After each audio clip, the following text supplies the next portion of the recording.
Happy weekend, everybody. How's it going? Lore requires hydration. It sure does. I turned on the desktop audio, so you should be able to hear it the moment it pops up, and I'm opening up the game right now. Let's freaking get it.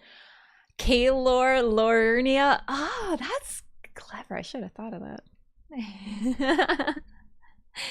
All right, I just need to refill my water bottle, and we're set. Okay. Marlo's here too, actually. Did the time change for you? It sure did. Honestly, someone mentioned, because I was like, oh my gosh, it's 3:30, and someone's like, yeah, time change, and I was like, oh, that's what happened. Yeah, so time change while I was streaming. I remember back in the day I used to get an extra hour of sleep or whatever, but that doesn't work really anymore for night owls.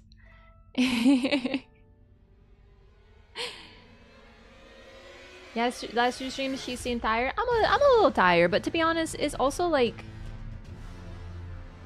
I'm always a little tired, you know? That's my secret cap. I'm always tired. But I love lore. Like, I'm really, really enjoying. I think the editing is definitely getting me a little. But it's okay. I want to do it. I want to get it done. And I was actually... I'm a little late today, as usual, I know. But I was editing just until... I basically looked at the time. I was like, oh my god, I got to start my stream. So I ran off. But this episode going up for the first playthrough tomorrow is a very good one. I'm very excited about it. In fact, the rest of this VOD is unreal pog. Like, the stuff, it's so funny because it's been 2 years, almost on to the dot, because this current VOD would have been end of March 2022, a month after release. Because, you know, I played it on release, but then, you know. And I'm seriously looking at it and I'm like, wow. So 2 years, I forgot. It's been 2 years. You forget little details. You forget how things happen. You forget what you first experienced. You forget your first reaction to things. I'm literally watching it and I'm like, oh my god, I forgot about this. Time changing makes me so tired for days. I really never notice a difference, to be honest. Except for, well, unless I have like an appointment or something. That looks nice. Oh, do you mean this is a little butterfly? I want more butterfly clip. It's like a cloth butterfly, so it's kind of standing up. I left it in a drawer and it kind of got crushed.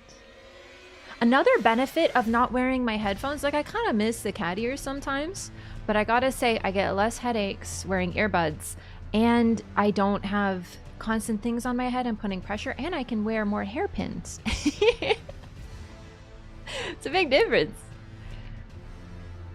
Either way, so like I said, today we're going to be basically same as last time, Liurnia and Caelid. I ended up spending a lot of time in Limgrave yesterday, but I also went to Shofra, which is its own area, but I mentally connected to Limgrave because it's right below, so we want to check that out. Who's the next boss? We're going to get up to Radahn, like we're at Radahn. I don't know if we're going to do Radahn right away, though. We could also do Rennala, who we have not touched yet. We haven't even touched Rhea Lucaria, actually, so that might be something we do beforehand, because Rennala's easier than Radahn. They're both not going to be too tough. Especially with the festival aspect of it. You know, I really like that Patches joins us, but promptly regrets it, because Patches is in our world. But yeah, we summon him as a phantom. It's interesting. I think it's mainly the fact that his quest does not involve, what do you call it? Does not involve Radahn. In fact, I really wonder why he's there. I wonder if Patches is not a part of the Radahn fight simply for the humor aspect of him going like, peace, you know, and leaving. I really wonder. LaRosa, welcome in. Oh my goodness! I'm so glad! Wolfton, welcome! I'm really, really glad that you're enjoying Elden Ring. It makes me really happy to introduce people to it. And generally, like, FromSoft, you know? That's like the biggest, it's like the biggest praise. And someone's like, hey, I started playing Souls because I'm like, oh my god! So that's really exciting. Welcome! Really glad you're enjoying. Greg, thank you for the follow. Welcome! Remember someone saying he was there to hunt Tragoth. That actually does make sense. I wonder if maybe he was gonna do like, but okay, here's the thing. Now it's a gameplay thing, so once again we have to kind of question that. But here's my point. When you summon a phantom, Your phantoms cannot harm you. Ever. You know, there's no friendly fire with phantoms. The only way that you can hurt one another is if you summon them as an invader. Oops. Sorry, wrong controller. I'm just gonna load up the game. This music's very hype, but like, oof. Probably loots the fallen. Champions! Jaren, really? Welcome. The stars have aligned. A moment, please. The festival is nigh. General Radahn, mightiest demigod of the Shattering, awaits you.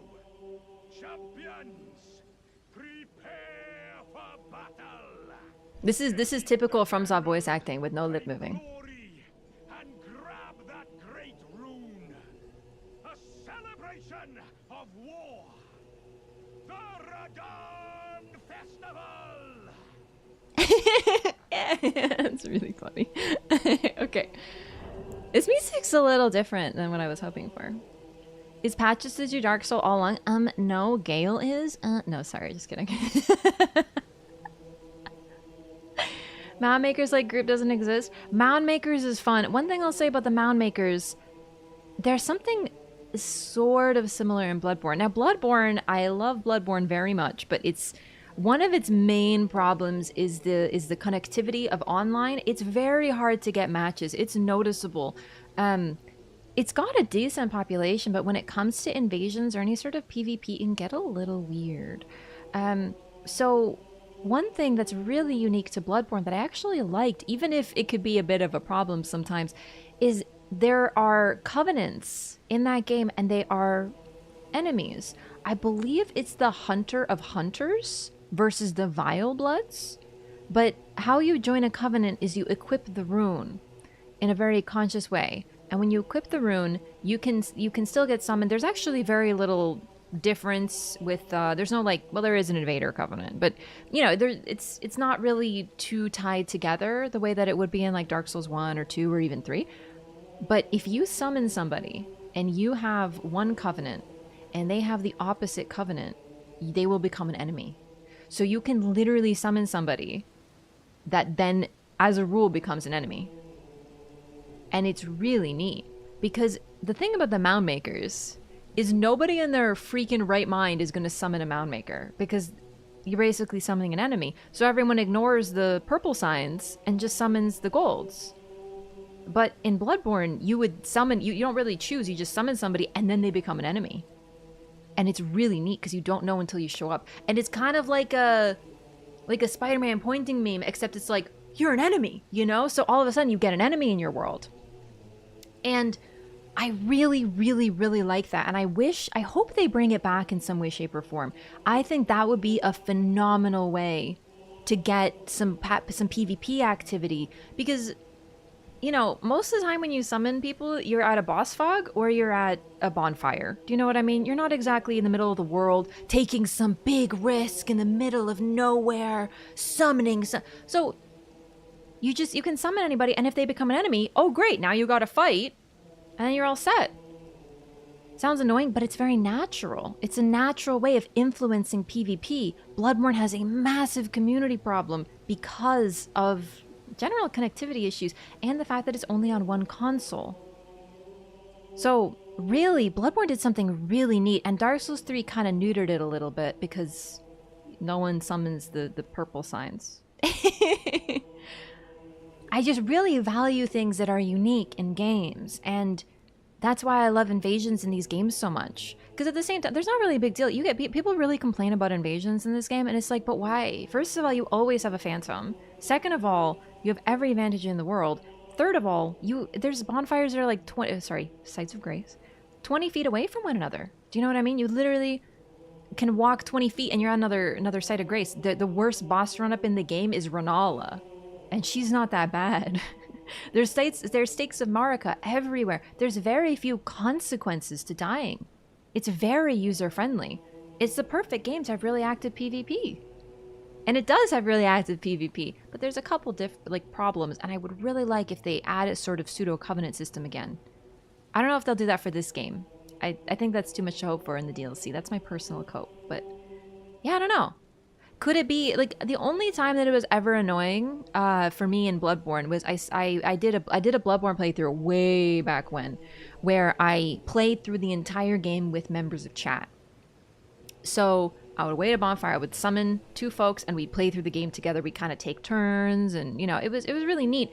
And one time, someone I summoned was in fact an enemy, and they killed me. And it wasn't a problem. You might be like, that sounds annoying. It wasn't annoying. The annoying part was that I literally had my controller down and I was typing in chat. And I was like, oh, okay, we're going to get you next. And I was like, writing, because I was writing down who to summon. So I'm sitting there like, all right, so we're going to get you in chat. Okay, we're going to get you next time. And then the guy just kills me. And I'm like, brother, like, if you want to fight, at least wait till I have my freaking control in my hands. Gosh darn it. That's the only time it was annoying. But you got to pay attention. That was my fault. You never let your guard down in Bloodborne. It was an important lesson. Oh, wait, where's my alert? Oh, there it is. Okay, it scared me. It wasn't going up. My grandfather always wore denim, so did my father. It must be something in the genes. Why did I not get that one immediately? I'm like, in the genes. So funny. Thanks, Cheese Master. Hunter of Hunter Covenant rune for the stamina boost was the only useful rune in Bloodborne? Definitely. Oh, Dark Souls 2 is the only one left. I wanted to say too. I hope you love it. I hope you love it. Dark Souls 2 was actually my last game to play too. I played the games in a really weird order. So, I hear some people say that the first game you play from the FromSoft series is going to be your favorite, and I definitely get it. And I kind of follow that rule because my favorite is Bloodborne. But my second favorite is the last one I played. So checkmate, But no, the Covenant system in Bloodborne was pretty scuffed. Like, I'm not saying it was the perfect Covenant system, but it added something really neat that, is cool, I guess. Was we going to see you today? Why, because I'm late? Oh, that's just normal, unfortunately. Came back to the sorcery build, but still can't beat Elden Beast. Elden Beast is just a little stimpy. You'll get him. You'll get him. I believe in you. But yeah, patches. So the thing about the phantoms in Radahn is there's no limit to the amount of people that you can summon. You can summon everybody. So I know, we covered this, but someone's asking, does patches take up a slot? Patches, in the Radahn fight, you can summon every single NPC in the arena. There isn't a limit. It's unique in that sense. So you're not really wasting a slot on patches, but he really just shows up, takes a few walking steps forward, and then leaves. And it's very, very funny. But it is possible he's going after Tragoth. It's just, from a gameplay perspective, phantoms can't hurt one another. So unless patches found a way around that, being around Tragoth isn't going to help him. You know what I mean? Bloodborne's most complete package in a FromSoft game? I think so. I'm biased. It definitely has a couple things that are incomplete. Like, we know, for example, Canehurst was supposed to be it was supposed to be a forest that you arrive at, like, sort of a dock, and then you walk through and you end up in Canehurst, but they cut that. But generally, it's so complete. It's so clean. What do you call a camel without any humps? Humphrey. Stupid. I think summoning Radahn is canon. Yeah, I think so too. Caelid and Bloodborne, I'm terrified. Oh my god, I would love that. Also, Zandizzle and Fake Zero, welcome in. And Cheese Master, thank you for the 100 bits and the pun. I really appreciate that. After 1,000 hours of gameplay, I'm finally feeling myself improve. I'm proud of you. In PvP in the Hunter's Dream? Yeah. No, the thing about the Hunter's Dream is it is a hub, but it's also the spot where there's a boss. So that's why, right? It's neat. It's super neat. But there's a reason you can PvP there and you can't PvP in any other hub.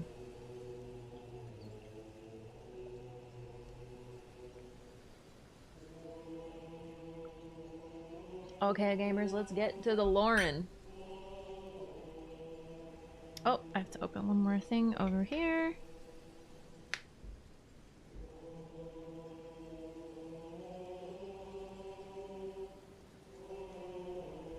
summons in the Radahn fight is what makes it fun. Radahn maintains its spectacle status by having this wonderful preamble, the festival, an associated NPC, and then on top of all that, being able to summon so many phantoms. It's, oh man.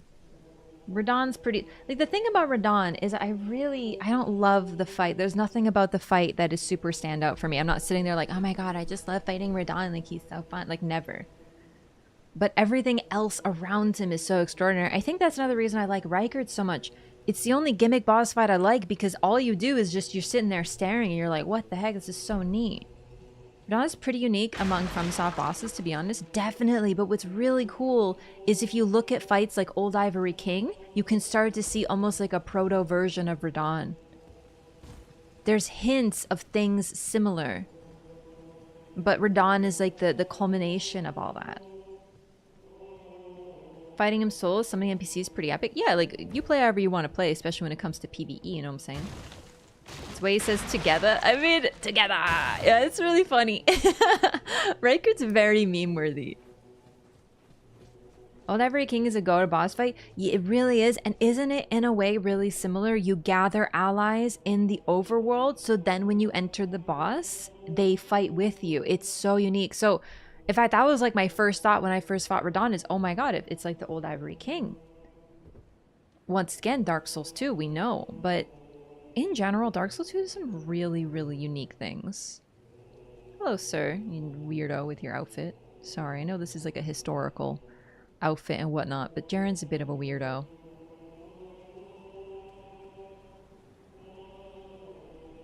He really do be wearing all the primary colors. Yellow, red, and blue.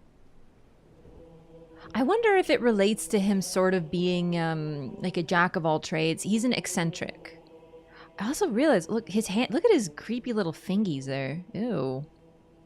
That's his skin.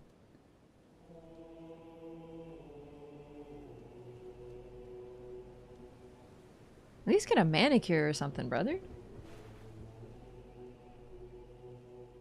So that is a mask. We know for sure once we get that outfit ourselves, and once we edit it or alter it, it's a mask. It's a metal mask, and you can actually see it there. Sword looks badass. It sure is. Is this? I think this is the Flamberge. But I'm a goober when it comes to basic swords that aren't butterfly wings. He's a general, Jaren. I mean, I guess he is now, but he sort of, he serves Radahn at this current state and is fulfilling Radahn's last wish, but afterward he becomes a witch hunter, which was his previous vocation.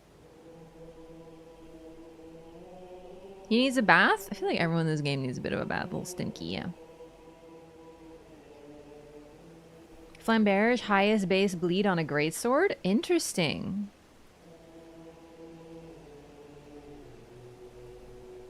Yeah, and also, of course, he looks a lot like Slave Knight Gale. So I believe currently he is a Castellan. Yeah, so right now if you hover over, his title is Castellan. So that would be the same as Kenneth Height and I believe Edgar and House Murray. So he basically runs this fort. He's the Castellan. That's his rank. General Radahn is the one who runs this place, but he's currently indisposed. So Jaren is simply here to fulfill his last wish, and once he does, he goes on his journey and becomes a witch hunter again, which is something he already did, and he hunts Selin down. I really wonder if the reason Selin isn't trapped where she is not because of Jaren, because he sure seems to know where she is. Maybe Jaren is a final boss to DLC? Now, we've already met him. That's the thing. Just killed him today for the first time. Neat. Is Radahn the leader of Caelid? He is the local warlord of this region. Yes, he owns, not owns, but he protects, depending on your justification, but his realm is Caelid. So he rules Caelid. He ruled it, of course, before, you know, there was some sort of rot incident, you know, that this was his realm for sure. We know that for sure. He still technically does. It's just, you know, he's you know, indisposed. So, met Gale before Ring City as well. We didn't meet him until the DLC was a thing. We found he's a DLC exclusive character. He only appeared with the DLC. Dark Souls 3 is a bit odd because it's divided into 2 DLC, but just like Bloodborne was supposed to be 2 DLC, but they put it into one larger one. DS3 is one story where we effectively follow Gale without knowing that that's what we're doing.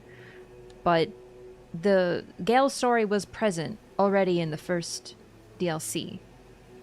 So Gale did not exist until DLC, which makes him a DLC character. So yes, we don't encounter him truly until the end, but he is a DLC character. So having a base game character be heavily involved in the DLC, one that we encounter and meet that has a whole arc, wouldn't really track, especially since someone pointed out, yeah, for example, I was like, oh, maybe Nephilim, because I thought I heard Nephili's voice. What if you kill Nephilim? Right? The reason they often add characters in the DLC that are exclusive to the DLC is because you can make lots of different choices in the base game.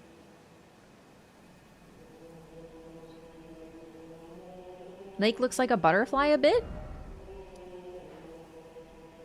I kind of see it, yeah, a little. I think it's just a coincidence, but I could see it like a little, like a child's drawing a butterfly for the first time. Tell me if you found the secret of Radahn statue. I can't sleep thinking about it. Wait for well, in general, yeah. But in terms of the first playthrough, yeah. I don't know if you want me to tell you when, but it's coming. It's coming very soon, is what I'll say. Dialogue that he and EG know each other. Yeah, we actually just got that yesterday. EG was a guest of the royal family. So, he was... We don't really know exactly what that means, but he was hosted by them. That could mean that they invited him to stay. That could mean that he asked to stay, and for some reason he appealed to the royal family in some way, shape, or form. An explosion in the shape of a butterfly tracks. The thing is, we don't know if this already had the shape, because presumably it was already... Then again, it didn't look much like a lake in the gameplay trailer, did it? It could be that Melania's bloom did also trigger water to appear and form so that the rot could spread. Like a basin for the rot. So we know the rot grew, but I'm wondering if perhaps she didn't create a lake. Yeah, that's definitely possible. Things feel better now? Yeah. I will say, there's obviously a couple things I missed in the first playthrough. For example, Boggart, I didn't find him, and therefore I progressed too far for his questline. But then again, that's probably a good thing for the poor guy. But I handled almost every single questline. Really. Caelid in Latin means the heaven sky, or in Welsh means inflamed fields. Huh. Considering that Radahn... Okay, so, sorry, who was talking about this on the Discord? Oh, man, I just saw this on the Discord. I was reading over our Elden Ring channel. Let me see. Oh, man, I don't know if it was in the lore discussion or the Elden Ring channel is the problem. Someone was talking about how the Liurnia and the Liurnian royal family is very Welsh influenced, like Blythe, right? Although he's, you know, maybe a little different. But it would make sense. Inflamed Fields is a pretty good way to call this place. And if this is Radahn's realm, then it's likely more the Welsh influence here. Given the Lake of Rot's existence, it wouldn't be too far-fetched from Melania's bloom to have created some moisture.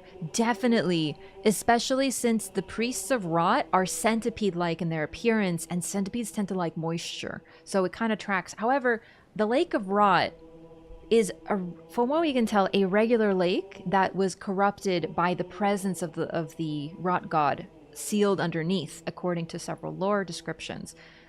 But it doesn't mean that it triggers or creates lakes. It simply means that its rot afflicts what's around it. You know, it's not like he was in a lake of rot and then got sealed under it. It presumably was a regular lake until the rot god got sealed there.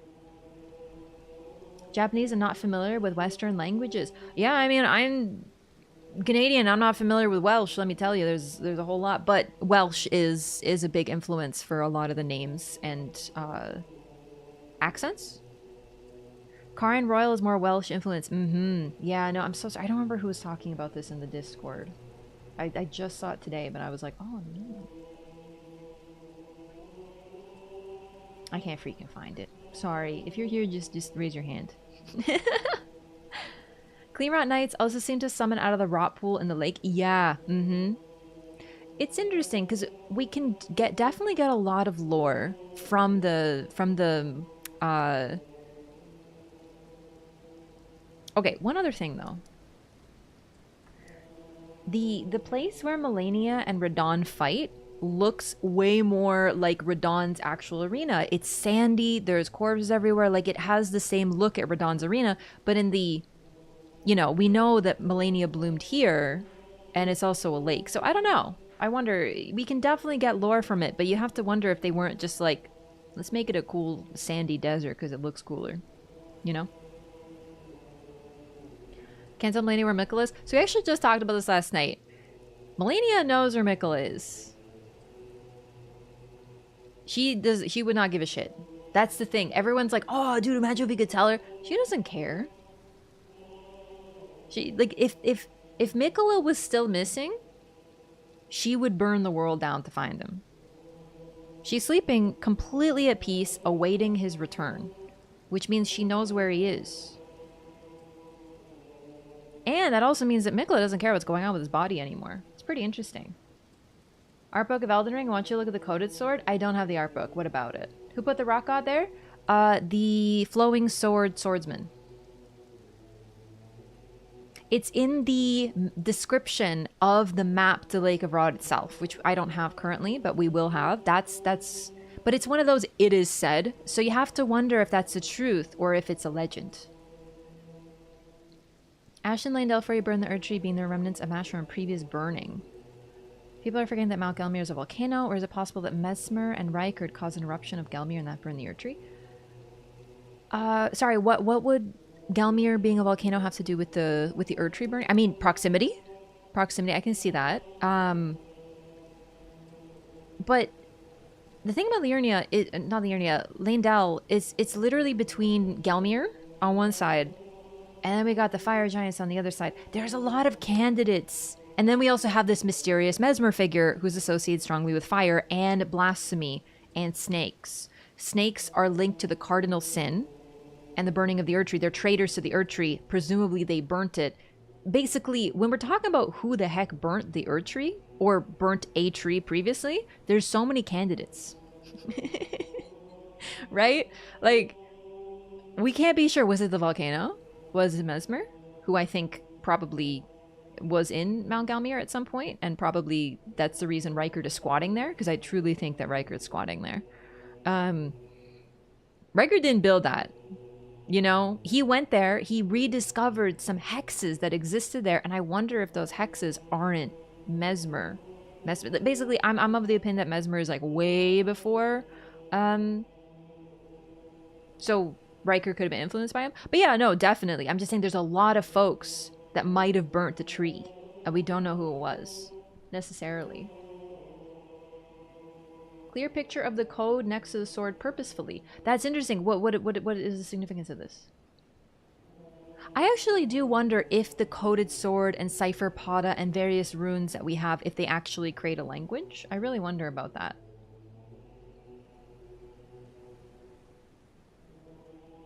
Trailer cleared up some Melania's knowledge of where Mikkel is. A lot of people make it a whole ass nitpick that we can't take Melania to Moak. The thing is that even within Melania's own dialogue and her behavior, it's pretty clear that something more is going on. I talked about it in my lore video, Sleeping Ladies in Chair. I don't remember exactly what I touched on, but I touched on the fact that she is dreaming and she is somewhere else and she is at peace, and she talks about our world as if it were a dream. Which means she's somewhere else. Like, nothing could stop her from saving Mikkel. I tweeted about this like months ago. So the trailer made it more obvious, but all the signs were already there.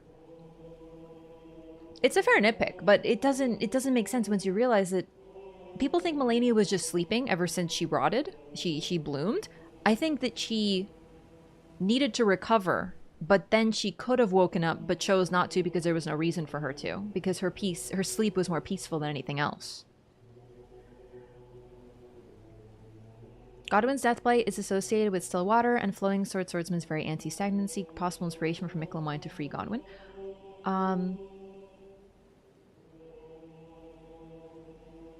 Sorry, I'm not following. Like, I agree. Okay, I really think that the reason that Miquella wants to save his brother is that he just, like, cares about him. I really think it's just that easy. He's just a sweet boy, you know? There's, like, 2 signs of him being a sweet boy, and it relates to Godwyn and Melania. So clearly he cared about his siblings. My brother will keep his promise. He possesses the wisdom, the allure of a god, which seems pretty confident in Miquella and what he's doing. Yeah. He idolizes Godwyn? Definitely. I don't want to say idolizes. It's a fair word choice. I think that he just really straight up cares about his brother, and he wants to break his curse because, you know, what's happened to him is tragic.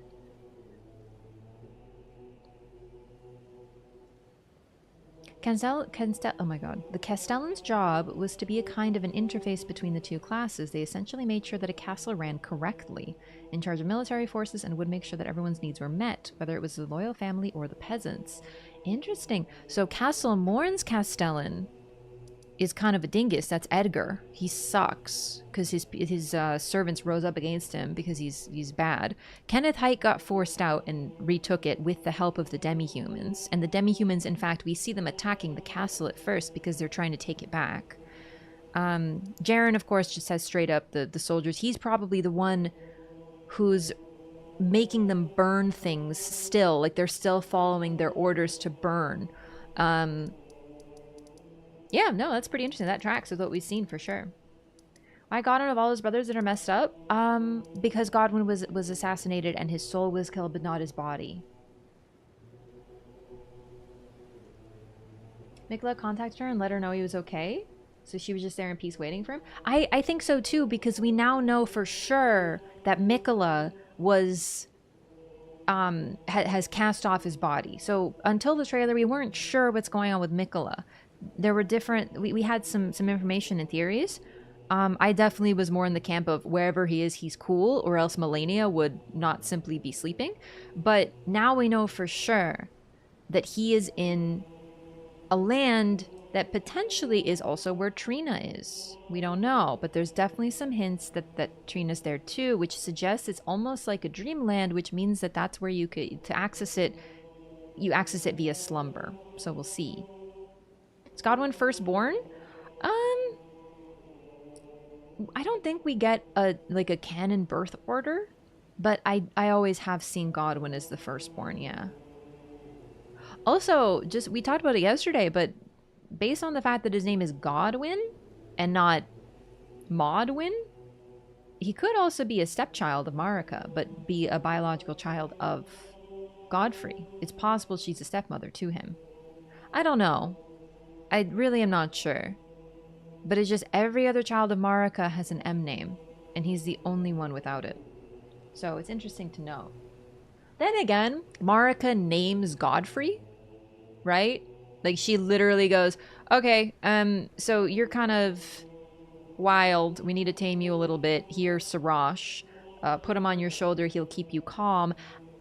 And Horalu is not a name for a king consort, so you are Godfrey now. And she sort of reinvents him. He chooses it too. He takes on Sarash by choice as well. But clearly his whole persona shift is Marika influenced.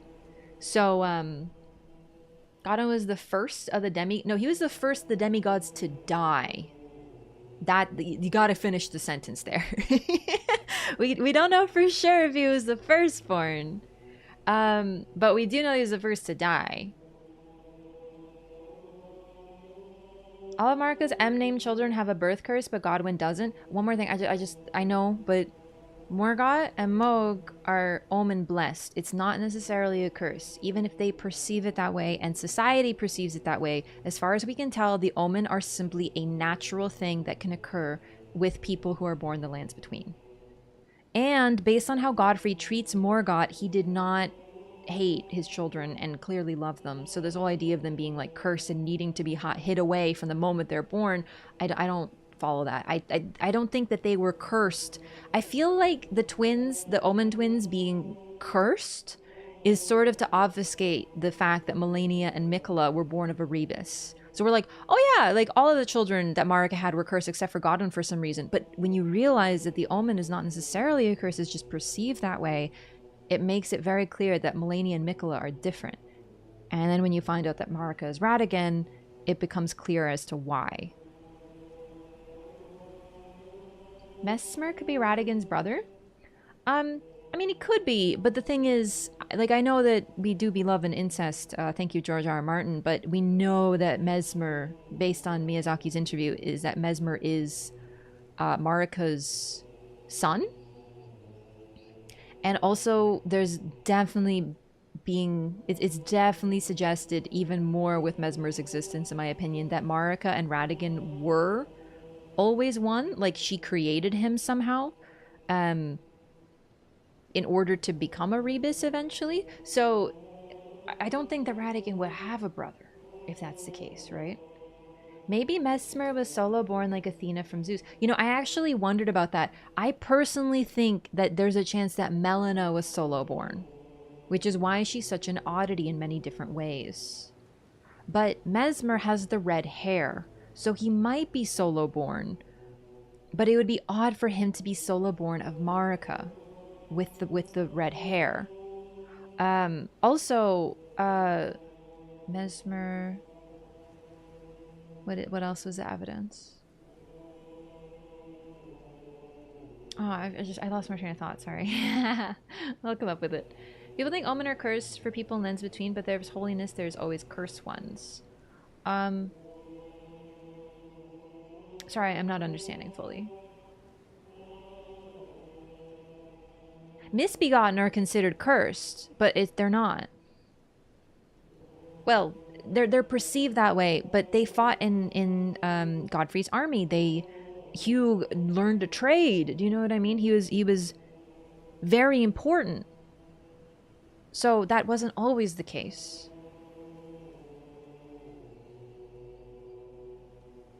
Radagon could be Marika's own will embodiment. I think that the nature of this game, there's a lot of duality, right? So the fact that Marika ended up creating her worst enemy through herself is definitely tracks with what we're seeing, but they are complete opposites from one another. So could Mesmer be Marika's brother? I mean, we know that he is her son. Okay, listen, even if we get into like really degenerate incest stuff, is it possible to have a brother who's also your son? I don't think so. I don't think so. Is it? No. He can't be. That one I think we can say no. Melania seems connected to the Halig tree. We find her in a pool with lilies and other flowers in it. I feel like there has to be more to Melania being asleep. Oh, there definitely is. If you had a child with your parent? Okay, true. That is true. I just don't... Listen, we don't know enough about Mesmer. Like, he's meant to be mysterious, but I know that people want to make a lot of incest. I see so many incest-based comments, and it's like, okay, but like, maybe just wait and see.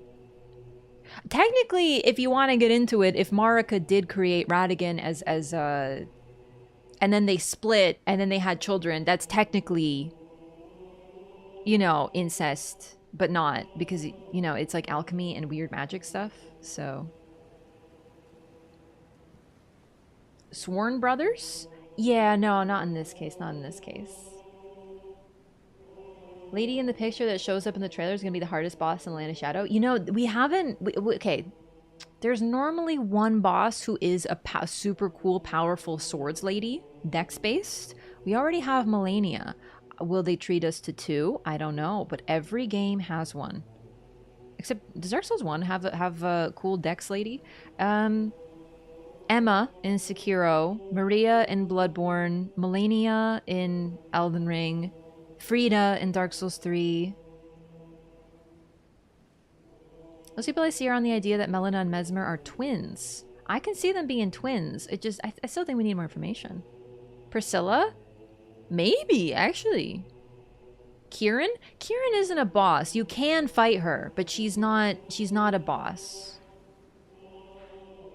You can try Dragon's Dogma 2? I would love to. I just don't know if I'm going to find the time for it because I haven't finished Dark Souls 1 yet. Or DD1 yet. Thinking about it, Marika realized all the messed up stuff she did and trying to fix everything she created Radahn. I personally think if she created Radahn, because some people say that the giants cursed Marika and that's when Radahn was born. But I think personally, if they were once together and then split and then went their separate ways and then recombined in the Leyndell moment, I think if that's the case, the split would have had to have happened sooner. I think the split might have been required as part of her becoming the vessel for the Elden Ring, because she needed to become a perfect being to host it. Because right now we have Miquella, who has this associated other half with Trina. It's still mysterious, the nature of it, but the reason that folks are so scared of Miquella is not only that he's the closest to his mother, but apparently he already has another aspect potentially, which means he's also the closest to having that Rebus aspect. So I think that's another thing, is that's why he's so frightening to folks like Gideon and everything who want stagnation and status quo, is because he's the closest on multiple levels. That means that to become a vessel for the Elden Ring, you might need to be a Rebus in some way, shape, or form. Wonder how many hours you have in Elden Ring? About 1,000, I think, right now. But you have to remember that a lot of those hours are literally me sitting here while we're talking on stream, while the game's running. So it's like, yeah. But, you know. Creation of Elden Beast to keep Marika stable. He chose Golden Order so quickly he's even trapped with Marika. He kept side of Elden Beast. I think Radahn is the complete opposite of Marika in a way, because he is dogmatic and loyal to stagnation. He is regression, she is causality, right? So I think it's more interesting. I think Elden Beast is the reason that Radahn seems to have more control once they are combined. And I think that Marika realizing she made a mistake in the first place is why she's like, oh dang, I really should not have done all this. And that's why she's so bitter about, you know, needing to recombine with Radahn again. I don't know. I think that it's more interesting, if you ask me, if Marika created her own foil.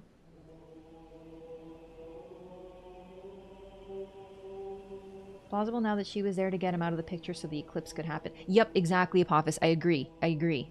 Yeah, the timeline now makes it a little bit more blatant that she was there under orders of Miquella. And also the fact that you need to kill Radahn to enter the boss fight, or to enter the DLC, suggests that that's why Melania was so desperate as to bloom in order to weaken Radahn, is because she knew that Radahn needed to go for whatever's going on for Miquella's plan. I think his red hair and his self-loathing about it feels unanswered, or a literal red herring. Yeah, I personally found it less engaging that Marika and Radahn were always together, because Radahn is so Seath-like. He betrays his people, allows them to be genocided because he's envious of them, and thus has a great deal of self-loathing. It would be really a lot more interesting, but I think there's still a way to have him be fairly interesting, even within the concept of them being split, because it's almost as if he embodies the traits that are the closest to the Crucible, the ancient red.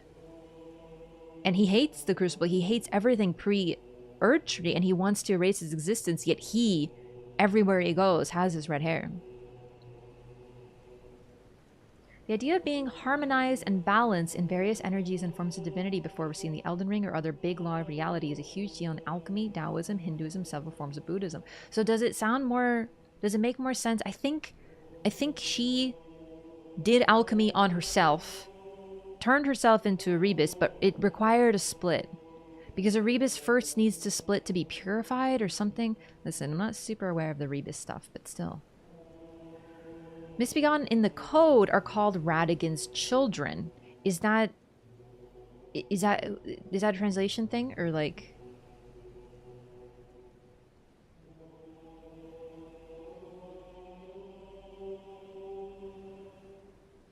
LMBs control the body by help of Elden Ring in their body.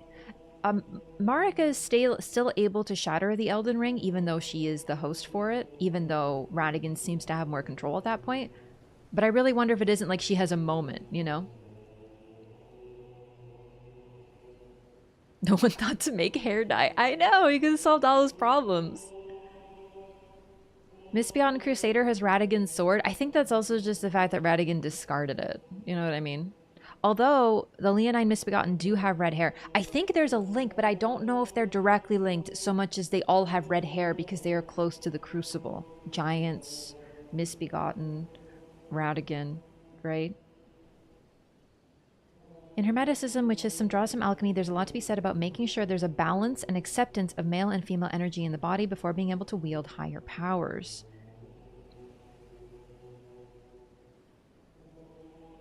Marika seems able, because personally, I think that Radagon was split from her and they were separate for a time. But even when they were halves and separate, she seems to have been fine as a vessel for the Elden Ring. An old summon name for the winged Misbegotten was Radagon's Chimeras at one point pre-launch. Yeah, but the thing is, like, it was changed. And, okay, I don't remember exactly what the issue was, but I remember there was some code for Marika, for Melina or something, that in English she was called Marika Daughter, and people were like, oh my god, it's confirmation. But then if you look at the JP, in the Japanese, it was more like Lady of Marika or something that would just suggest like a link, but it wasn't blatantly saying daughter, right? And since we're talking about the code, and the thing about the code is we're not supposed to see that. You can't see that through normal means. It doesn't mean that it isn't something to look at, but it's just the same folks who were just like handling the background hidden stuff aren't the same people who were maybe in line with the lore, right? We don't know. Wonder how that sculpture knew Radagon's secret. If Radahn knew what the artist saw. I think he did. I think he did. Because we have, Muriel tells us that it kind of sounds like it was just like a mistake while sculpting Radahn. Maybe he accidentally goofed and turned into Marika or something. Maybe coders were also speculating? Maybe. The Radahn we were talking about is not Radahn, but Radahn and Melania? Radahn is their father, though. So, like, definitely when we talk about the red, we have to talk about the origin of it. And as I said in my Elden Ring trailer reaction, and I stand by this, every figure with red hair in this game can be traced back to one horny dude. As Radahn. Literally every red-haired child is all Radagon's children. There's lore in that. Eagle to other demigods, also he is called Marika's child. Sounds like Miyazaki's trying to hide something. Definitely, but also like... okay, it's also possible the reason he's willing to admit all that is because there's so much more to it. You know? Caught a glimpse of the skeleton in his closet. Exactly, yeah, yeah.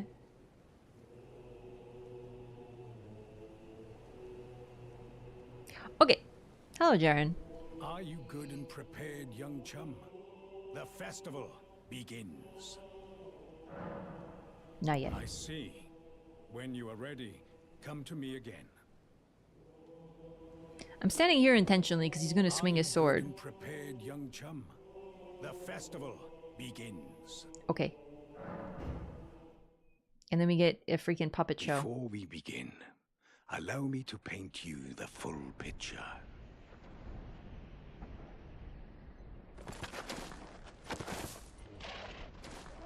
I mentioned horses aren't good in the desert. Dude, honestly, Radahn sucks for this. Look at poor Leonard, dog. General Radahn is cursed ever to wander.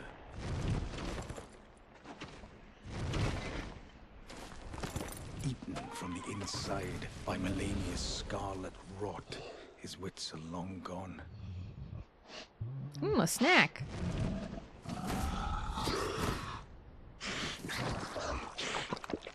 Now he gathers the corpses of former friends and foes alike, gorging on them like a dog.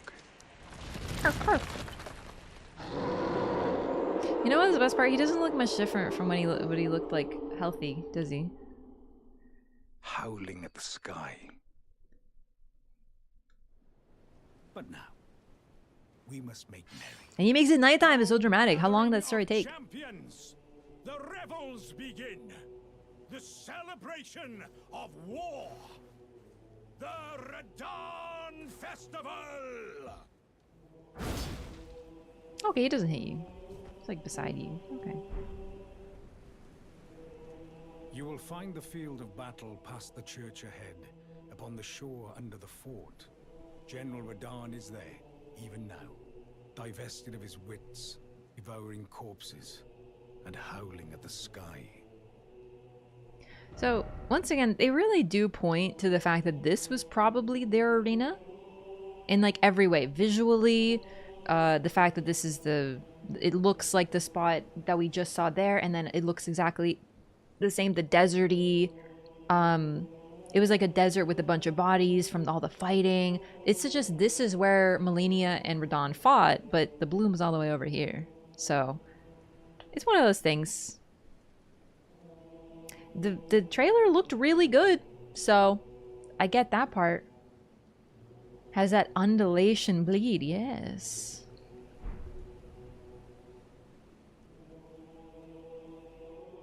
You will find the field of battle, General Radahn divested of his and howling. Okay.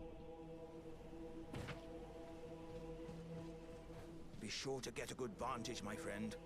Iron fit.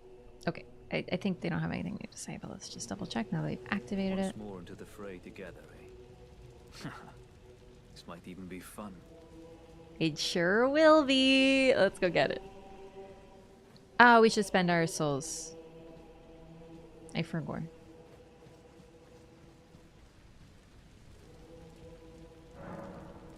Caleb looked like beforehand? It probably looked a lot like Limgrave, is the thing, but it's interesting that there is this desert there too, right? Like,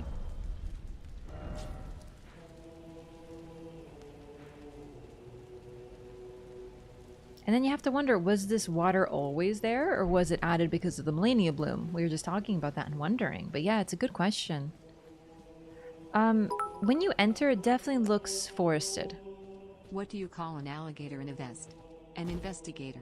That's so stupid. I love that one.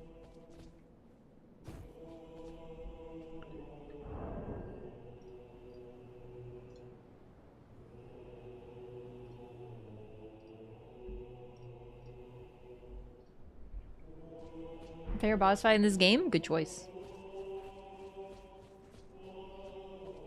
Hello, John Trevor. How's it going? I missed the door. I apologize. What if this guy was always red there? Probably not. Sorry, I'm just exploring. So these things, I always forget what the purpose of them is, to be honest. But it's interesting that there's one here. Because they're all over the place, but they are strongly... The biggest one is in Caria Manor. Probably has something to do with the stars. I forget what this device is even called and what the purpose of it is. But it's definitely associated with the Carians. And even though Radahn halted the stars and kind of screwed over his Carian side, he still has this. Fire Giant soup plate? What kind of soup plate is only half? What kind of madman is eating soup out of a plate like this? Are you out of it? Still uses magic, but he didn't learn it from his family. He learned it from Celia nearby. And the Celians are more associated with the Nox, who aren't potentially cool with the Carians because they sort of split off from each other, right? So it's interesting. Yeah, I don't know. Radahn kind of reminds me of like a frat boy, you know, like he watched one movie about like horses and then he's like, bro, you know who he reminds me of? In all seriousness though, I'm not joking. When I watched the Barbie movie, Ken reminded me so much of Radahn because he's like, dude, I want to like be a cool guy and stuff. And then you find out that really Ken just really likes horses and he wanted to hang out with horses more. And that, I'm not joking, that is the story of Ken. And I was like, this is literally Radahn, dog. He watched a single horse movie. I was like, bro, that sounds sick. And then he's like, Oh, but I'm too big to ride a horse. So then he learned gravity magic. Also, he could ride horses. Goodness me. He is such a himbo. That's one of the beloved aspects of Sweet Radahn. No wonder the giants are extinct. They couldn't eat their soup. They kept trying to eat soup, but their bowls were only halves. And they couldn't eat their soup. Mega pragmatic, cool with everyone except for centipedes from space. The thing is, he doesn't actually seem to be cool with everyone, though. Because, like, he literally said, fuck you to his entire family, bro. And let's not forget, like, I know everyone loves Radahn, but I don't think he knew this. But him freezing the stars prevented Miquella from curing Godwyn. If Radahn hadn't have done this, then Godwyn would have been cured through Miquella's process. And those who live in death would be potentially gone. Or at the very least, there wouldn't be a constant tree cancer growing in the lands between. Blythe seems cool with Radahn. I mean, he's literally trying to kill him.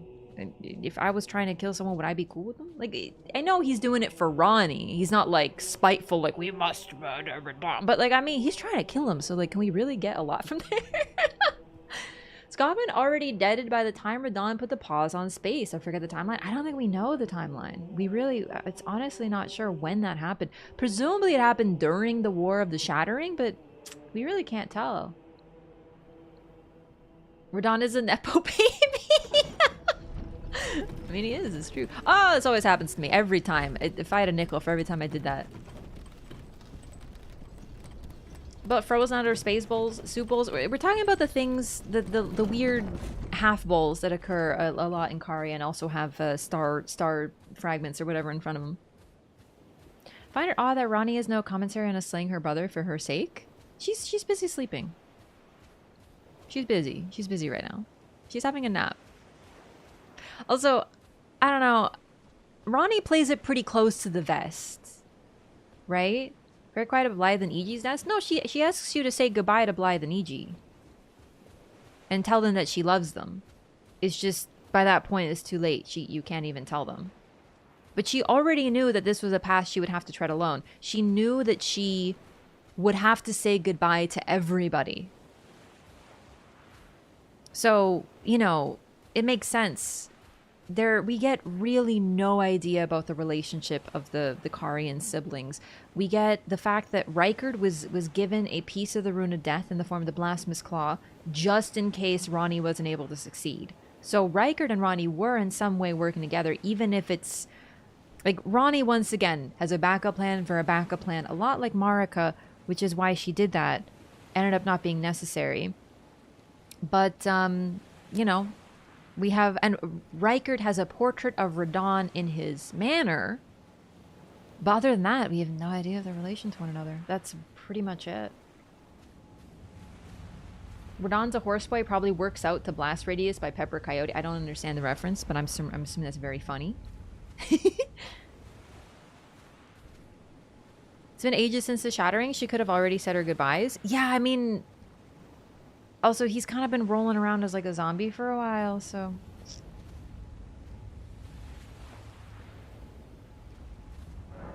Considering the importance of his defeat for the DLC. So, I don't really think that they need to have a relationship for that, because we don't know that Godwyn and Radahn had any sort of relationship whatsoever. But, Radahn prevented Godwyn from being helped. So, you know, it's not... A relationship isn't necessary, I guess. Ig made the weapons for the Radahn soldiers. Mm-hmm. Alright, we in this, gamers.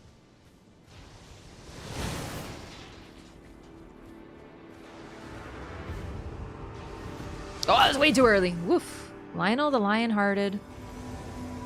Greathorn Tragoth. Whoops. Goofed that one up.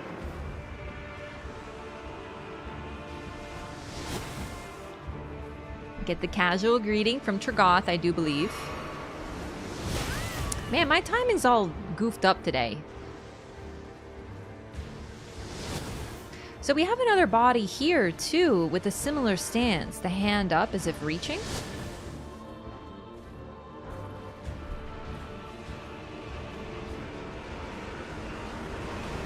Okina. Alexandjar.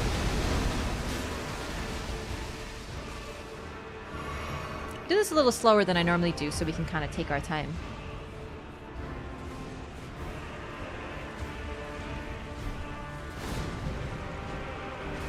Patches, of course. And Blythe. Okay, now let's watch Patches. He has a hawk shield, doesn't he? But it's a tower shield. Interesting. So he walks. He's like, yeah, I'm gonna get him. I'm gonna get him. Yep, yep, yep. I'm totally gonna... Yep, I'm helping. Oh, never mind. And then right here, after Lionel's death message vanishes, wait for it. Patches return to his world.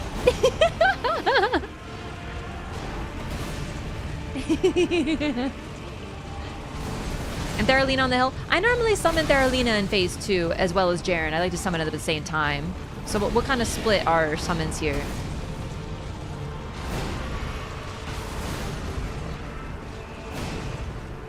Don't worry, I know about Theralina. Oh, son of a beach ball.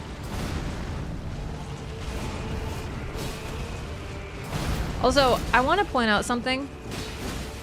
Leonard has a red mane. The horse has red hair. And you know how Radahn idolized his father and was like, he showed the red hair because it depicted him as a child of Radahn and effectively showed his pedigree? I wonder if Radahn literally did not see that a horse had red hair and is like, bro, perfect, that's gonna be my horse, dude. And that's why he won't let go of Leonard, is because it's a red-haired horse.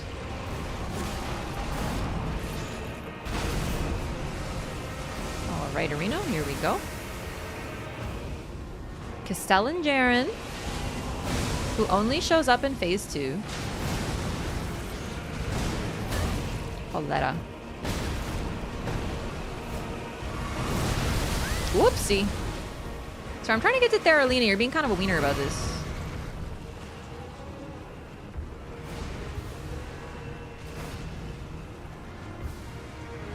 We can re-summon him? Oh, I actually didn't know that. I probably missed Theralina.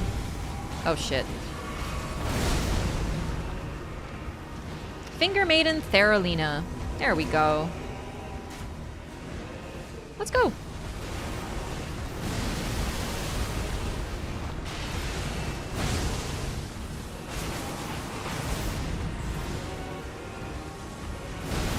Whoa! Ah! I forgot about that move.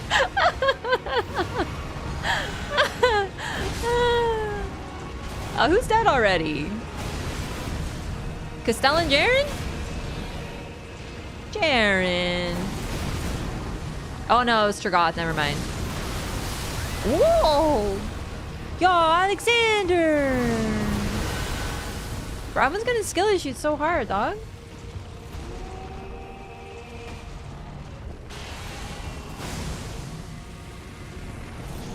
Oh!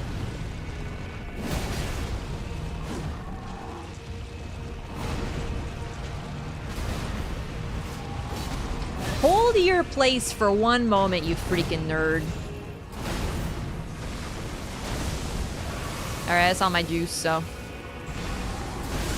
Might not get him on the first try. I mean, I've sort of been like Lauren here, right? So. And he's just a fight full of freaking explosions and such, so. Oh, dude, I hit him with it. That was kind of anime. We kind of did that thing where you both like go past each other and then you wait a few seconds to see who falls, and I fell. Not poggers. Love Radahn just Tokyo drifting all over the place. Genuinely, the way that the horse moves does look very Tokyo drift for sure. Each is a separate maximum summon cost. Is that what the banners are? They represent like summon spots? That's actually neat. I've never re-summoned anybody during that fight. Patches didn't want to solo Radahn for you? It's true. I mean, everyone else, I've hit Radahn like twice during that whole fight.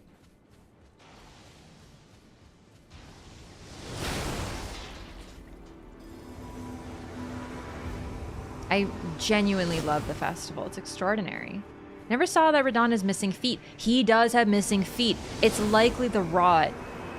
So it ate him from the inside, but also appears to have eaten him. I always summon Patches even though he leaves. It's just amusing to me.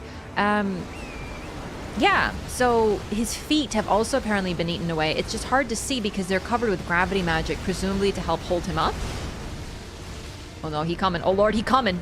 Oh lord, look at that. Look at Leonard go, dog. Dude, just watch the horse for a bit when he's back. He's currently hiding. He actually stands on his own. Okay, so Zuli uncovered this. So this is a Zuli thing. Iframes off the horse, baby. Ooh, sorry. So Radahn's Leonard, the horse, actually ends up going underground when he does certain moves, and when he goes into his meteor form. That's basically what happens. Like within the. Now, does the horse actually go underground, or is it just like a gameplay thing? I don't know.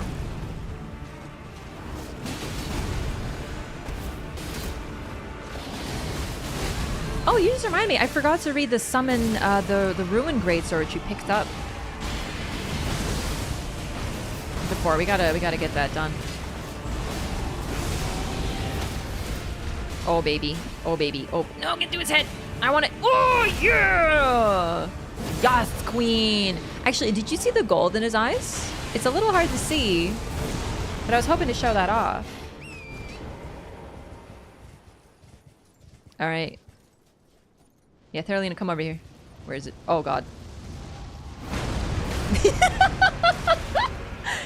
Just watching everyone get mowed down does not get old, genuinely. Oh, gosh darn it. I got freaking dead.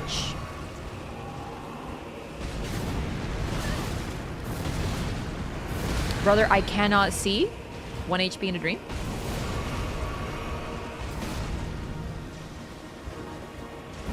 Oops.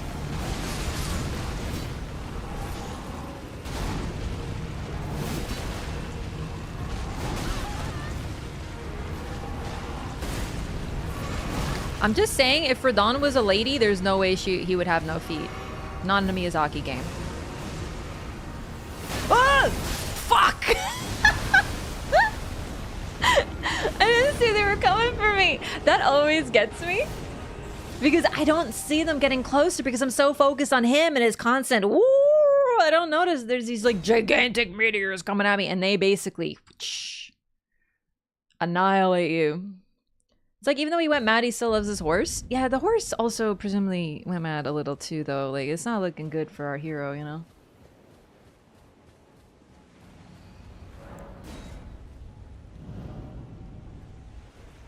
Radahn would not be out of place in an Armored Core game. Mm-mm. 1 second, I activated it without doing a SIPA. Just a wonderful horse. Yeah. I still think Radahn could have let him out to pasture, to be honest with you. Like, was there no other red-haired horse, you freaking actual himbo nerd? I'm gonna say it. It is not himbo behavior to do animal cruelty. Okay.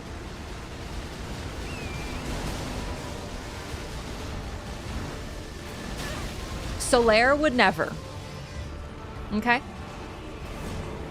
Our favorite Bicon, Solaire, would never.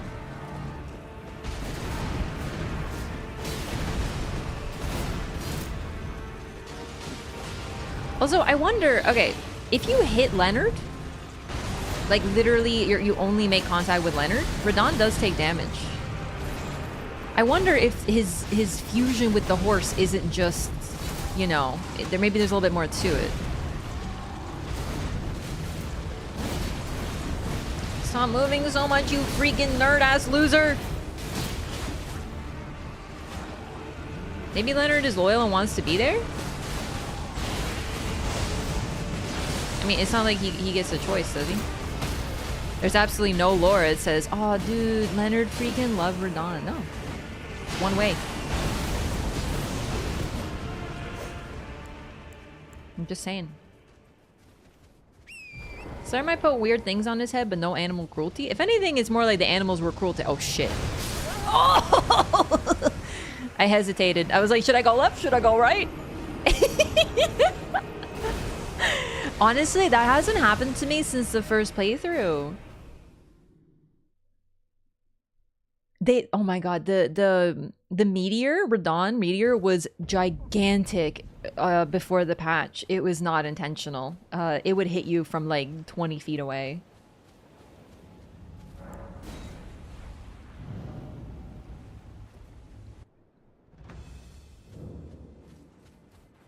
I was like, should I go left? Should I go right? Honestly, I love to see it.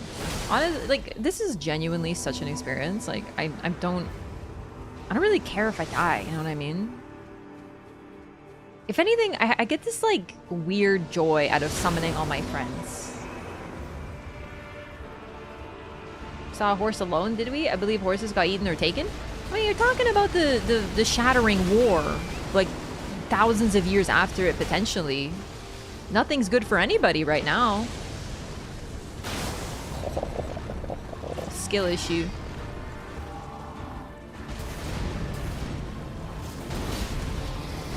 Oh, wiggly ass bitch.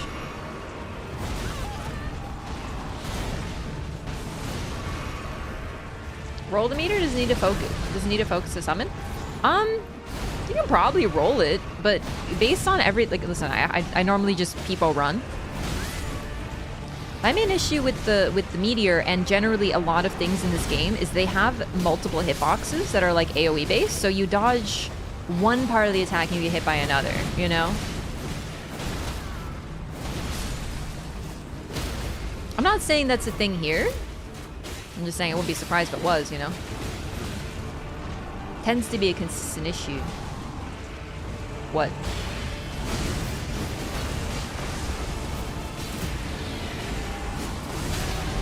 There he goes.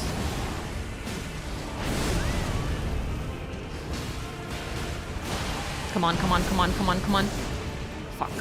I really wanted to see if I could skip phase 2 just out of curiosity. I've done it before, actually. Oh!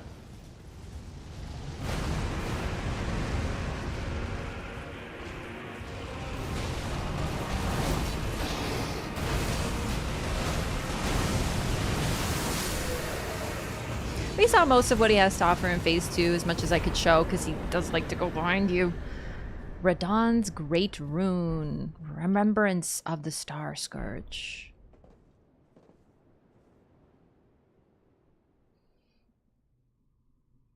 Horlu's a lot of hitboxes like that. And now the stars move again. So when I first watched this, I thought this was falling stars. And there is at least one falling star, but I wonder if this isn't something a little bit more akin to, y'all seen Moon Knight?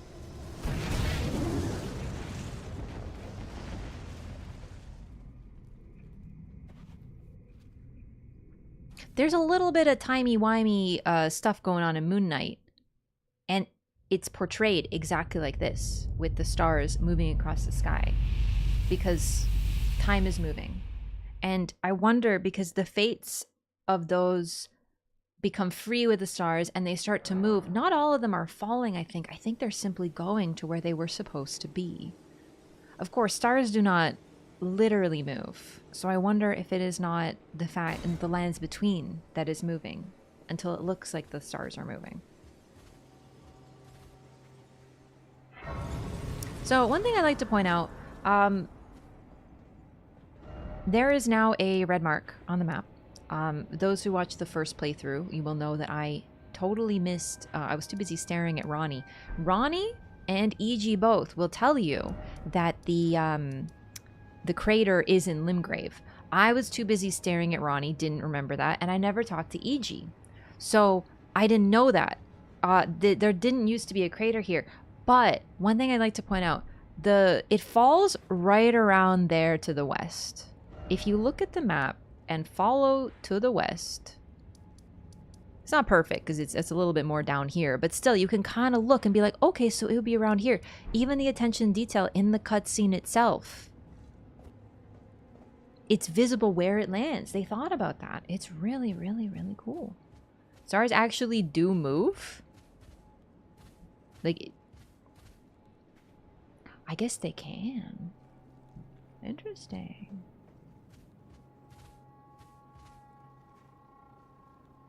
Let Melania put her arm on before fighting because honor, while ignoring that she let him take his sweet time picking up his sword.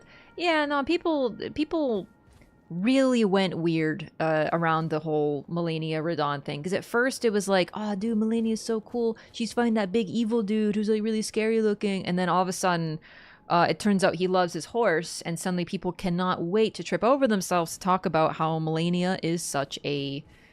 whatever word they want to use, and she nuked everybody and it's all her fault. She's like the worst character in the entire game. Bro, even in the lore, the worst fight in the entire Shattering War occurred at Mount Gelmir. So even within the game... Sorry, I've said Mount Gelmir here. That's not where it is. I'm having a moment. It's weird when your map isn't done, but either way, the game itself tells you that the most vile fight occurred at Mount Gelmir. So it's like, even within the lore of the game, Caelid isn't the worst thing that happened. Gosh darn it, you bunch of dinguses. But anyway, people got weird around that time, I gotta tell you. We knew who Melania was sooner than we knew who Radahn was because she was the pre-order bonus. So, like, we knew her name. We had her statue. Not the pre-order bonus, the collector's edition statue. So we knew her name, we knew what she looked like. So when the trailer dropped and we see the whole thing with her and Radahn, of course she looked like this small warrior fighting against this mighty scary looking guy. So people were like, oh, she's like the underdog, and like, ooh, that's so cool, and she's so cool. And then we found out more about Radahn and people really flipped on that one. Which fight was it at Mount Gelmir? The fight between Landell's soldiers and Rykard. It was against Rykard. So, listen. Is destroying an entire area good or bad? I mean, I would lean toward bad. But when you realize that Radahn is continuing the stagnation of the land, it's hard not to look at him as in a sort of villainous sense. People are like, oh, dude, Miquella's the best. And then you realize, well, Radahn was stopping Miquella from freeing Godwyn. That's a little villainous, fam. Everyone in this game is a little villainous. And liking your horse does not undo that. Liking your brother does not undo that. But it's just really weird how people flipped on Melania. It was a bad time to be on the internet, I gotta tell you. She is cool. I believe they're like mommy wow. You can do both. People were very excited about Melania. Kind of wish they didn't add the marker, but a lot of people wouldn't figure out where the crater was. I think eventually people would have, but I'm glad they added it. It's whatever. I'm glad it wasn't there when I played, but I'm glad they added it. How did he end up here instead of over where the fight was? Yeah, we're actually talking about that, because even in the trailer, it looks like they fought here, Melania and Radahn, but I guess they just didn't want this to be... Because how would you have another boss fight in a boss arena? Do you know what I mean? So, I don't know.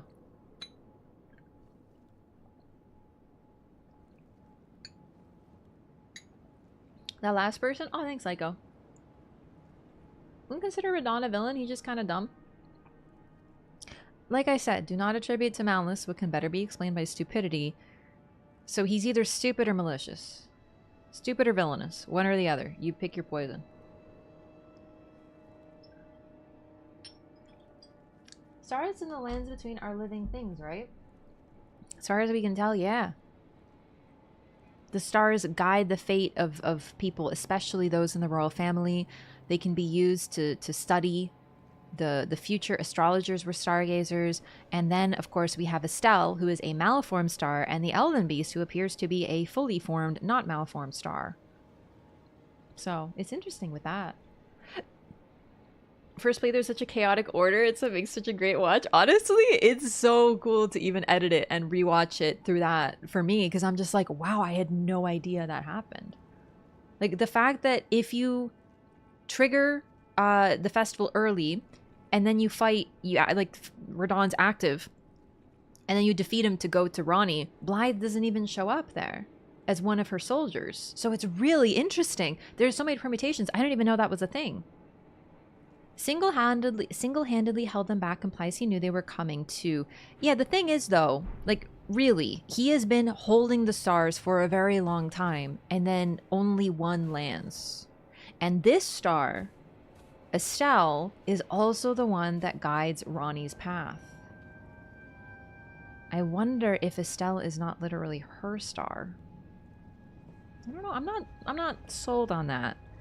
But considering he is malformed and Ronnie slew her form, I don't know. There's something to that. But either way, the point is, everyone's like, "Oh, dude, Radahn was a hero. He stopped all those evil Estelles." And it's like, okay, but when we move time forward with him, only one lands.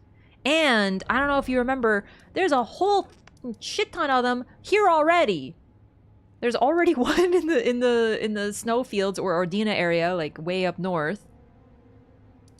There's a bunch of baby ones all over the lands between. Like, brother, if you're holding back the stars, you ain't doing a good job, are you? So I don't really buy the defense, or not defense, but argument that because of him, we were safe from all the evil Estelles. Like, only one lands, brother. Not one of them hit Celia.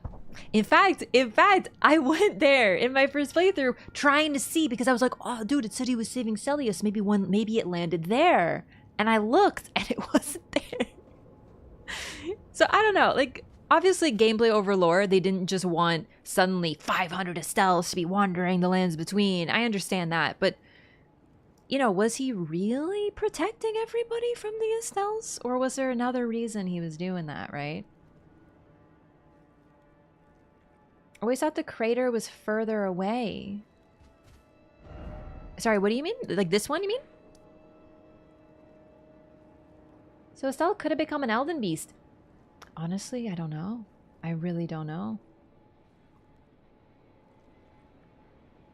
Oh, you initially thought it was like way further. Yeah, it's hard to tell the scale because it falls from the sky, right? He wanted to be Radahn, so I think he also wanted to be Godfrey. I think personally the whole show off feats of strength is a little bit more Godfrey of him, but he idolized both his father and Godfrey. But for sure, yeah. Okay, anyway, let's just let's talk to our folks. Ah, good. I was waiting for you. Oh, what a sick way to fight, eh? Freaking The sick, glory bro. of the clash is shared by Radahn and you. And did you see that afterwards?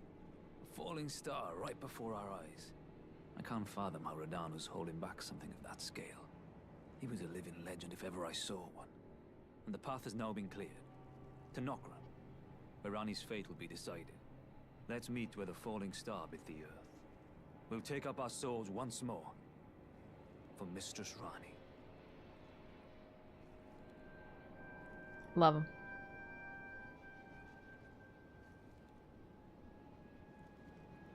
You wanted the glory they had? For sure. Godfrey wasn't a show-off any more than the lion on his shoulder was an image of strength. I think the thing about Godfrey is that when he was Horaloo, like, I'm not saying he was a show-off or boastful or, like, not really, but part of him was sheer intimidation, right? Like, might and showcasing your might with various feats of strength, such as becoming chieftain of the Badlands by preventing anyone from being able to defeat you, right? It's not holding back the stars. It's not showy. It's not him going, I'm so strong. But there is something to be said about how he represented strength. Truly, but also backed it up, right? Like, Radahn was very powerful. But he also was never really able to achieve his goals, was he? So, I don't know. The difference is Horaloo and Godfrey, as them being different, you know, nicknames for the same dude, achieved their goals, largely, right? And then Blythe goes to jail. Yeah. Sweet Blythe. Let's meet where the falling star bit the earth. It's a great line. We'll go into Bit the battle earth. again, side by side. It's My actually... only purpose is to fight for Ranni's fate, sword and fang. The curtain's rising. On the final act. And then you get sidelined by EG. Whoa! What the? Aw, dude! They suddenly got freaking red. I love it when it looks like this. Horaloo be everyone in the end except for us. Hee hee. No, but seriously. Okay. So you might notice that Alexander is way more visibly damaged and completely cracked. He does have changes after this fight. In fact, you can see inside of him. Unsurprisingly, there's nothing there. It's like looking in the head of an orange cat and seeking the brain. Just kidding. But no, he is very, very, very, very, very cracked. Sweet boy.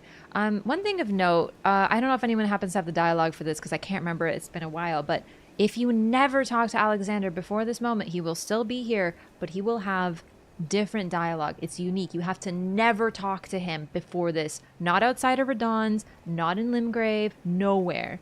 Your introduction to Alexander must be specifically here. And he says this really, really eerie line. And I don't remember what it is, but I remember being like, oh, bro, it's really creepy. He just like me for real, empty head. He's so dramatic, though he is fine. He is not fine. But he is also very dramatic. Radahn also left banners around Lane Dell when he ran. Notably, you find his banners, but Godric left behind. No single... Oh, yeah, I see what you're saying. Yeah, because Radahn was like, I will take you down, Lane Dell. And then it was like, nah. Is it the one line he does after you talk to him 4 times? I think so. It's very creepy. It's like him saying, well, I'll crush all of you down into myself or something like that. I was like, bruh. Thank you. Yeah, English only for moderation. Thanks so much. I'm so sorry, though. Ah, hello. I wish I spoke more languages. It was a battle marvelously fought. You are well and truly a champion, friend. I, on the other hand, am nothing but a crock. One hit was all it took to crack me, and for my insides to come spilling out. After that, I hid like a coward. And as such, I can hardly stand to face one such as you.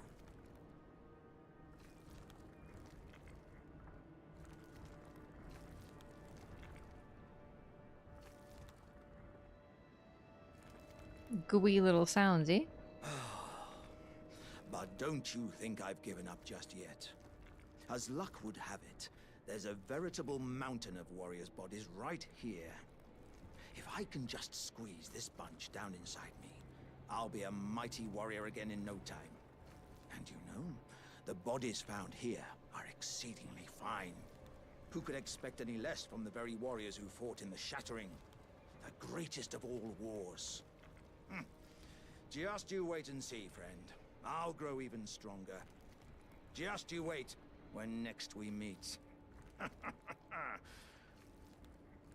You know that really, I'm smiling because I was thinking of a Valentine's Day card of just a picture of Alexander in him saying, the body that I found here is exceedingly fine. And it's just like a little scuffed picture of him with that text and then...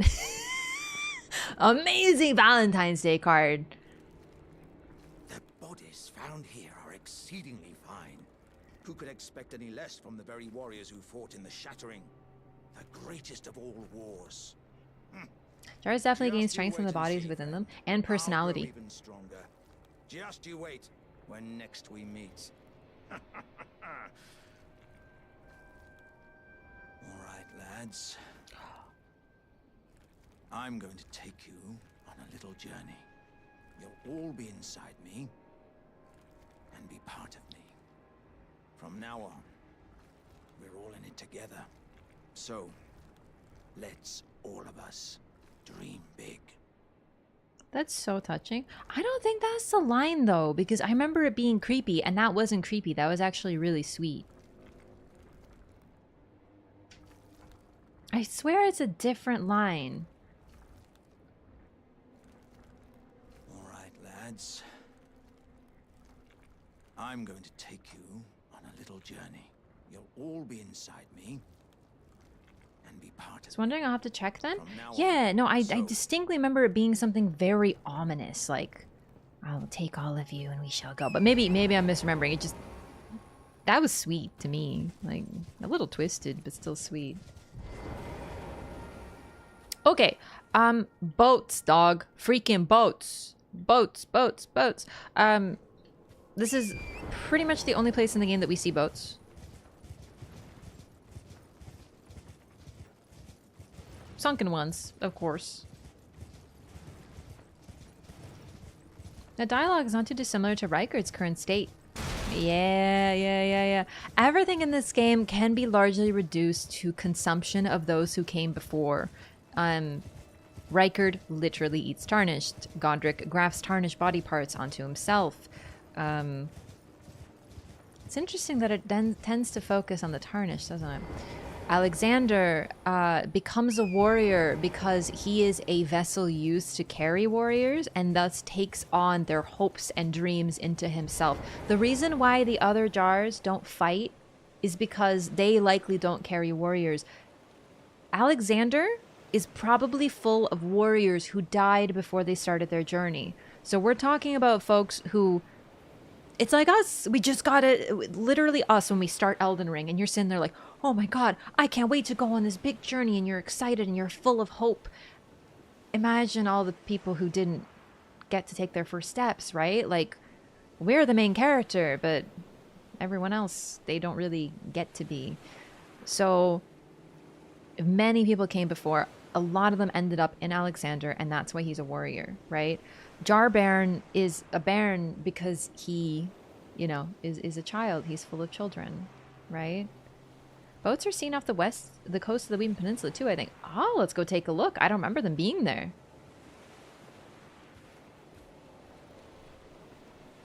So, I don't know if we can get a closer look at these. I'm gonna be real with you. From this far away, it looks a little Minecrafty.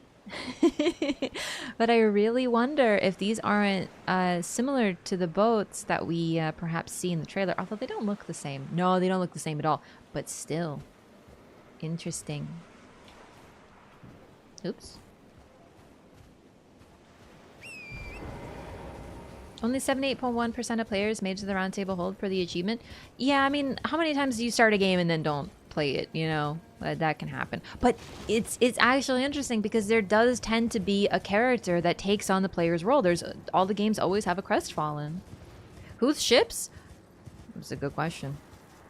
It's possible there are people who came to the Lands Between. Possible there are people who left the Lands Between. Perhaps they were involved in the War of the Shattering. Perhaps there was a naval aspect. We don't know. What a gorgeous sky. Never get tired of Caelid.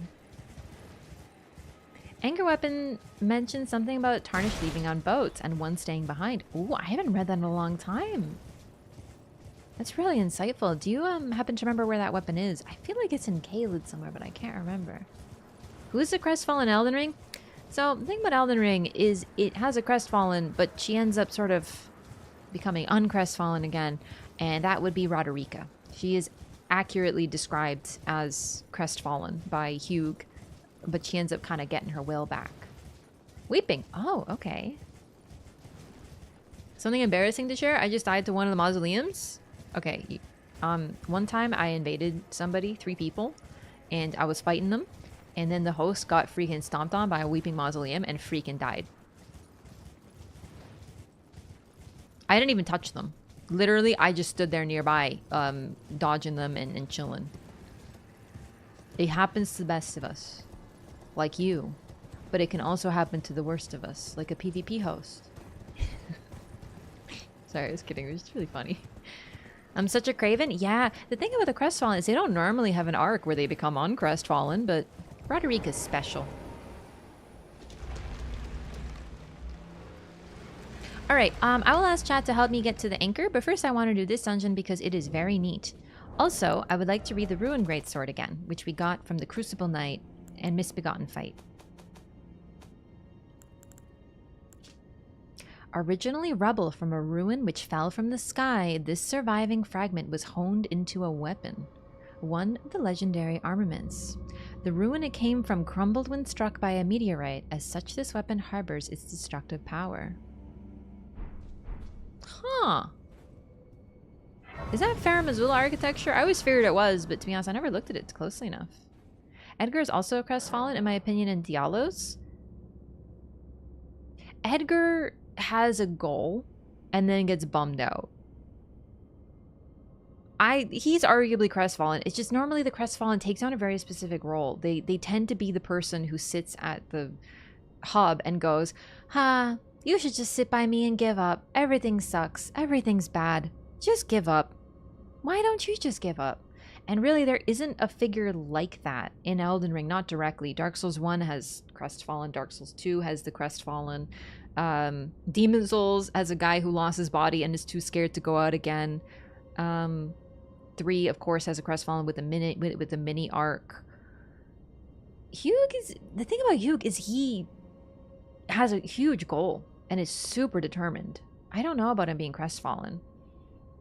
Spiral into that archetype, they definitely are crestfallen. It's just they're not the crestfallen. Broderick is the closest, I think. Topes is actually a good example. But the difference is, I feel, with the crestfallen, and this is sort of what makes them so special, is they literally sit there and just try to get you to give up in a way. Some of them are nicer than others, but they're all like, nothing good awaits you if you leave. You should just give up.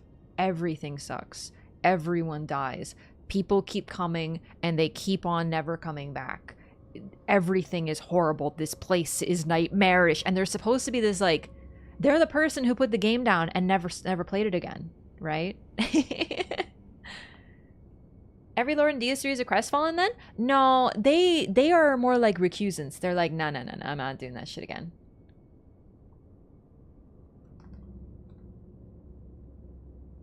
Like, I'm not saying that they can't be crestfallen, but there's always one crestfallen, right? Gonna make a stop at War Dead Catacombs? Can you remind me which one that is? I don't remember. Oh, this. Yeah, we're going here. Sorry, I just saw that. FromSoft patched Gary's dialogue. He's a lot more hostile in the past. Ooh, really? I know they patched Vare. I don't remember Gowry being hostile. Elden Ring crestfallen, every tarnish who lost the guidance of grace. I'm just talking about the role. Okay. Every FromSoft game has a really cool lady who uses dex and is a master swordswoman. They always have one, right? If there's well, Frida is not a swordswoman, but you know what I mean. Like, they have like a dex base. There's always one that fits this mold. FromSoft always has cool warrior with huge sword on shoulder who often gets corrupted. Artorias, arguably Blithe in this game. They're corrupted, even though they're good and they're heroic and they want to do their best, bad things happen to them. There's always like the guts type, right? There's a big hat witch. I always say there's usually a big hat, yeah, but not necessarily a witch. It can be Big Hat Logan, but there's like some sort of guy. Elden Ring doesn't have that directly. There's figures who take on the role. Vare is kind of like that because he does kind of want you, but the thing is, he doesn't want you to give up. He just talks a lot of smack. Diallos is crestfallen. I think, but the problem is, to be a crestfallen, you have to start okay. Normally, you show up at the hub and they're already there. That's what the crestfallen does. It doesn't mean that the other figures can't be crestfallen, but there is no direct one-to-one comparison. Roderica is the closest because you talk to her and she's like, oh no, everyone got turned into a spider. Everyone got their arms and legs cut off. I'm a craven. And you're like, what the you on about, baby doll? So she's the closest, but she ends up subverting the crestfallen arc and finding a new purpose with the help of others. It's actually really touching. So she's an inverse crestfallen, but she starts as one. Like, you show up, she's immediately, everything's already gone wrong for her, and she has completely given up, and she's like, I'm just gonna sit here until I get the courage to die. That is literally crestfallen. And then she changes. In Dark Souls 1, there's a crestfallen who, he's very negative. He's like, you suck and everyone sucks and you should just sit here and give up. And in Dark Souls 2, he's a little softer. He's like, I gave up, you know, but I joined this covenant. You should join this covenant too. They'll help you. Everything sucks. I'm going to sit here now, you know? Demon Souls is like, oh man, I lost my body and now I'm a spirit and I'm stuck here and I'm too scared to go back. I bet my body's rotted away and I've given up. And, you know, it's really neat. Kali Crestfallen? No, I don't think so. How she knew how to get to Round Table? I don't know. She simply did. It is curious. Only Tarnished. Actually, someone commented on my video the other day. I don't know if it was today. I think it was today. And they said that I wish we could bring Bach to the Round Table Hold. And I'm like, oh, that's really sweet. And then I realized, literally, only Tarnished are able to enter the Round Table Hold. It's something apparently inherent to them. They receive a summons somehow, but they're able to go. We're unique because Melina takes us. But in a previous patch, like pre-release, Vare was apparently able to take us. So it looks like Tarnished can kind of bring other Tarnished in, but only Tarnished. Now, you might be like, okay, but what about like Hugh and Enya? They're not Tarnished. Exactly. There's lore to be found in that. I think the reason... Okay, so I talked about this before, but I believe that Hugh is the host of the dream, so to speak, in the way that Gehrman is, or Mikolash is, in that it's based on his memories. So we are literally existing in Hugh's remembrance that allows us to stay safe there, which is why he says that he is a prisoner to the Tarnished, because he needs them, as I said yesterday, to get good, so that he can be free of his goal. He's not literally imprisoned, it's more metaphorical. Until one of them kills the god, the Elden Beast, or Marika, arguably there, he will never be free. Enya, I think... I'm thinking about it more and more. I'm starting to think she might literally be Marika speaking to us. Because she's pretty... At first, she's just like, yeah, listen to the two fingers, and here's the story of this land. Yes, take the remembrance. Yes, of course. But then, when the two fingers is busy, she goes, burn the tree. Freaking do it. So, Enya, there might be a little bit more to her, right? The two fingers, I honestly believe are quite possibly illusory or otherwise, like, sort of odd there. Because we never directly interact with them. We only interact with Enya, who translates for them. And even when Enya is dead, we can still get benefits from her. Versus Hugh stays functional and we can communicate with him even though his memory starts to vanish because his remembrance is literally burning. Right? Anyway, the point is, I think that's why it's only Tarnished there. We can't invite Alexander. We can't bring anyone else in. Unlike previous games, where you can invite people to the hub or they go to the hub, the only figures that show up there are Tarnished. I already had my own theories on Hugh. I just wanted to point that out because when I got that comment about Bach, I was like, yeah, that would be nice. Why can't we? And then I realized that it's literally only Tarnished in there. How does Alexander get to Fair Missoula? Likely because we opened the way. That there's precedent for that. Enya's voice changes? That's it. Dang it, my problem with voices strikes again. I heard Topes and the Crestfallen Warriors of Dark Souls series are the same VA. Which Crestfallen? The first one? From Dark Souls 1? Or technically Demon Souls, but I guess Dark Souls 1 in this case? Alright. This catacomb is incredibly cool. Because the spirits do not need to be summoned, they simply fight. It looks like this is the catacomb where Radahn's warriors and the Cleanrot Knights were placed. And even in death, they fight. It is 2 tones? I mean, okay, is there a different voice actress? Or is it just... Because she does a really good voice where she's talking is the 2 fingers, but it's still her.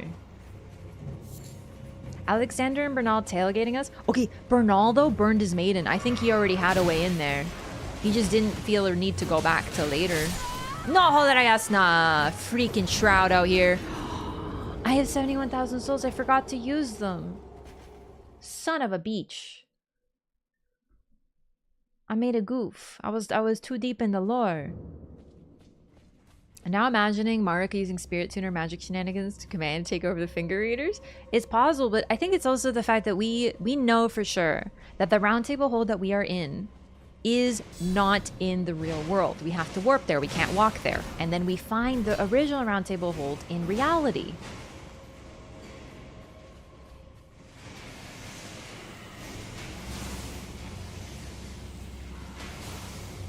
Sorry, I'm just gonna focus up here because I don't want to lose those souls.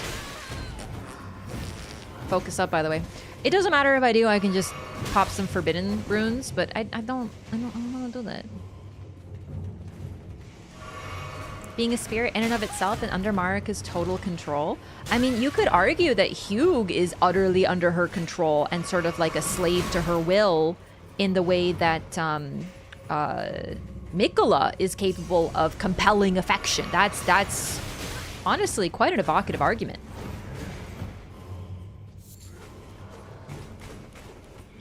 When we get to characters like Mikola, and through Mikola we learn a little bit about Marika, such as her ability to, son of a beach, to compel affection, you have to wonder, there's gotta be a worry little thought in the back of your head. Did people love them, or did they make people love them? Now, it's interesting that Mikola is able to do it, and I posit that Marika was able to as well. She had a similar ability, but it's interesting, again, that if Marika was able to control people, in quotation marks, why was she unable to control Radahn? And I argue it makes sense in this case that Marika and Radahn are born of the same form. That's partially why. Hi, Marlo. I'll pet you in a second, baby. I'm trying to get my runes back.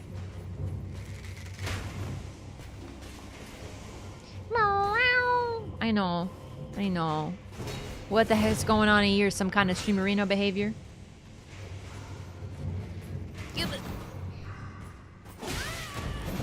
It's also possible that the reason that Radahn couldn't be controlled was some nonsense to do with the greater will having influence, but I will say...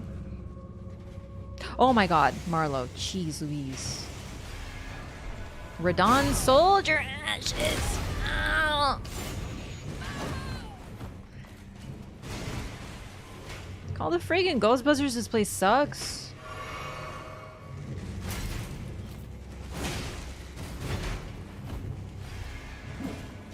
I don't fully remember where... Oh, that was the wrong choice. Oh, we can undo it.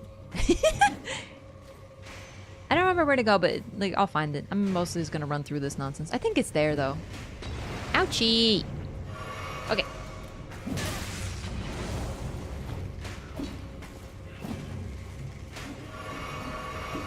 Two completely separate beings it fused?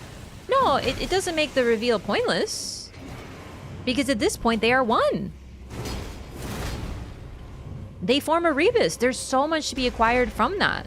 And if they are two separate beings that fused, that was my interpretation for a long time, because I found that to be more striking personally.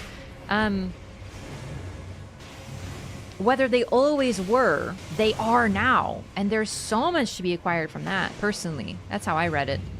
Now I think the evidence is pointing to a different conclusion, so I'm amending my previous theories. But I stand by the fact of having two separate individuals who are completely opposed to one another in ideology, forced to combine to create a perfect being. Also, two beings who have lived completely separate lives. I find that intriguing as heck, personally. Make such a big deal out of it if Radahn was just a random person Marika could fuse with? Because it's a freaking... Wait. Look, it's still the old statue. The old, treasure chest. I thought they got rid of all of these in a patch. Huh. They patched all these out, I thought. That's so neat. Anyway, sorry. Because whether they were or not separate, they are now one, forming a perfect alchemical rebus. And as such, we now understand the context of Melania and Mikola's cursed birth. Trust me, as someone who was a big proponent of that they were separate beings who combined, there is plenty to be freaked out about. Old school wooden chest in the Perfumer ruins? Really, they kept it. There was 4 that I remember. There was one Outside of Landell at the Watchtower. Hi, kitty. There was one in one of the dungeons. I don't remember where. One here, I guess. And the perfumer one, apparently. All right, we're just gonna rest so we can recover here. It's quite a thing. They were separate initially. Mesmer has forced me to adjust my theory. Cat, where'd you go? Oh my god, he literally ran out to me. Rubbed my feet with his face. Should I miss this? Bro, I've been talking about it for weeks.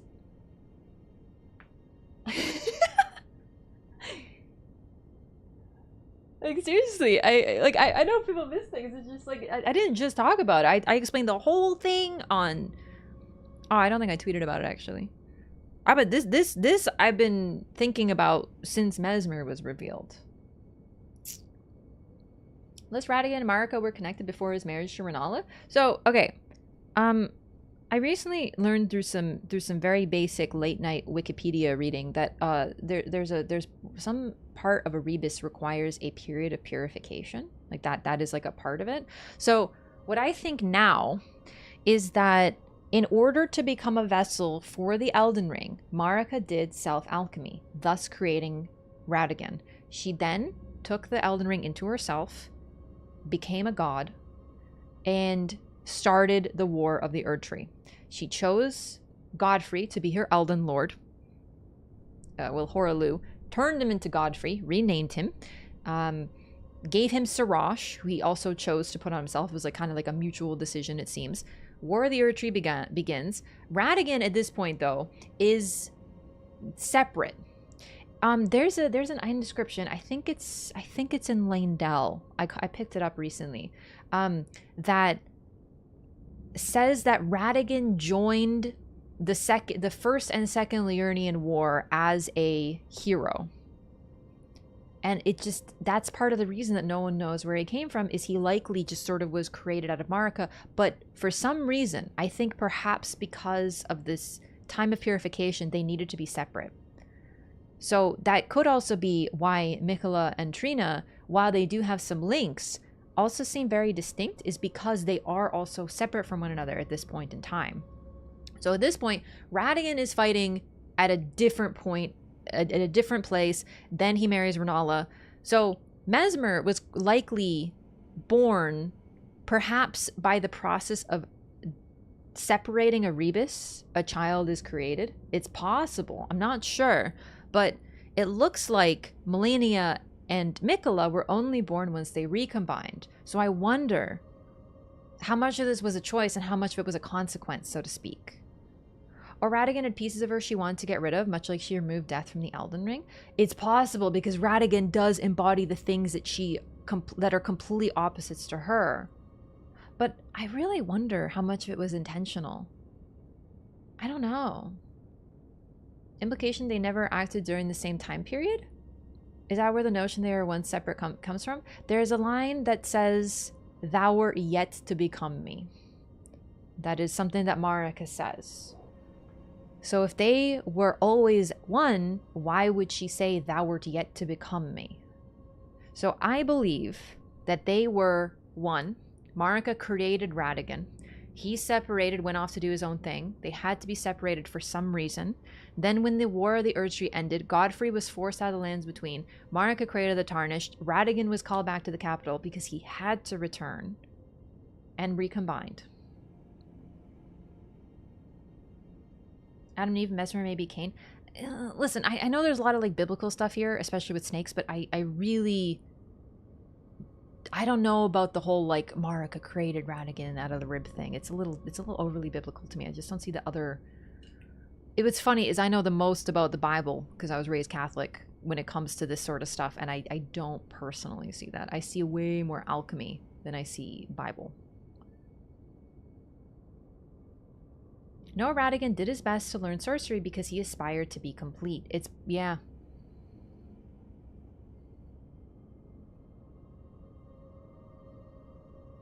Radahn and Marik's giving Mrs. Doubtfire vibes, except they're completely actually separate. They both have their own being. Doesn't actually include a lot of Christian-specific themes. Yeah, like, I'm not saying they're not there, especially since George R. R. Martin worked on this, and there's a lot of Lord of the Rings influence in this game in particular, of course, Tolkien being famously Christian. So, I'm not saying it's not there. I don't know. I think there's aspects of it that are there, but that part I'm not seeing personally. Also, if Mesmer is Cain, then who is Abel? Do you know what I mean? Like, where... Melina? Maybe. Mark Hetchy definitely could have done some alchemy shenanigans. Oh yeah, I believe that alchemy is key to the story of Elden Ring. I just don't have like all the puzzle pieces here. Refill? Yeah, I need more water. Okay, I'm gonna read the lore of the items that I picked up in that dungeon. But first, I'm gonna refill my water. So if you give me 1 second, gamers, I'll be right back, okay?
I'm back.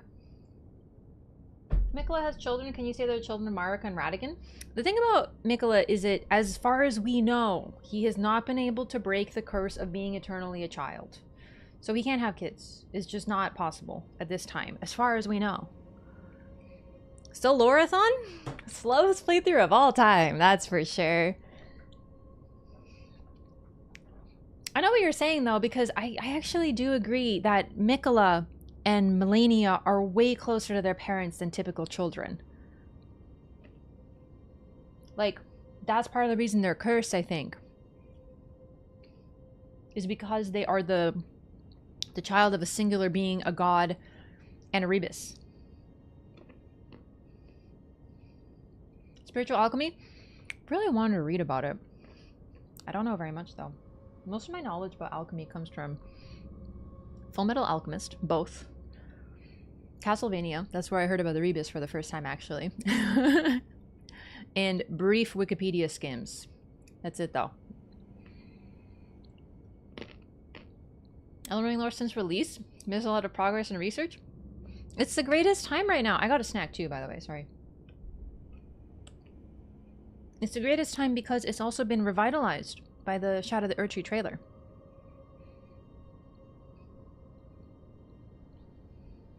Lattice is a type of sorcery? No, I agree with you. I don't think the lattice is a type of sorcery. I think it is his rune.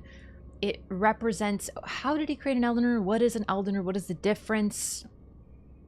But generally, it represents him perfectly.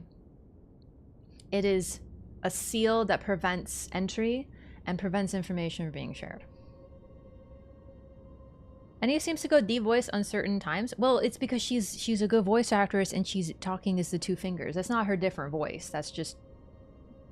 It's like, hello, this is my normal speaking voice. This would be an example of how I talk normally. But when I read lore, I do this. And we get a little bit more into it. And we focus on aspects of this. Same voice, right? Also, voice actors have range, dog.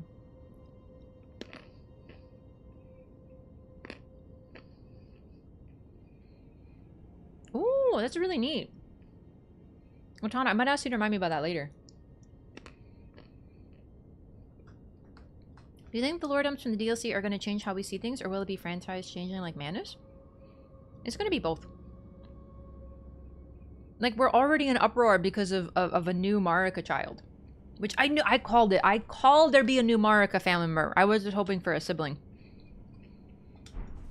I know I'm not the only one, but I've been talking about how the DLC is going to drop a new family member on us for like a year plus. Since as far as I can freaking remember. It is not a surprise. Here we go. Radahn Soldier Ashes. Notably, they're red-eyed as well. Both spirits wield fiery weapons to perform powerful skills. Such is their valor that they will immediately attack after being summoned. General Radahn's soldiers were all reputed to be masterful warriors, and it was popularly said that the Redmanes knew no weakness. It's a whole new game, yeah. I don't want to get too close in case I get pissy. Here we go. Collapsing Stars. One of the glintstone sorceries that manipulates gravitational forces. Fires numerous gravitational projectiles. Any foe struck will be pulled toward the caster. A gravitational technique mastered by the young Radahn. I thank you for your tutelage, for now I can challenge the stars. So it looks like him challenging the stars and learning to ride his horse was a bit of both. And this is officially the most high int spell that Radahn knows, so his int caps out at 36. In an interview that Miyazaki did, he confirmed that Mesmer is a child of Marika. And that's where we get that from. It was only in Japanese, though.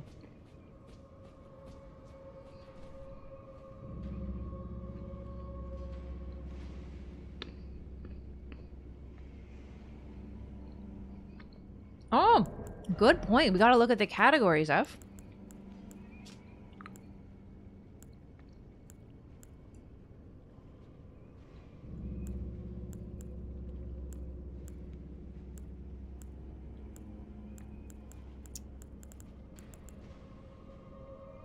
Something to be said about that. So, death.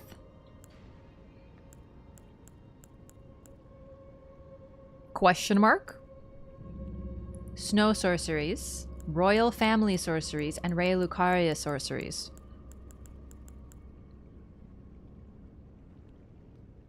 I wonder if this isn't because gravity magic was taught to him by an Onyx Lord.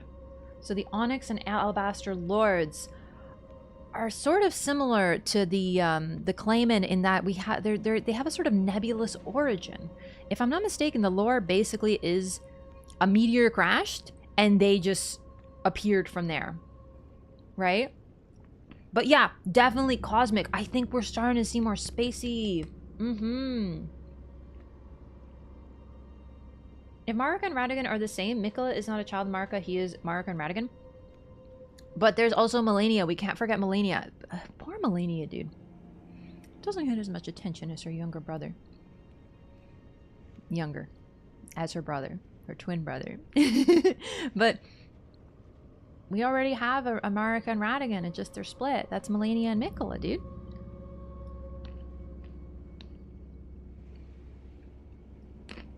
Oracle seeing fate. Radahn's gravity holding back fate.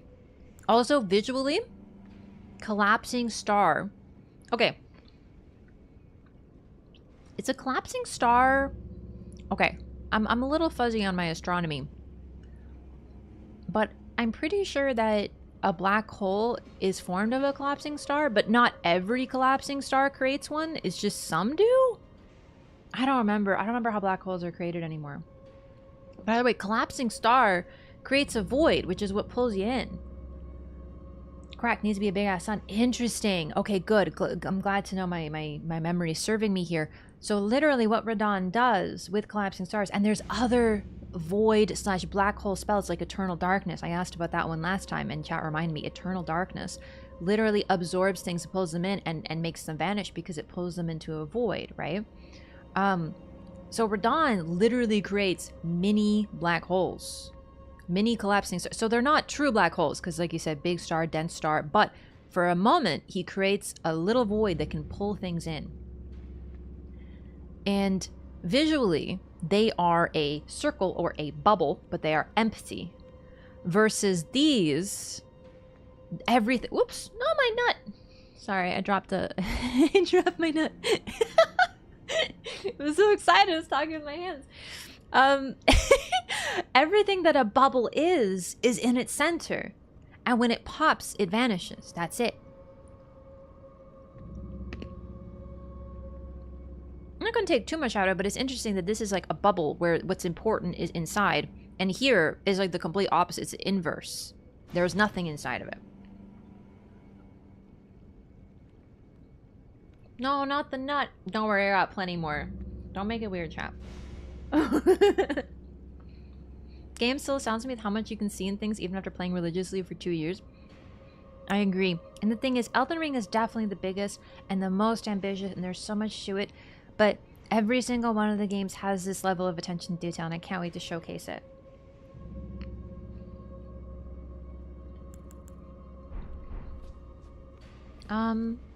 Collapsing stars, Radahn soldier ashes. I think that's everything I got here. Oh, use my souls.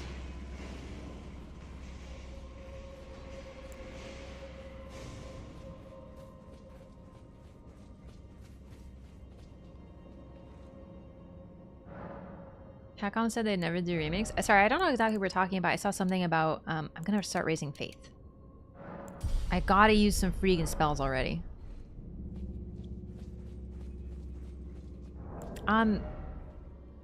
If we're talking about, like, they said, oh! I remember! I forgot to, all this. Wise Guy NYC, thank you so much for the sub. Thank you for the prime.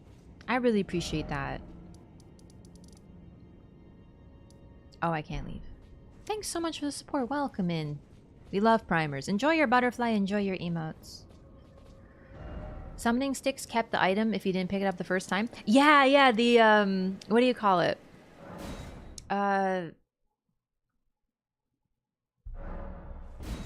You know what I'm talking about, the summoning thingy. Yeah. Summoning pool.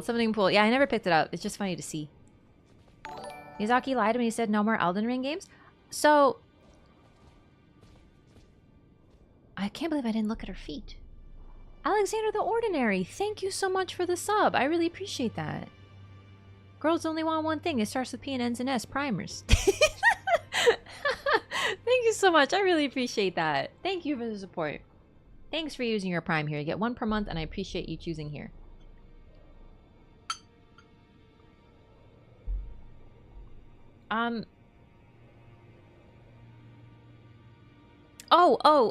So they said that they want Elden Ring to become a franchise and stuff like that. I mean, we already have like an official comic with Elden Ring. I'm not saying it's the same thing.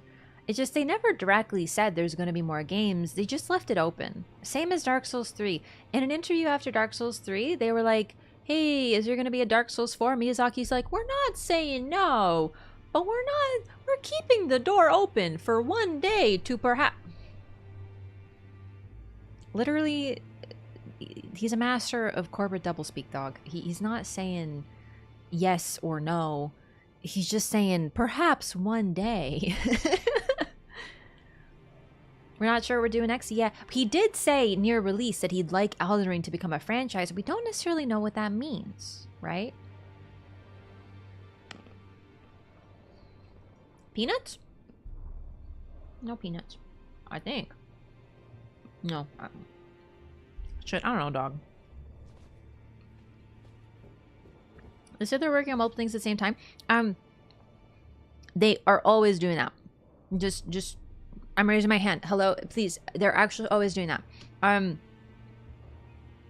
There is always a crossover. They're always working more than one game at a time. I'm a little fuzzy on what happened when, but I think, for example, Bloodborne and the Dark Souls 1 DLC were being worked on at the same time. Sekiro and Bloodborne, I think, they had some crossover. Sekiro and Elden Ring had some crossover. They always have different teams working on different things. Yeah. So it's not unusual for them to do that. That's not new. It's still notable. Armor Core, exactly. Armor Core. Other people in chat think he's lying when he says there's no other Elden Ring game being worked on. Oh, it's totally possible there isn't. I don't see a Bloodborne or a Sekiro with the 2 next to their name, gamers.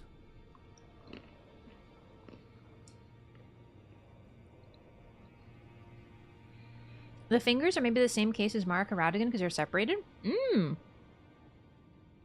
I'm still not sure what's up with the fingers, the 2 and the 3. But it would be interesting if the Frenzied Flame and the Greater Will are not 2 sides of the same coin, right? I mean, the fact that they're fingers and 2 and 3 makes a hand. There's something to it, for sure. I want a new IP, personally. I love when they make new IPs. I know people, a lot of folks' introduction to FromSoft is Elden Ring, so they don't know all the others. They don't know, like... They don't have that like, history. Welcome, first of all, if that's you. If you're like, I feel seen, that's me. This is a phenomenal studio. They have never let us down so far. Since I've been a fan. And I haven't been a fan for as long as others, but the years that I've been a fan, they have never let us down. They always do really different things, but they're also kind of on their own shit. You know what I'm saying? Like, they definitely are not like other studios. They have always, you know, danced to the beat of their own drum, as they say. And they are really good about... What's the word? I can't think of it. Not renovating. Like, doing something new each time. So, they have done sequels, but they've also not done sequels, right? So, I don't know. I don't know what to expect, but all I know is I'm going to be really happy with whatever they do. So, innovation. Thank you, Volpine. I had a moment. Even more so now they aren't with Bandai anymore. A lot of them releasing games early and kind of being forced to do sequels when they initially didn't plan to is likely due to Bandai's influence, but now they have a lot more clout to play with. So, in Elden Ring, hands can have many more fingers. That's true. That's notable too, absolutely. I'm thinking 5 fingers just because we're dealing with 2 and 3 making a hand. But, you know, there's also something to be said. Okay. Let's look at these 2 fingers. Tell me what fingers you think they are. Look at a human hand, look at your hand, and tell me which fingers you think they are. Oh, when enemies have 4 fingers and toes? Neat! Don't get what the fingers are. The even creatures? We don't really know. They're very weird. They're sort of mysterious, but they operate as messengers for an outer god. I believe the term they use is vassals. But I might be a little fuzzy there. I think it's vassals, though.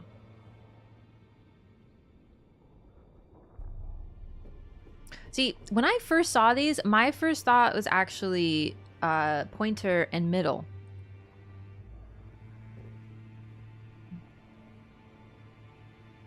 But I think it's gotta be pinky and ring, though. I think it's gotta be pinky and ring. Index and middle? I keep going back and forth because the thing is, though, the 3 fingers to me looks like these 3 with that weird thumb. But it could also be these 3 with that like severed, and they're kind of, because they look really distorted. The 2 are similar in size. That's true. The pinky is very little. But they're not standing straight. When they do look same size, though. I don't know. Pointer middle, look at the palm.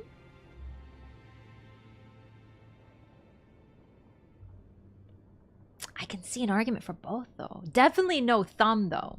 Definitely no thumb. Ring and middle. What about ring and middle?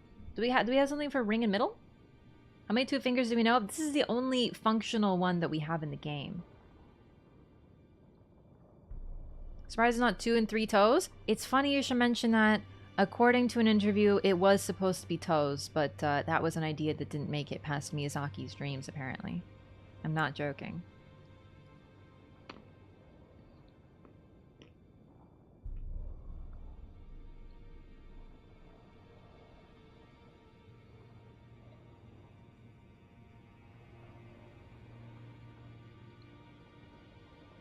Which fingers is Veronica? Oh, right. Her 2 fingers look jacked the F up. We gotta look at those. On your hand, the thumb, there is a more pronounced part of the palm on that side. I don't see it. Honestly, I'm gonna be real with you right here. Based on, oops, this part right here, like that, like the divot, I see... I think it's gotta be... Okay, it depends on like your palm print, right? But I have like a really distinct line right here. So for me, that's gotta be these 3 fingers. So these are the choices. It's gotta be 2 of these. And if it's 2 of those, then it's gotta be ring and middle. Because ring and middle have that. But the pinky and ring are too size differentialed. How 3 fingers wrap around the tarnish is really telling too. Maybe the fingers fuse together. Probably. Fighters from Rubicon Liberation Front, their names start with a finger type. Yeah, thumb Domayan, middle, little. They also have something in Dark Souls 3 with the servants of Rosaria. They're called her fingers. And they literally operate as her hand. But they're all also named after a particular finger as well. So that's a thing from them too. Left hand index plus middle. I don't know. It's assuming the hand had 5 fingers and looks human instead of Estella with 6. Yeah, I mean, we're making a lot of assumptions here. But just based on the fact that there's something significant about 2 fingers and 3. Those are the only ones we know of. And yes, there's many of them. But to me, that sounds like a single human hand split. And I think there's something to that. Compare the 2 fingers and 3 fingers, they don't match up. That's good to know. But like, okay, what if you took the 3 fingers in half and made some space and then stuck it, you know? Radahn has an attack that makes a symbol on the ground. Looks like a full 5-fingered hand. Ooh, interesting. Data mine cut ending showing a full hand, as I recall. Is that not the fake one? Because there was a fake ending. That was like everyone was freaking out about and turned out to be straight up fake. Okay. I came here to talk to Enya and I got distracted by the fingies again. Fake one? Yeah, I was gonna say that sounds like the fake one to me. Ronnie's fingers are bigger, and they're also very warped. I had my doubts, but look at you. Only once before have I seen two great runes together. Vike. Look there. The fingers shudder with exuberance. Fine work, brave Tarnished. The greater will is pleased. You have earned the right to become Elden Lord. Now, Mikola is Mikkel! the Erd Tree and an audience with Queen Marika to become Elden Lord and restore the Golden Order. The fingers expect as much from you as they do young Gideon. Take this, a token of farewell. I love when Enya says young Gideon, because Gideon's an ancient ass old man, but to her and to the two fingers, he's a young man. 3, 4, and 5. It's possible. I don't know. Ronnie's is a 2-finger. Now, go forth. Become Elden Lord. Bernal also not get the Grey Rune. See, that's what's weird. Because Bernal did indeed. Can we also talk about how his name is Bernal? Like he burned all and he burned his maiden. Haha. Anyway, sorry. Bernal, he is supposed to have burned his maiden, but then gave up and became a recusant. So you gotta wonder what happened with that, because apparently it's... But then again, she says she's only seen it once. Definitely a terrifying individual. Apparently the sign of the cross represents a schism in the Catholic Church, some believing in either the Trinity or the duality of Christ being human and God, so 3 fingers or 2 fingers. What does the sign of the cross have to do with that? I don't understand. Bro, when I learn like neat things about the religion I was raised in, and it's not just like if you disobey your parents you will go to hell, I'm like, bro, why didn't they teach us that instead of like, I don't know, the boring stuff? Yeah, I think the implication is that it's Vike, because Vike came the closest, but Bernal apparently made it pretty close too. And you know, sign of the cross is Trinity. Yeah, the Father, the Son, the Holy Spirit. 2 fingers or 3 fingers such a points where you cross yourself. They never taught us that. I'm not saying you're wrong. I'm just like, wow, like really? There's supposed to be a point to that? They never taught us that at school, dog. I had to learn, because I went to Polish school. I was a Polish Catholic school. Polish people are very Catholic, or very religious at the very least. And then I went to freaking English school, and it was Catholic. So I had to learn, do you know how annoying it was to have to memorize every single prayer in English and Polish in 2 different languages when you're like a child? Ugh, I could have been doing so much better things, like learning about like actual interesting things. Not over it. Yeah, English school and Polish school. Hidden Trinity? Turns of the Marika, Radahn, some we don't know. Yeah. I wonder. You know, 3 isn't as significant as you'd think.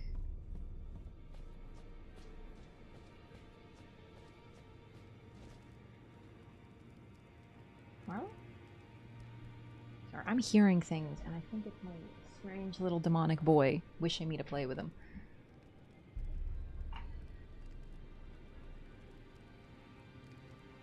Contradicts all twin. Oh, I wanted to say one thing too. There's something. Okay, Radahn, Radahn, and Renala had 3 kids. Godfrey and Marika had 3 kids.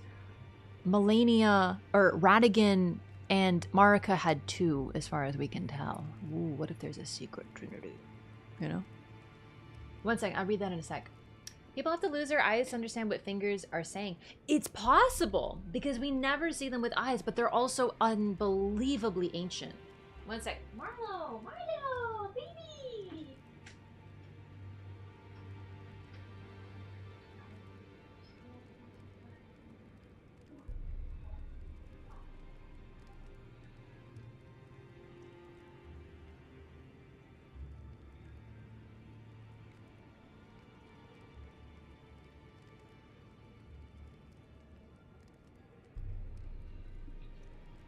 Okay, I gotta show you what I saw, what I heard, because I knew I was hearing things. This is Marlowe's toy.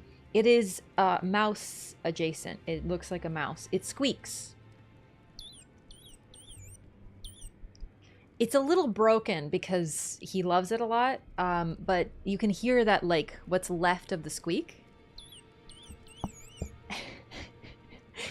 So I'm just chilling here talking about lore, and I just hear... And I'm like, did the cat bring me his toy so that I could throw it for him? And yes. Yes, he did. He's so cute. Is Goldmask blind? He don't be having eyes. He's likely... Yeah. Milo!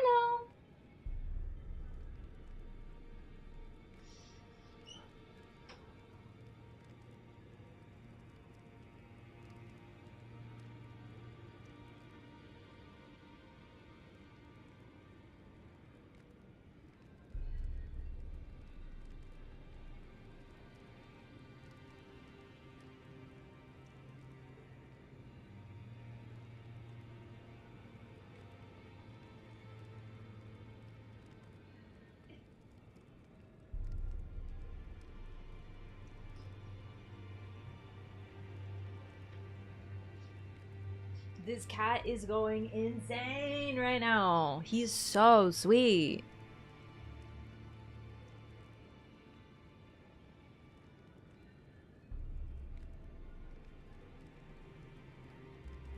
Include the change of gesture. Oh, I didn't know that. What's up, they repped? Each Empyrean has its set of 2 fingers. Yes, yes. We don't know what's going on with the others, but everyone that we find, a lot of them are at Divine Towers and they're dead. 3 digits is considered bad luck in the claw item descriptions. Yeah, and 4 is considered good luck, I believe. 4-leaf clover. I wonder if it's a 3 fingers thing for sure. Hi! Oh, I'm so sorry. This cat wants me to play with him and he's so cute. Come here.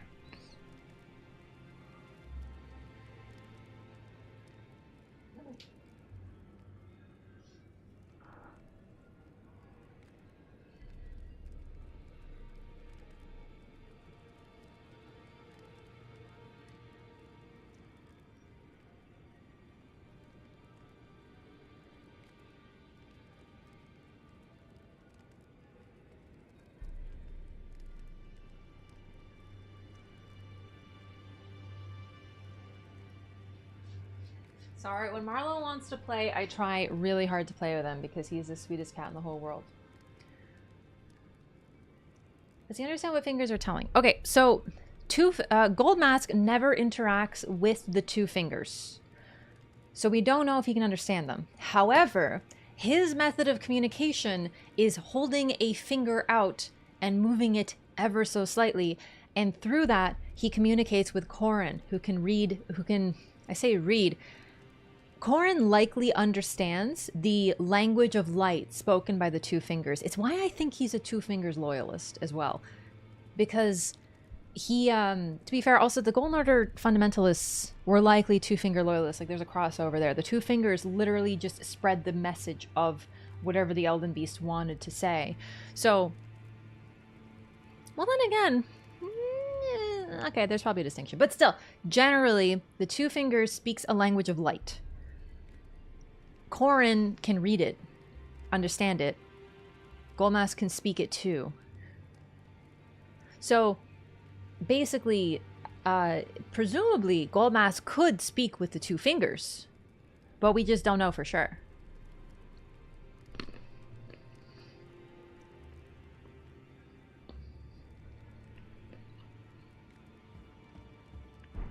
Whenever it talks to what these fingers were attached to, like the giant skulls, it's possible.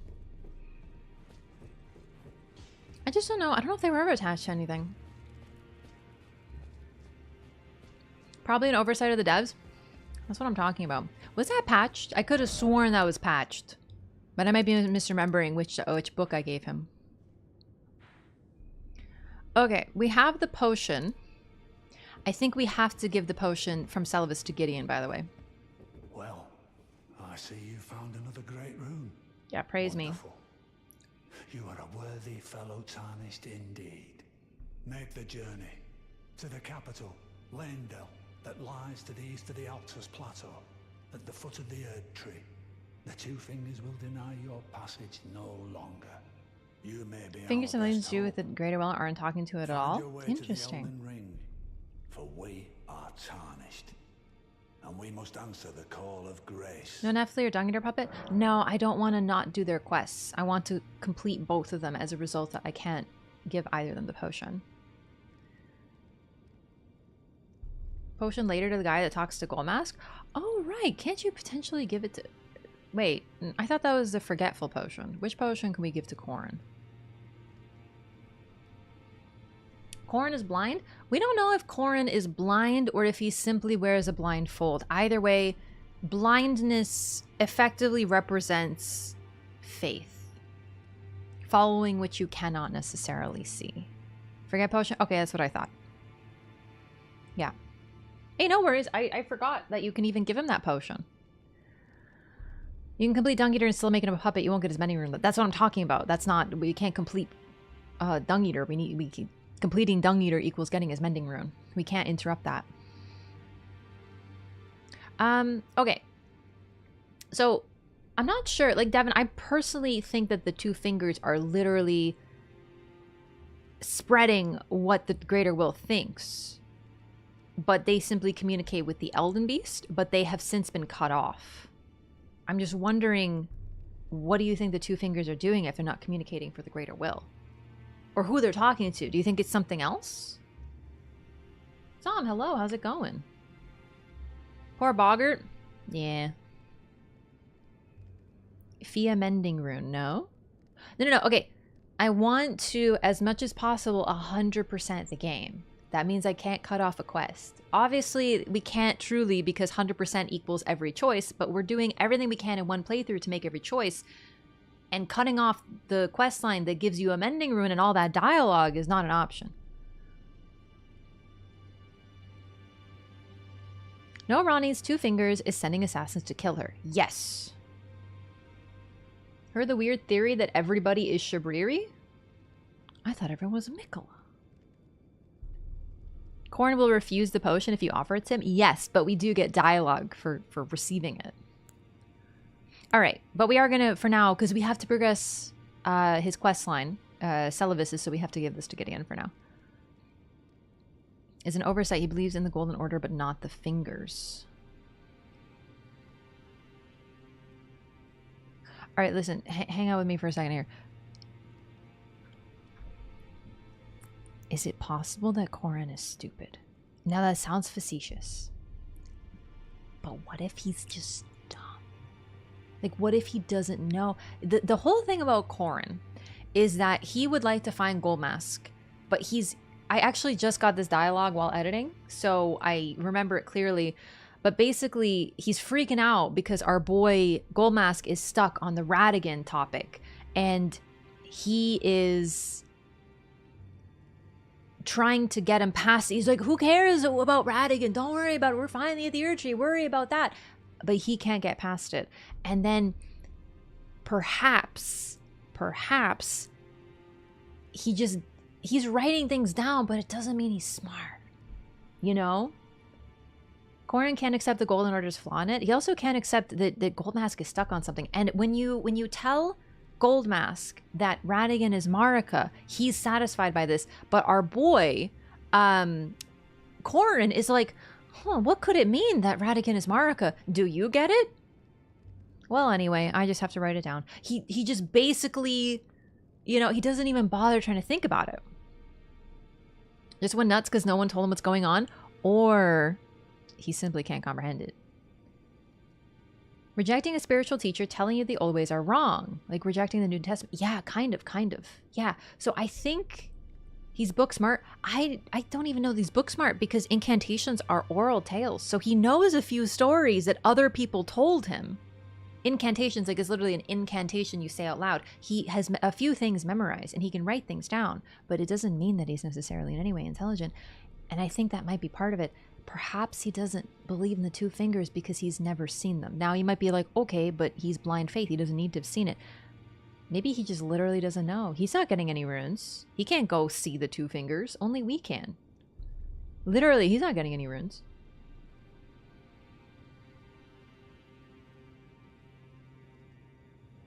Feigns ignorance to keep his idea of the Golden Order as perfect. I think it's just he cannot, you know, he cannot change his opinion based on new information.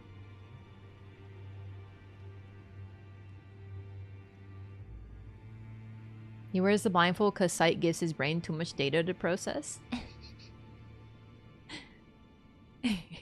So, I wonder. It could be an oversight, but you're right. FromSoft is normally not like that. They're normally pretty clever about those things. So it does suggest to me that he sees the Two Fingers spellbook as heresy. But the problem that I have with that is if you look at his starting incantations, they are all two fingers. Hey, dummy. You will then.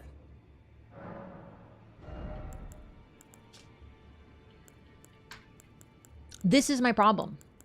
Literally everything he knows when he shows up here is of the Two Fingers, except for the forbidden sinister prophecy incantations. So, just so we know what that means, he saw a prophecy of flame.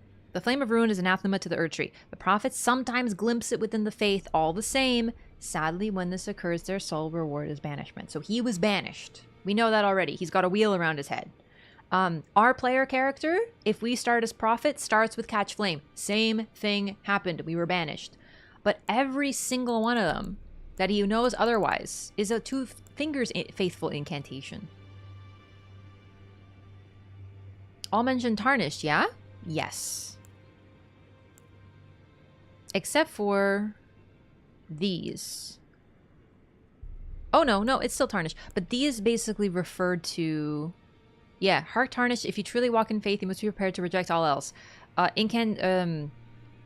Instructions unclear, accidentally rejected the Two Fingers. Like, is he really that dumb? Do you think? Even after exile, Corrin refused to recant his prophecies, and for this he was blessed with the guidance of grace. Neat. I forgot about that. It's been so long since I read it. But yeah, so he refused to say, I didn't see the flame or whatever. He says that he saw it, and he did, because the flame is a part of the... It's a sinister prophecy, but it exists nonetheless.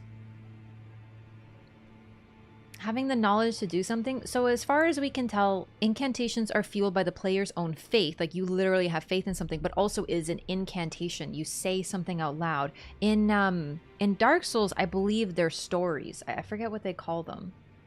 But you basically tell a story, and the story inspires your faith, which allows you to heal.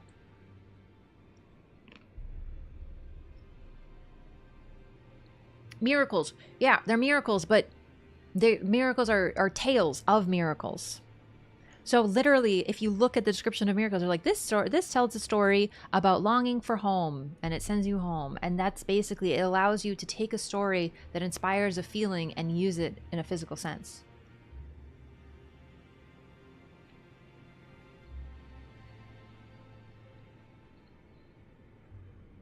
Analogous to the senses. Listen, that I don't know about. You're on a different level in terms of previous knowledge. I don't know about that sort of stuff, so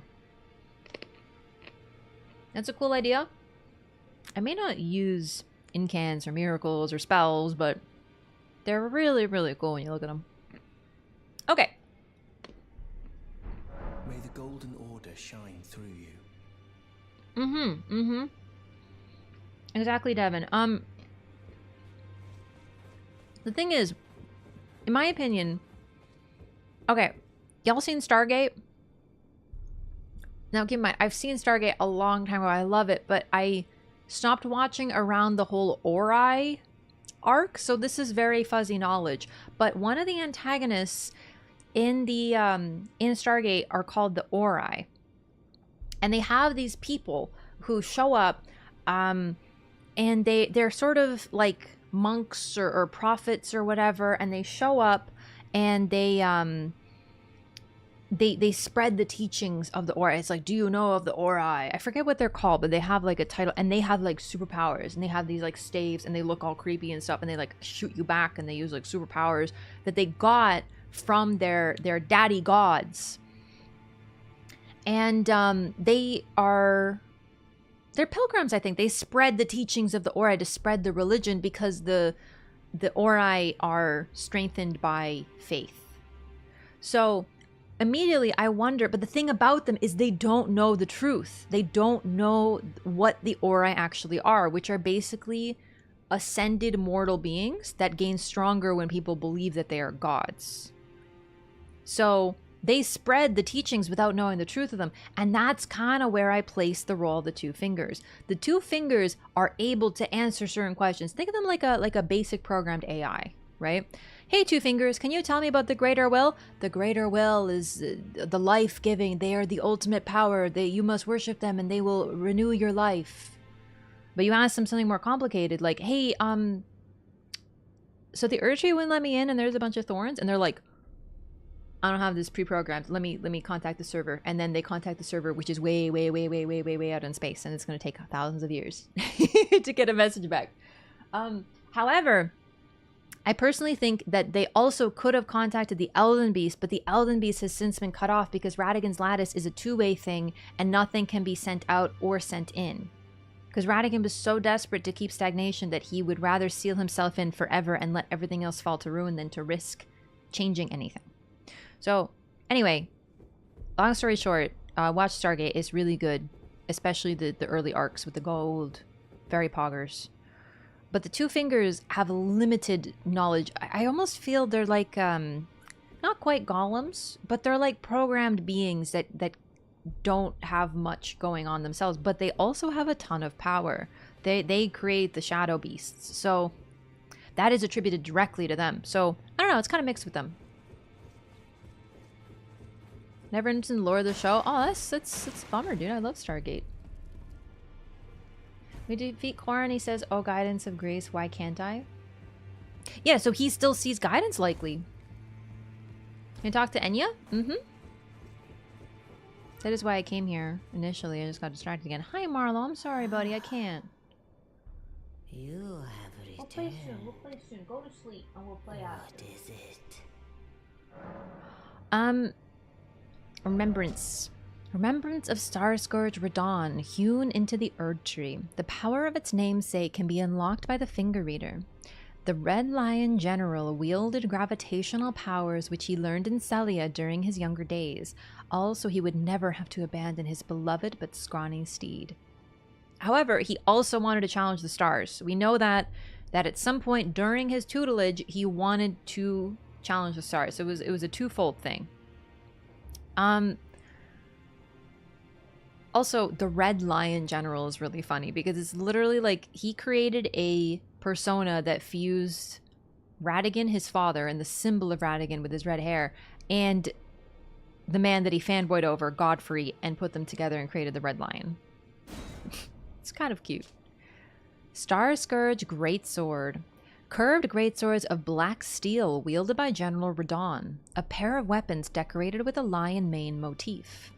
Radahn earned considerable renown as the Starscourge in his youth, and it is said that it was during this time he engraved the gravity crest upon these blades. I wonder... Okay, so the lore says that the only reason he learned gravity magic was to ride his horse.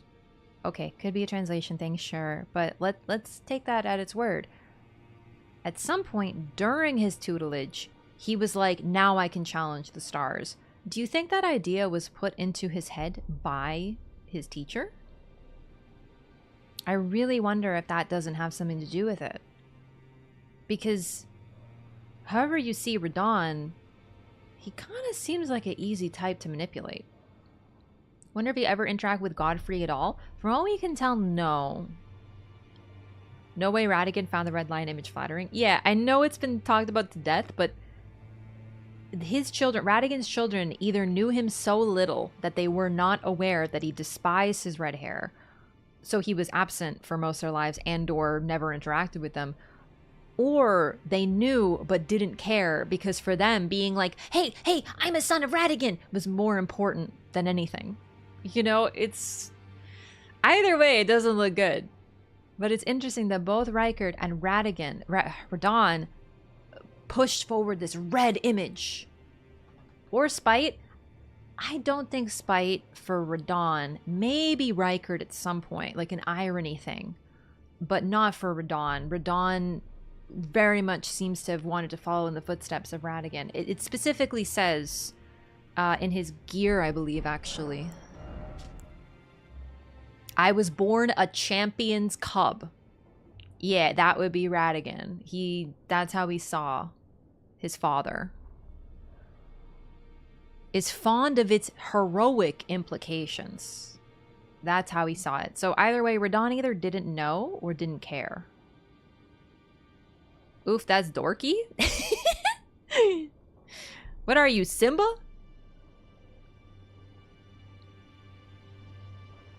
Radahn's teacher was from the Eternal Cities, which was destroyed by Estelle. Some influencing Radahn to halt the stars might make sense. I just wonder if there isn't a little bit more to it, because there's all this, you have to save Celia. Please halt the stars to save Celia. Celia isn't destroyed by a star. So I really wonder. Lord of the Battlefield's lion? No, he's the lion.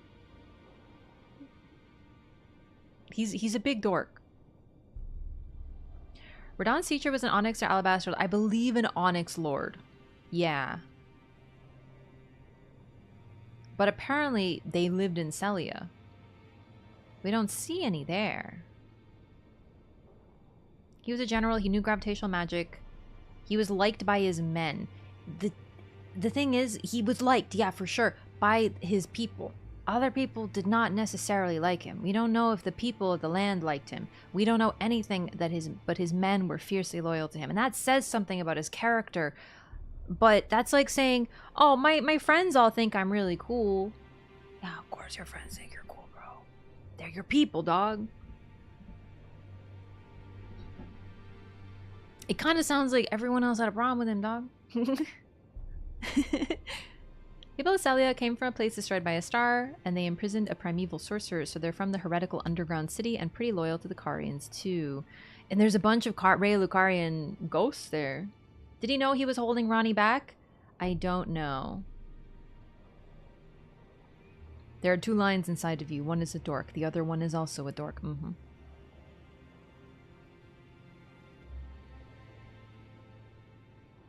Probably didn't care. Either didn't know or didn't care, or in the most unflattering interpretation, knew but did it anyway. Celia is meant to be Alexandria or some other big learning place. I definitely do see the concept there. There's a lot of mixed knowledge in Celia. It's really important. Wonder if he had some fate he wanted to avoid.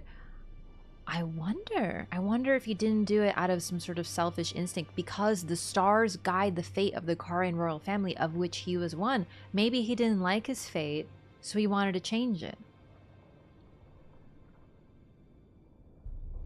The moon and the stars aren't always aligned. They were, but they aren't anymore, I believe, as far as we can tell now, because the astrologers looked at the stars, and Renala was a stargazer before she became a Carian queen. But then she worked with the moon. She was all about the moon, the full moon queen. And there's less mention of the star, whereas the Nox await their Lord of Night. Not their Lord of the Moon. His fate didn't take into account Melania. Radahn knew since Jaren knew? That's a good point.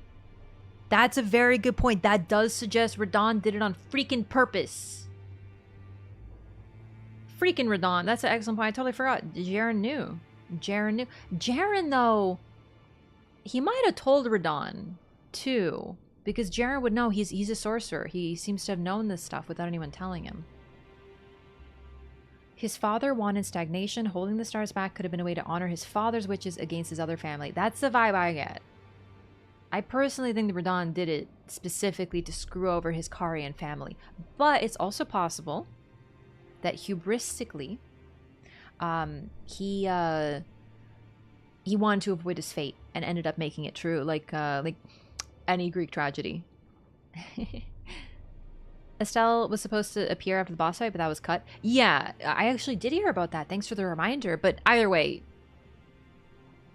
his holding back the stars was not quite as literal as it seems. He only held back a single star, as far as we can tell. Okay. Radahn inherited the furious, flaming red hair of his father Radahn and is fond of its heroic implications. I was born a champion's cub, now I am the lord of the battlefield's lion.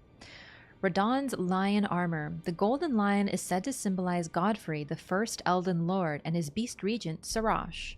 From his youngest years, Radahn was naturally captivated by the lord of the battlefield.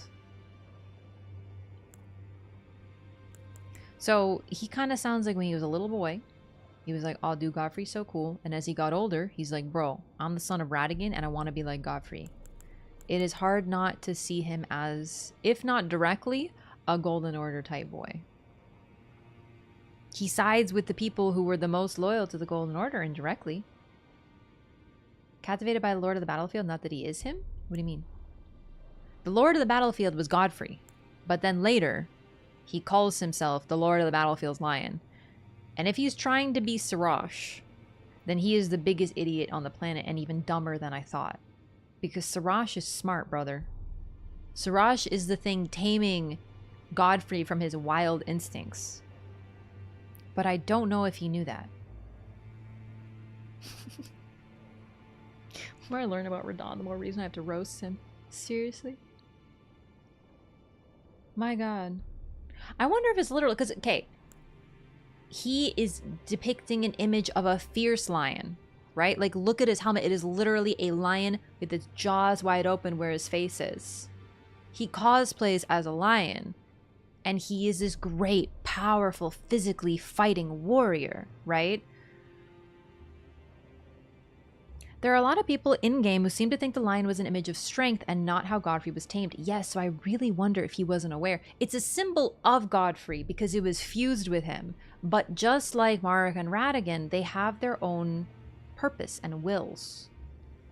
Absolutely roasting my boy. He makes it too easy. I don't think he was trying to be Sarash. I think he was trying to depict the image of the strength of a lion, personally. Okay, Radahn's spear. Great arrows used by General Radahn during the Festival of Combat. These are in fact the many spears with which he was stabbed by the Cleanrot Knights, imbued with Radahn's gravitational power. See, this is cool.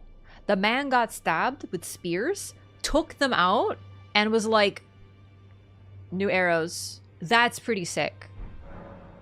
Not gonna lie to you. Okay, read this. Great bow of black iron wielded by General Radahn, decorated with a lion mane motif. Imbued with gravitational power of the Starscourge, when used along with Radahn's spear, it becomes a true weapon of a champion. Radahn's reign and Star Caller cry. It's interesting. His weapon skill is called Star Caller. Bring the two swords together and roar into the skies, pulling in enemies with a gravitational wave. He calls the stars. Now go forth. Interesting. Let the words of the fingers guide you.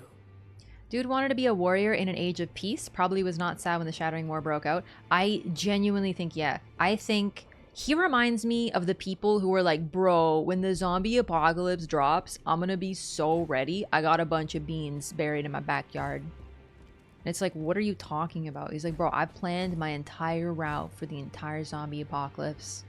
And you're like, okay, well, have you considered like, you know, exercise, maybe getting some cardio so you're like ready to run in a moment? So, nah, bro. I just got a bunch of beans in the basement, but I got a whole plan. We're gonna go to Walmart. And you're like, brother.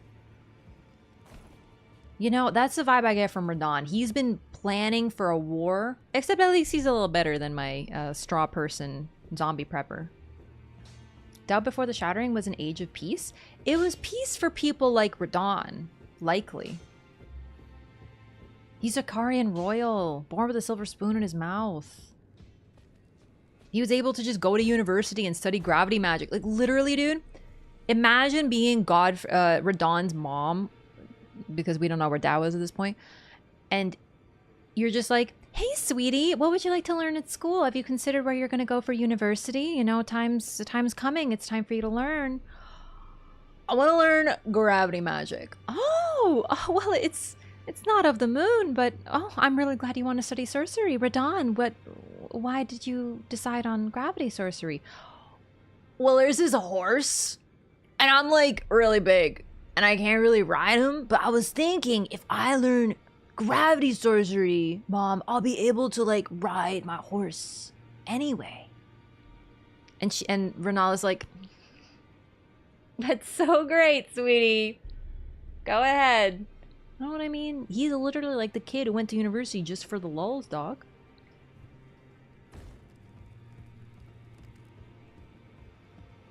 Radahn writing his personal statement for college.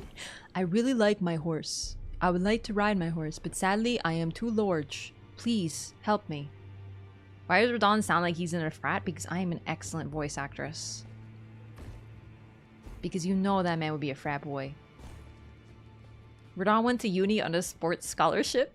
Yeah, for throwing things!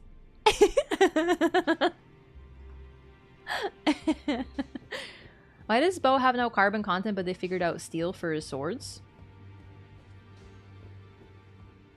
Did they say steel? No, it was black iron. I didn't pick it up. It's casually roasting the strongest demigod. Can we just talk about for a second who tells you that he's the strongest demigod? His underling, Jaren. Everyone else says he is one of the mightiest demigods of the Shattering, but no one tells you he's the strongest except for our boy Jaren.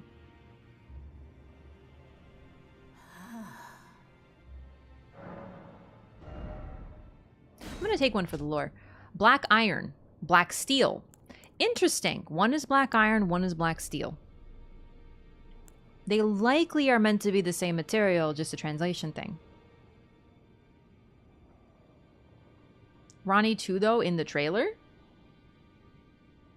What did she say specifically? Because I don't remember her saying he's straight the strongest. There's definitely the clash between Melania and Radahn. Spiral on the bow? There do be a spiral on the bow, dog. Intriguing.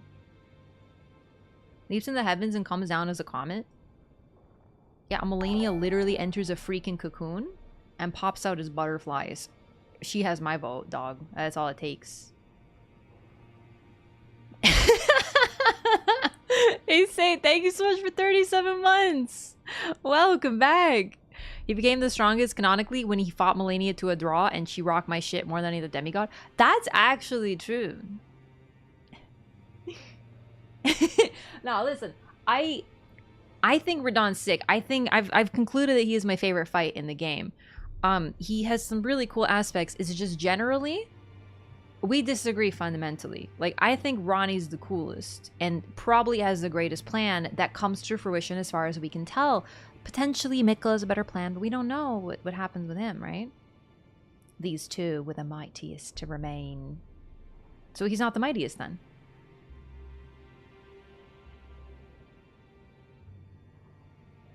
Like, she says he's the strongest, but she doesn't, does she? Ronnie's the only demigod who insta-kills you when you piss her off? That's true. Transformation got triggered and she got to be carried away. So she triggered the transformation herself. She gave up her pride. She did not want to use her rot, but she was desperate. And the reason for that is likely because Miquella asked her to fight Radahn. So she was truly desperate. She gave up absolutely everything. She was losing? I mean, was she losing or were they just stuck in a draw? Let's look at what the lore says. And lore says they were at a standstill. They fought to a standstill. What a standstill is a draw, a standstill. They cannot, like, it's pushing, it's a rock in a hard place. Miquella's plan is Ranni's plan. Ranni is Miquella after all. Raph smug. The scales were perfectly balanced. And something needed to tip it over.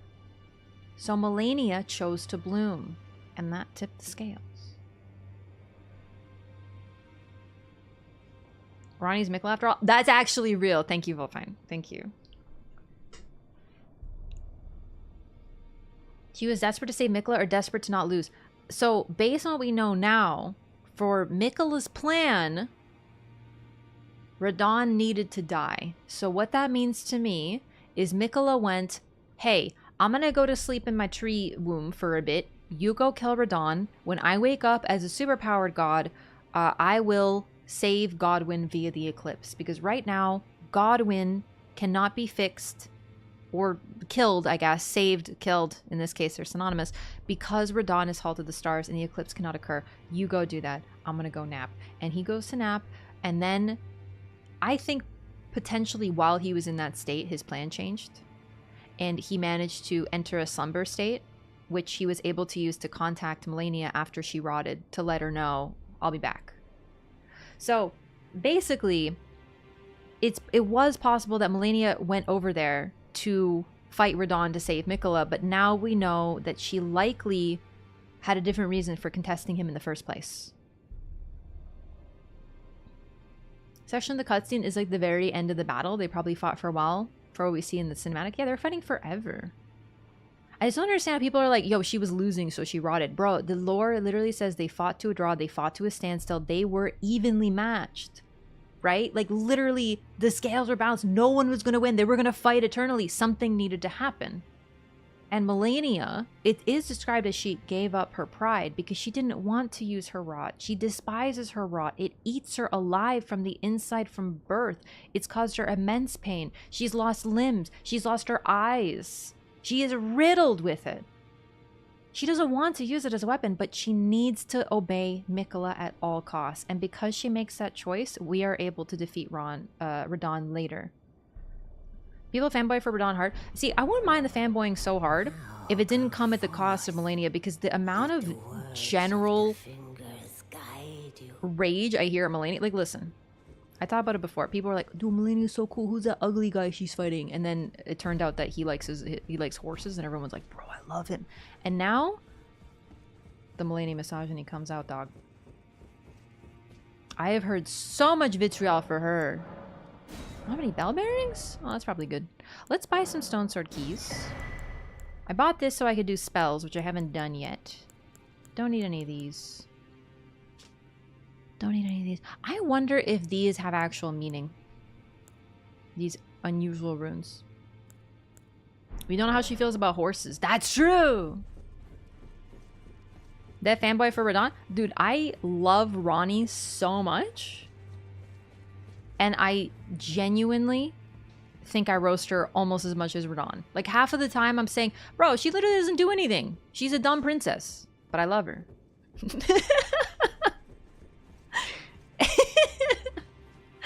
What if Mikola had an unalloyed gold mechanical horse being built for Melania, though? The tides are turning at last. Yo, take it easy, Fafa. Have a good night. Radahn also holding the stars while fighting Melania? That's true. I think, okay, isn't there like a saying about the one who wins the fight is the one who like is most desperate to, or something like that? I feel like there's like a saying to be said there. Radahn could have called the stars in.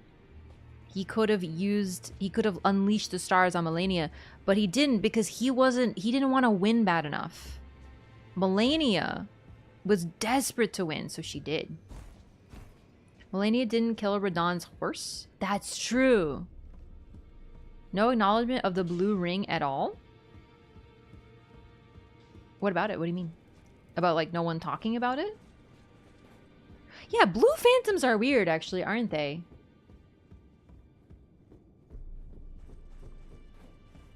If Radahn had been willing to let go of the stars and have a normal horse, he might not have died. His inability to change got him killed. Ooh. Neat. Like, there's 2 invader factions. You know what, Pally? What I'm going to say about that is blues do not have a place in this game. Like, okay, I love online. Co-op, PvP. I'm not one of those people who says it's tacked on. That is an ignorant statement. That is ignorant, gamers. If you think the PvP, the online is tacked on in this game, like, is it flawed? Does it have its issues? Does it need to be changed? Yeah, for sure. But it is not tacked on. The lore of all the way back to Demon Souls and Dark Souls back in 2009 and 2011, there is a relevance. The reason that Dark Souls even exists and Elden Ring because of it is because Miyazaki had a concept that he brought forward into these games. And part of it is the online. It's all there. So that's present. But in Dark Souls 3, blue phantoms made sense. You could be invaded alone. You could be a total noob and you were scared like me. So you had the little blue the way of the blue covenant. My first time when I got invaded, I had the Way of the Blue Covenant up, and I got a little friend who helped me, and it was really great and really neat. And eventually I became a blue sentinel and a dark moon. It's because I needed the Covenant items. But still, right? There's so much lore related to it. Of course, mostly I was a purple phantom before anything else. Anyway, I'm getting off topic, but the point is that it made sense in DS3 to exist. There was a reason for it. In this game, it kind of feels like they were like Control-C, Control-V from Dark Souls 3. There is no reason for them to exist. The reason they don't make sense is because they genuinely don't. And it's really a bummer. So freaking base. Yo, what's up, Oro? Blues in this game should work like purples. I've said it before, I'll say it again. 100%. You can summon in a phantom for free with no consequences, but you'll have to flip a coin and roll the dice. Are they going to be an enemy, or are they going to be an ally that you just let into your world? You have no idea. It would make people have to think twice. And the thing about the blue ring as it occurs right now is they don't have to even think, and that's the problem with it. It makes zero sense the way that it currently works in the game. Main feature can't be tacked on. It was exempt from secure. People lost their minds. Yeah, I've heard it for a long time, but literally in an interview, I don't remember when this was, but this is like OG. Miyazaki was asked about the existence of online in his games and why there is a co-op but an invasion mechanic as well. And basically, he talked about an experience that he had where he was driving in the mountains, and what happened is cars got stuck. It was snowy, and this wasn't terrain that is like snowed. So basically a bunch of cars got stuck all at the same place. There's just like a line of cars that were all stuck. And he says that at one point people came out of nowhere to push the cars because they saw people in need and they started to help. And you couldn't communicate because the person in the car had to stay in to brake or put gas in on the pedal as needed. And the people outside would simply push. There was no words exchanged, no money exchanged, nothing. It was just people helping people because they saw them in need. And this inspired him, and he thought about the human connection that is involved in these transient moments of people who will appear and then vanish, and people who will help and people who will harm. And that's where the concept came from. It's literally the reason Dark Souls exists, is this imagery of people helping. Like, it's not tacked on ever. It's just, I will say, blues unfortunately have the problem of being a remnant of something that doesn't actually make sense otherwise in this game. And that's my only criticism, which is why all blues are bad. Thank you for coming to my TED Talk.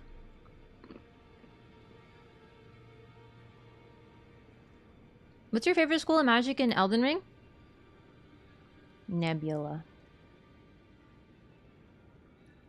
Can I have a metaphor for ganker house? Oh, thank you for reminding me. Blues are also all gankers without friends. Gankers are the lowest on the totem pole of the community. They provide nothing.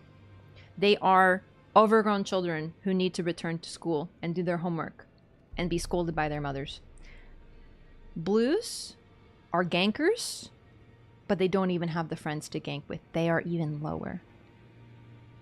Thank you for listening to my TED Talk.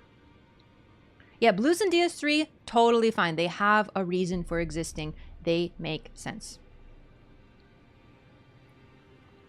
A metaphor for ganker hosts.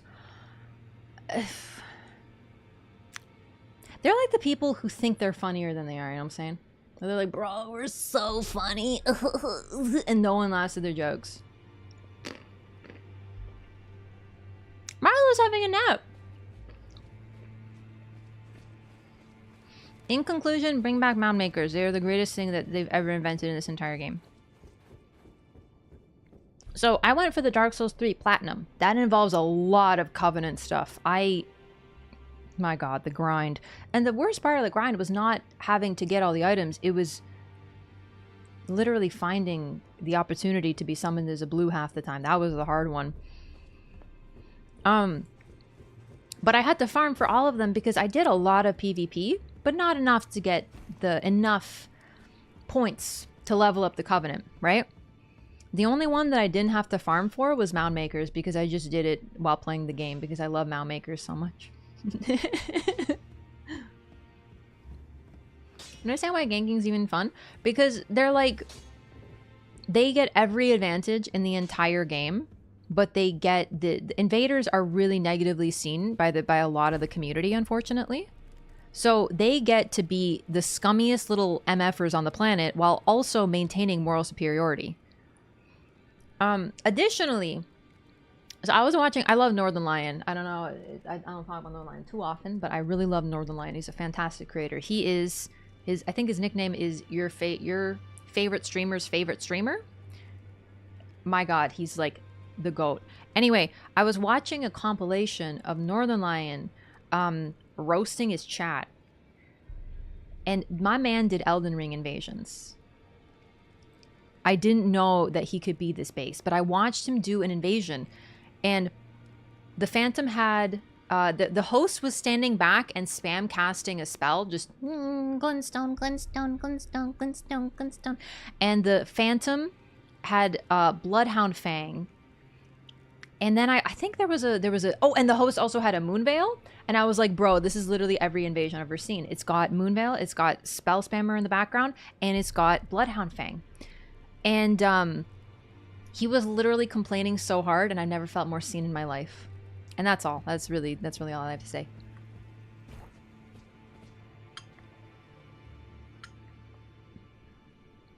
You bonked 2 piece while I was gone? Did I? I feel like Gideon is Miyazaki's way of making fun of lore people. You take that back. Nah, just kidding. Gideon has his own agenda. That's the thing. Lore people generally, as far as I can tell, don't really have an agenda, no? Seems like a total waste of time to gank though. That's what I'm saying. Is there anything better to do? Like, for real? Okay. This has been a very, very fun tangent. I can now go talk to Ronnie, perhaps? Oh no, I think she's still sleeping. No, she'll tell me about Limgrave. Perfect. My man barely knew anything at all. But he also knew too much. Far too strong still in PvP. The one thing about Moonveil is very strong. But the main thing is that in a 1v1 situation, Moonveil freaking blows because it's the most predictable gosh darn moveset in the planet. The only reason Moonveil is so strong and annoying is because it's often used in a gank situation, at which point everything's annoying. Like, I agree, Moonveil is very strong, but in a gank, just about anything is. I'm so sorry, she's still busy. She's still having a nap arena. So, I joined Ronnie post Radahn. So she told me that the thing fell in Limgrave, but if you beat Radahn while she's sleeping, she does not wake up and does not tell you. That's actually really interesting.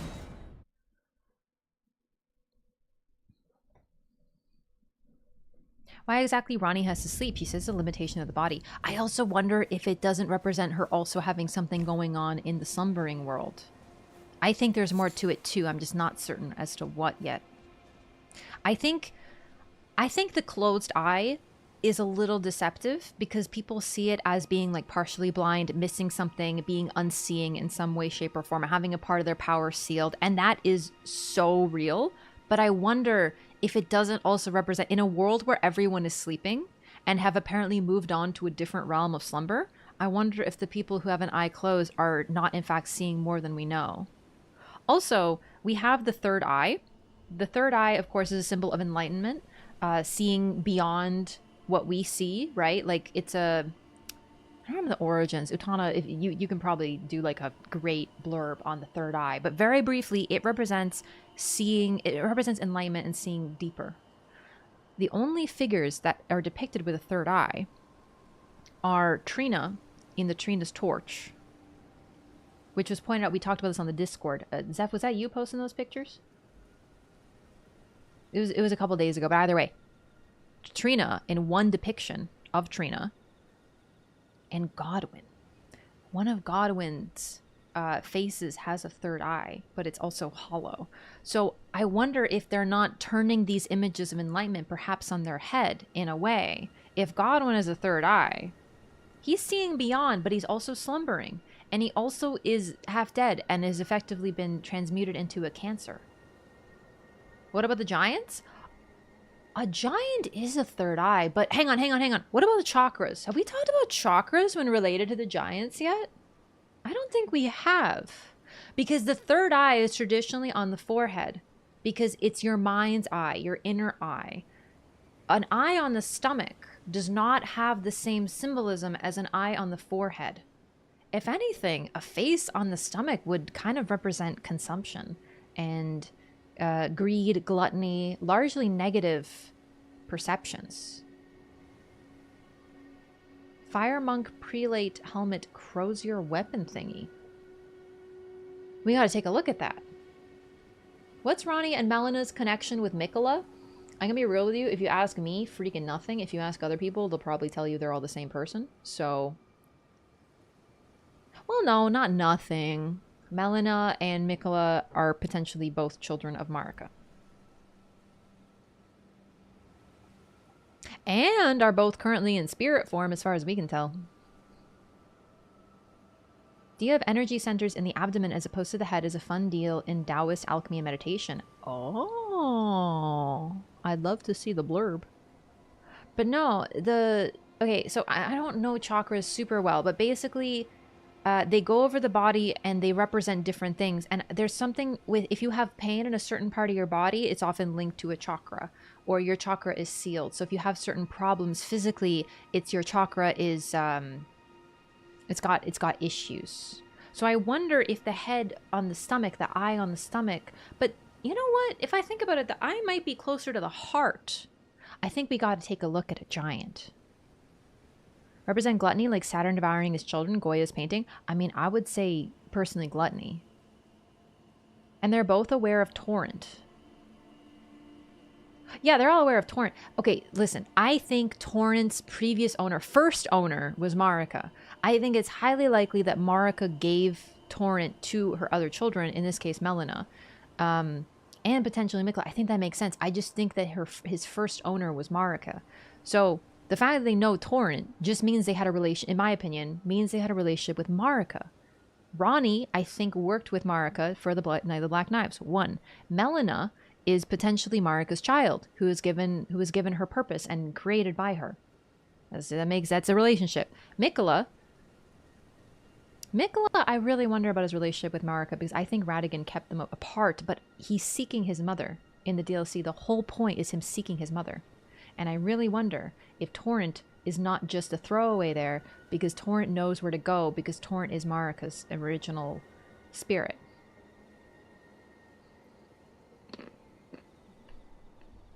Hang on, let me take a look. The helmet. Oh, there is a third eye there. Oh! That's intriguing. Okay. Okay. We got some third eyes. We're making third eye lore now. Solar plexus chakra has the fire element. Sorry, what's your solar plexus? I actually can't recall what that is on the body.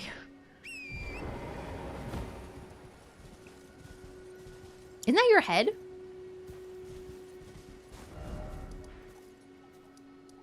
Wait, Iji. Why is a black blade kindred up by the lake Grand Lift of Rold?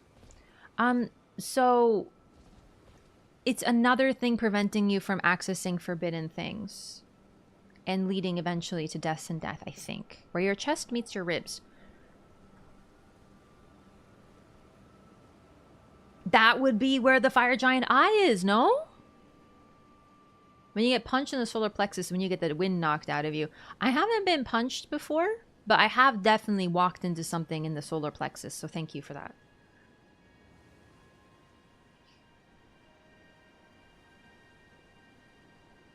Helm engraved with the sacred countenance and housing a cauldron. Okay. That's a third eye if you wear it on your helmet, but it's meant to depict the sacred countenance of the fell god? which is on the solar plexus, which is, I mean, that's basically your stomach. Fire Giant's eye is closer to the center chest where heart chakra is. Either way, the entire face is at the heart or the stomach area. That's really intriguing. Melina is a glow-eyed queen. So the thing is, we don't see her in the form. Also, I want to point out something because we talked about this with eyes. When you are in service to something, you gain an eye color related to the service. Or when your alignment is associated with your eye color. Those blessed with the grace of gold in line with a greater will, whether by choice or not, get gold eyes. Frenzied flame infected people get the flaming orange eyes. If we pick the frenzy and put it into our body, we get these flaming orange yellow eyes. You join the Vare's Fingers, Mohg's Blood Covenant, you get bright red eyes, like your sclera are bright red. You engage in dragon communion, you develop the golden eyes of the dragons, right? Eye color is very important.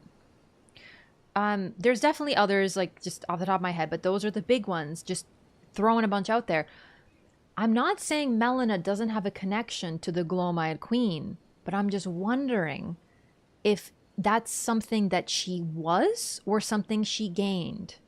Perhaps she simply has a piece of the Rune of Death herself somehow. Perhaps she has developed the power of the Glow-Eyed Queen through the same reason. I don't know. I'm just saying I've been thinking about it more and more and more. I'm not certain if that's even her eye too. This was also on the Discord. Zeph, I think it was you again. You were talking about the beast eye. And then I was like, well, we get the beast eye from Malekith. Is he giving us his eye? I mean, it is called a beast eye, but it's also purple. Here's another thing too I want to point out though. Blythe's eyes are also purple. Maybe shadow beasts have purple eyes in general. Are they the Glow-Eyed Queen? I don't think Blythe is the Glow-Eyed Queen. None of the Godskin disciples or even nobles have that kind of eye color because their flame was taken from them. Their flame doesn't have that any color anymore either. It has the black, but the white implied to me that I always thought their flame was supposed to be perhaps purple, but it was stolen from them, so they lost some of their power, and thus remain colorless. The power in the glow, like I'm not saying she isn't the Glow-Eyed Queen. But I think that's an interesting... We can't assume. We have to be really careful with our assumptions. Maybe sealed into her eye, possible. But I wonder if the beast eye is not literally one of Malekith's purple eyes. Because if Malekith is a shadowbound beast, the only other one we know is Blythe. He's got purple eyes. You know, I wonder if it's not simply their eye color. No, the Godskin Apostles stole their black flame from Giant's flame. Oh, I forgot about that detail. There's definitely connections here. I don't want people to assume, right? We saw her with a purple eye and everyone immediately said she's the Glow-Eyed Queen. It's possible, but we have to question our assumptions because our assumptions can lead us to incorrect conclusions.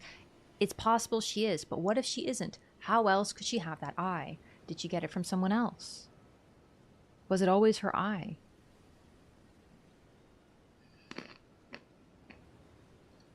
Yeah, I'm curious actually, where is that stated? Because I don't remember that myself. Any other shadows we can look at? Malekith's eyes are covered, but I believe Zuli took the helmet off, unmasked him, and he simply has no eyes. But he gives you a beast eye, and D apparently also is a servant of Malekith, so if he has only two servants and 2 eyes, it's possible that he simply gave them away.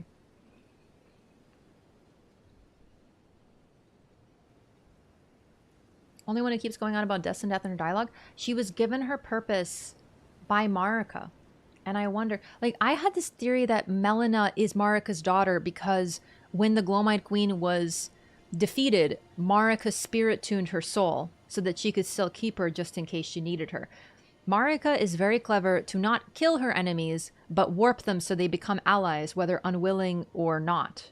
So her taking one of her biggest enemies and turning them into a daughter or a servant is very much in tune with something she would do based on how she treats the last giant. She kept it alive just to keep the giant's flame alive a little bit, but it's just sitting there alone, miserable, hiding under its little shield for all eternity. He looks like freaking Charmander from the original Pokemon anime, hiding in the rain so his tail doesn't go out. It's a pathetic image, and that's what Marika created. So, I definitely think it's possible she is literally the spirit of the Glow-Eyed Queen, twisted and turned into a different entity. But we can't be certain, no?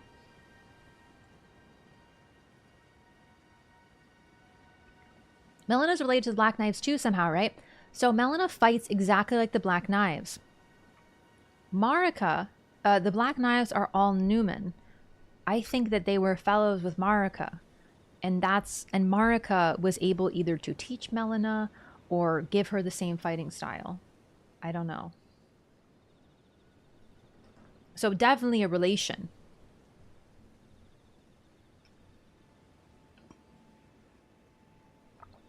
The Black Flame monks are defected fire monks who serve the Godskins. Oh, I see. So is that not true then?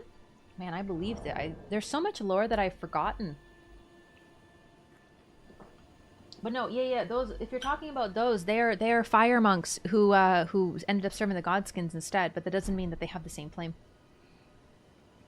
Melina has that whole turns into a tree when she gets killed. She's also born from the tree.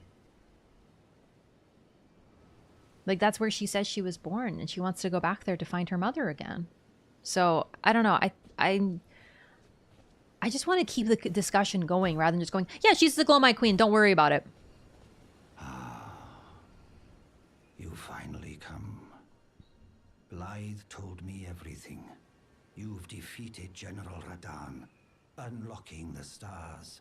The General was blighted by scarlet rot and driven to madness. But not long ago, he was hailed as the mightiest demigod of them all. There is no parallel to your achievement. Nor to Lady Rani's acute judgment of character. Thanks to you, He was the mightiest, Lady says Rani's yet another fate servant of once the Karn royal again family. stirs, and the path to Nokron has opened. Descend underground, where the fallen star struck Limgrave, and make it yours. The precious treasure of Nokron. My Lady Rani's dear brother was, of course, the mightiest of the demigods.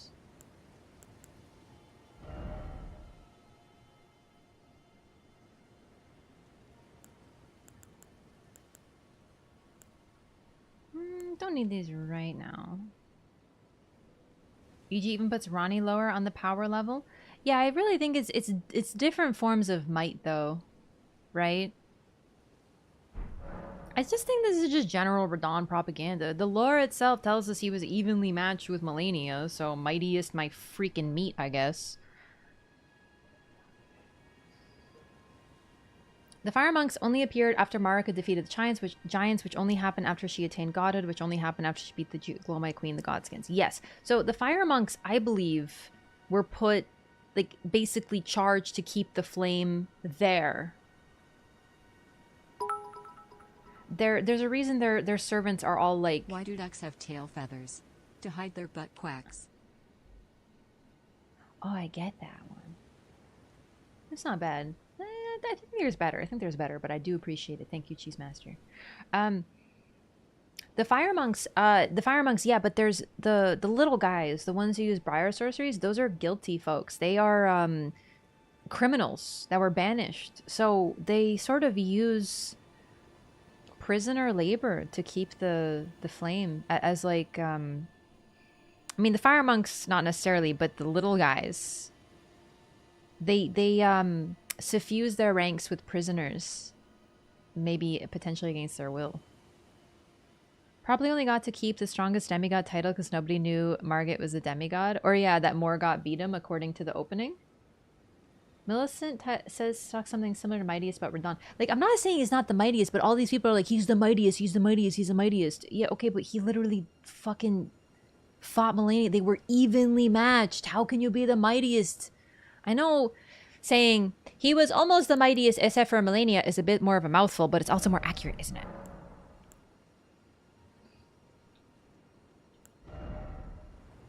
Oh, I have a Somber Smithing Stone 5. Let's do it. Discuss what Newman means before.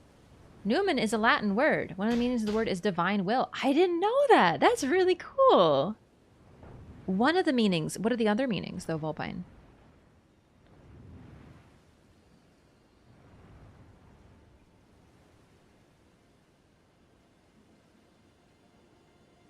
As cool as Conqueror of the Stars sounds, I think it's much cooler that a blind amputee was able to give him trouble. Yeah, like, it's actually really cool that one of the most powerful warriors in the entire game was born extremely sick to the point that her limbs rotted off, and she still manages to be a physical match for a figure like Radahn.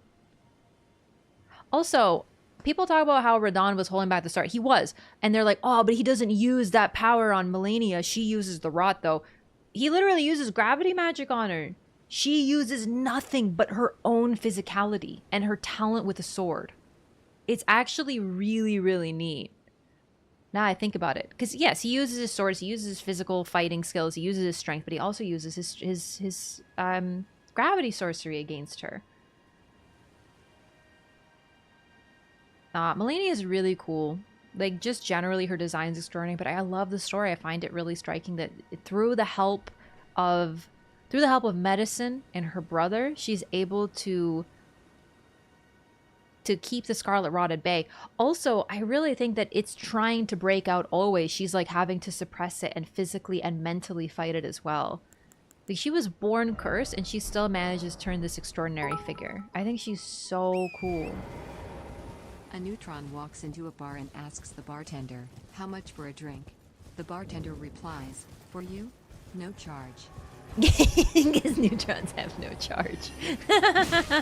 It's stupid.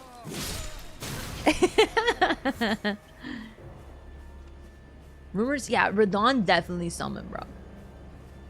No, I'm not saying he's not allowed to use his ability, but, you know, people are like, oh, she had to rot. She had to beat him to rot. Like, he's literally using his brain freaking sorcery nonsense on her from the get-go. Y'all talking about honor and such. Godskins are literally more dedicated to the Crucible than the Crucible Knights. They're the only ones we know of who deliberately induce Crucible features on themselves. Wait, hang on. The Godskins. I feel like the Godskins have another purpose. I don't know. Like, why are they dedicated to the Crucible? Well, the animal parts? Sorry, I want to talk to you about Jaren again. I forgot. Now the festival is over, and General Radahn is defeated. Jaren's duties are finally fulfilled. Though we served different masters, I could see he was truly adept in his role. Now the time has come to remind him of an old promise made. With the stars of fate set into motion, a certain sorceress is dispossessed of her immortality. Finally, we can be rid of a long-standing Karian weed. I forgot, dude! Hang on. I gotta get my notebook. Castellan equals long-standing Karian weed. This is neat. I'm going to talk about it, but I want to write it down before it's out of my brain. The stars made her immortal. That's why she's imprisoned. The halting of the stars made her immortal.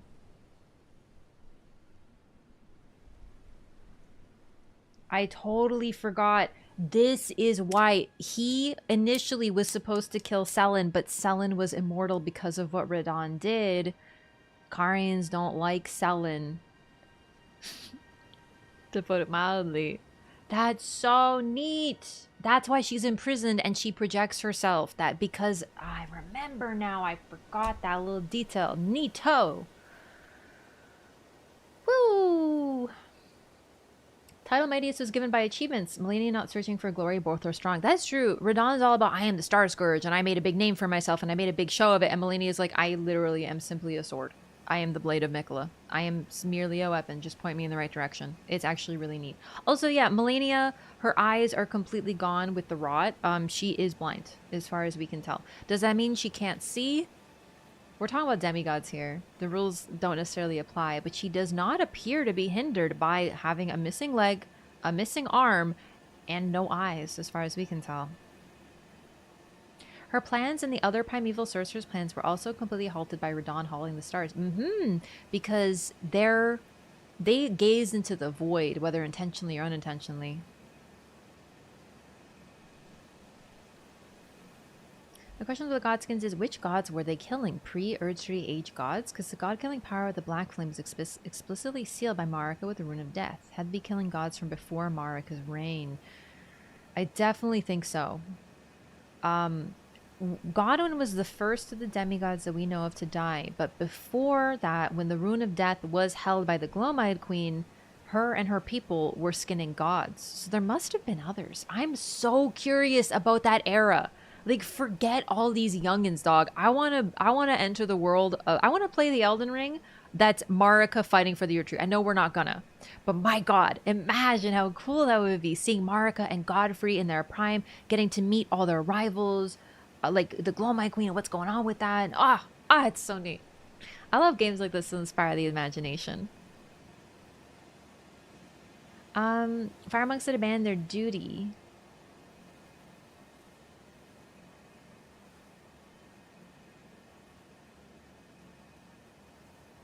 I don't know. I don't know about the Glomite Queen is defeated. There's still relics of her power, but we don't really know where she's at right now or what's going on with her. The Godskins appear to have largely not quite gone rogue, but they're not exactly unified anymore. Godskins and the Glomite Queen were responsible for the first burning of the Erdtree. How does Mesmer fit into that? Okay. The serpent is depicted is a symbol of a traitor to the Erdtree, which suggests to me that that the serpent was responsible for the burning. Rykard takes on that symbol by literally allowing himself to be consumed by a serpent so that he can become one. That is a choice that he consciously makes, suggesting there is a further history. I don't think that he didn't start the serpent equals traitor thing. That was before his time, but he took on that mantle. So I just wonder, I really feel like a serpent. Then again, there could have been a different sin, but how else do you betray an Erdtree? Like, I feel like the biggest thing would be to burn it, no? Melania was literally trained by a blind swordsman. Yeah, that's actually also true. I forgot. Yeah, he's blind. So Newman originally just meant nod of the head, but evolved into divine will because Romans saw God nodding as showcasing their divine power. Oh, that's a fascinating history. Serpents symbolize temptation in a biblical sense. Yeah, they are the traitors in the Bible. Yeah, for sure. But like, I don't know how biblical we're getting.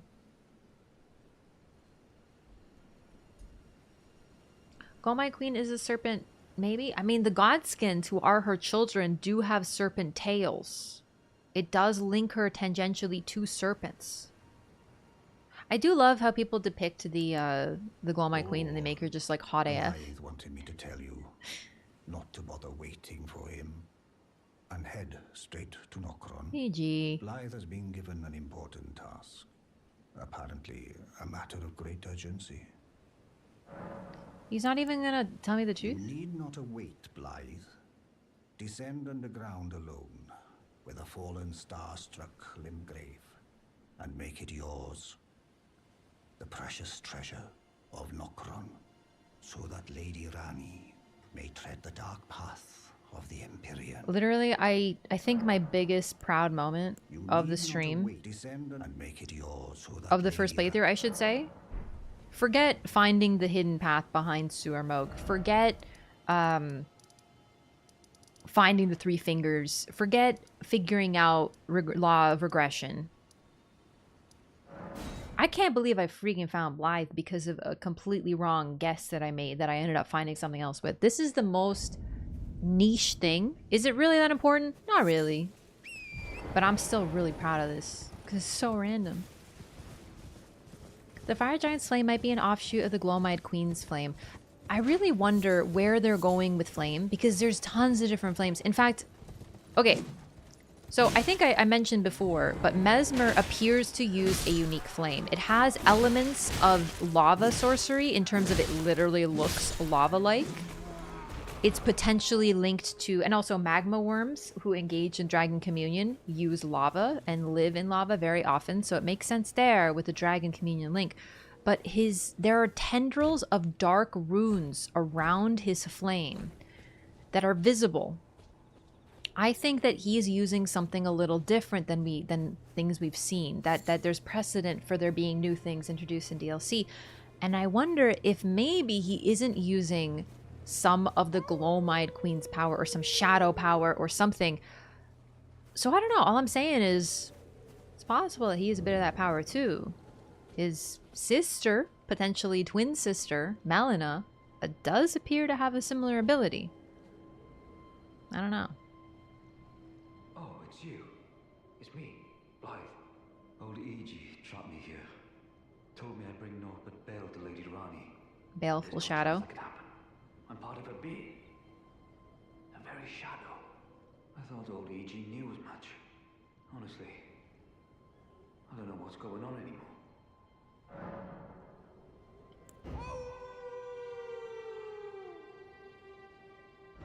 The only hint to this is the Darwell questline, which I missed in my first playthrough. I didn't know that Blythe was associated, I should say, until later. And the fact that this is called the Forlorn Hound Everjail. Not gonna let your boy out? Oh, I'm letting him out. But I'm gonna talk to E.G. first. I want to do the full little dialogue situation here.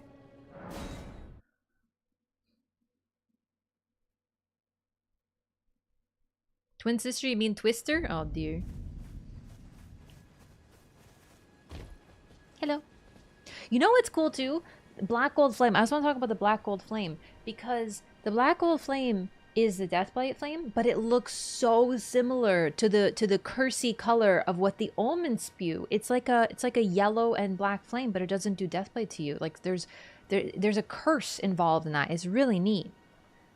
That's where the traitor hound was jailed. Yup, Darwell. That's pretty much your only hint to this.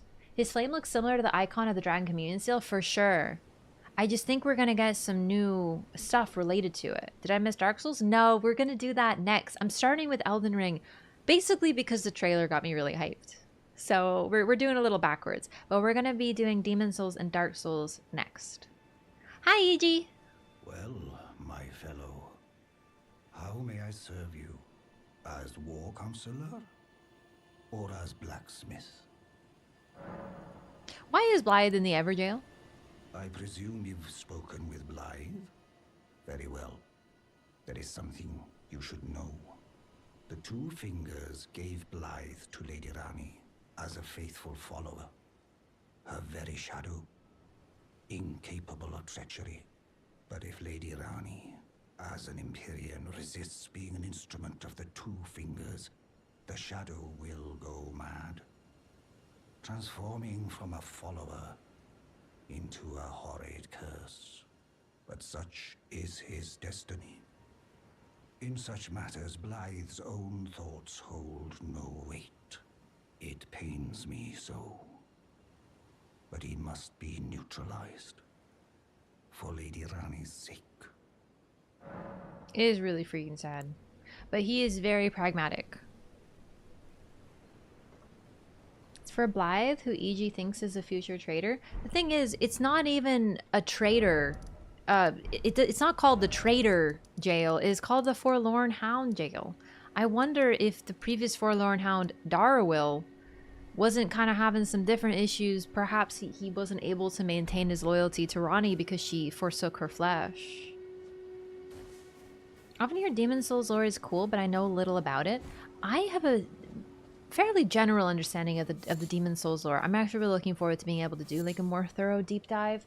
There's definitely some cool bits, but I think the most interesting bit, personally, Now, I love Demon Souls, but I think the most interesting bit is seeing how they took concepts that were there and later developed them. Even the very idea of Archstone. So in Demon Souls, just for some context, it's not an open world, but it's very much meant to evoke an image of one. You teleport to 5 different locations that are said to be different nations ruled by different figures. Maybe not nations, but these areas are supposed to be quite far apart. They're all in one land, but that land could presumably be pretty immense. They have different biomes, different architecture, different cultures, everything. Also, yeah, I think they are different kingdoms now I think about it too. And there's even a slight implication that they are very far from each other, but we just teleport there and then we explore them individually. This game came out in 2009, right? I can already see how they wanted to make that into an open world game all the way back in there. It's just, they were still figuring things out.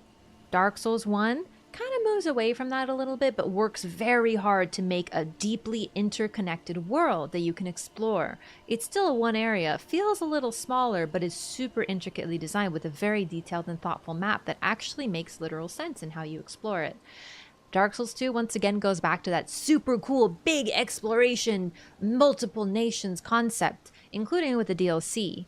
But generally, it's there. It's already there, all the way back in 2009. They were working on Elden Ring, you know what I mean? It is super neat. Never played Blue Point version? Yeah, so we're going to be playing the Blue Point version.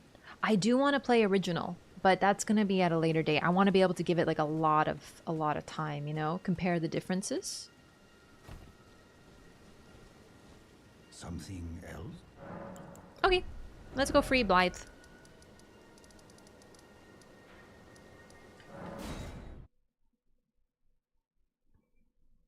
Take an elevator into a volcano and you can just teleport there? I do love the elevator volcano too, though. An Elden Ring prequel game? That'd be neat. The ES1 is open world or semi-open with narrow spaces? I definitely see it. I think it's there. It's just... Honestly, I feel personally like it just feels a little small, that game. I like Dark Souls 1's map. It's really, really cleverly done. But personally, I know this is a bit of a hot take. I'm not trying to ruffle any feathers, but I never felt like I was really exploring this massive open world. The whole concept of you end up going all the way here, and then actually you end up... It turns out you're right below where you started! To me, I'm like, well, that means that I only traveled like freaking 50 feet from my freaking hub? Are you kidding me? You know, like for me, it kind of missed the mark. I think it's super clever and well done. But yeah, it's smaller than it appears, right? And for me, the aspect of open world, it's about feeling like you're really traversing this grand land. That's subjective. I'm not saying that, like, you know, and not to mention, at some point, you run into a dead end and you gotta teleport back. Or run all the way back. You know? It's great. It's just, that's why when people complain about Dark Souls 2 making no sense as a map, I'm like, brother, that's a benefit to me. Wish they would do it again. Yeah, that's something I haven't done since. Bloodborne has a tiny, tiny bit of it. How very dare you? Oh, shit. Dark Souls 1 is only for dinguses. I'm kidding. Why would E.G. do this? I could never intend harm to Lady Rani. What was he thinking? Editing to fix the game made no real sense, and that's what made it even better. And then they doubled down with the DLC, which has this super cool, literally traveling to other nations concept that's there in Demon Souls too. Like you take an Archstone. It's so cool. We got to see all these new nations. Ah, God, I love it. Hello. My thanks, friend. I'm going to see Mistress Rani now. I don't know what came over old E.G., but even if the odds are slim, I need to check the mistress is safe.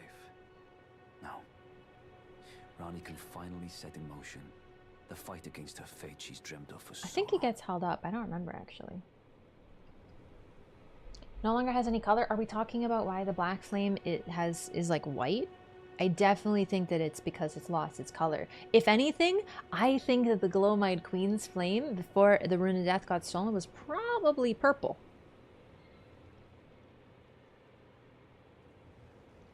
Bluepoint changed a lot of the art direction. Yeah, like listen, I haven't played the original Demon Souls, so I'm like right there with you, but I would like to play. We're gonna play both and compare both. And I like what Bluepoint did, but there's a couple of times where I feel like I'm not playing a Souls game. I think they did as good of a job as they could. But FromSoft's the GOAT, baby. Sword is my favorite sword in the game. It's really cool, isn't it?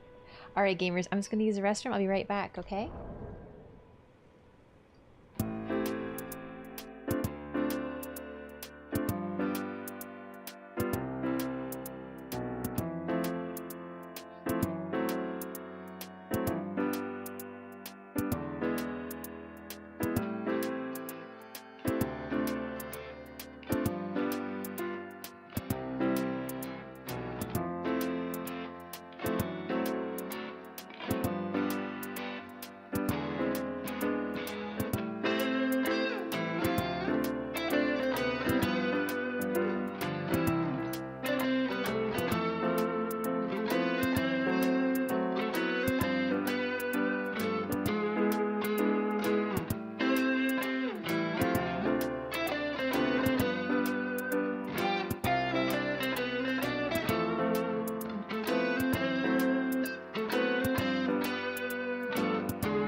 Okay, hello.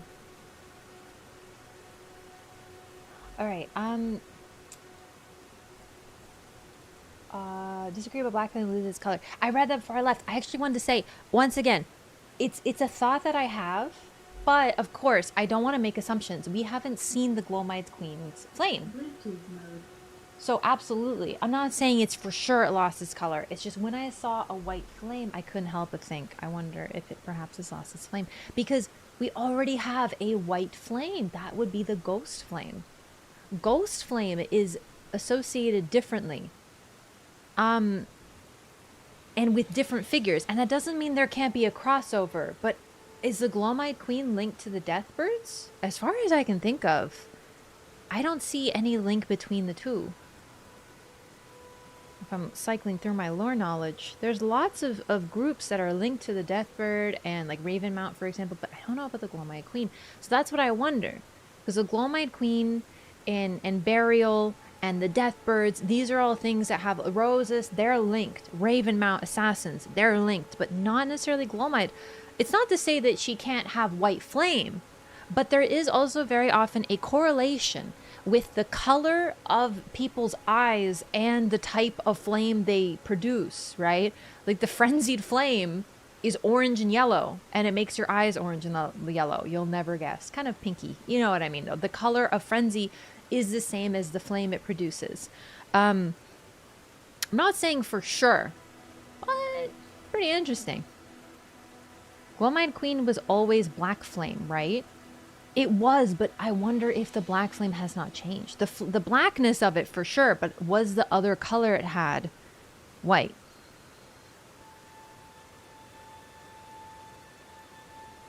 Ronnie talks about the Knight of Black Knives after progressing the Berserk quest line. Yeah. Malekith's Destined Deathflame was originally purple? Wait, what do you mean?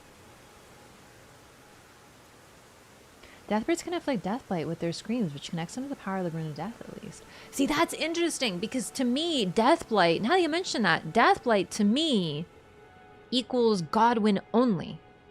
But if the death, you know what? I wonder if they've been afflicted by what's happening with Godwyn, because looking at the Deathbirds and the Deathrite birds, they're not looking so good, are they? Like, did they always look like that?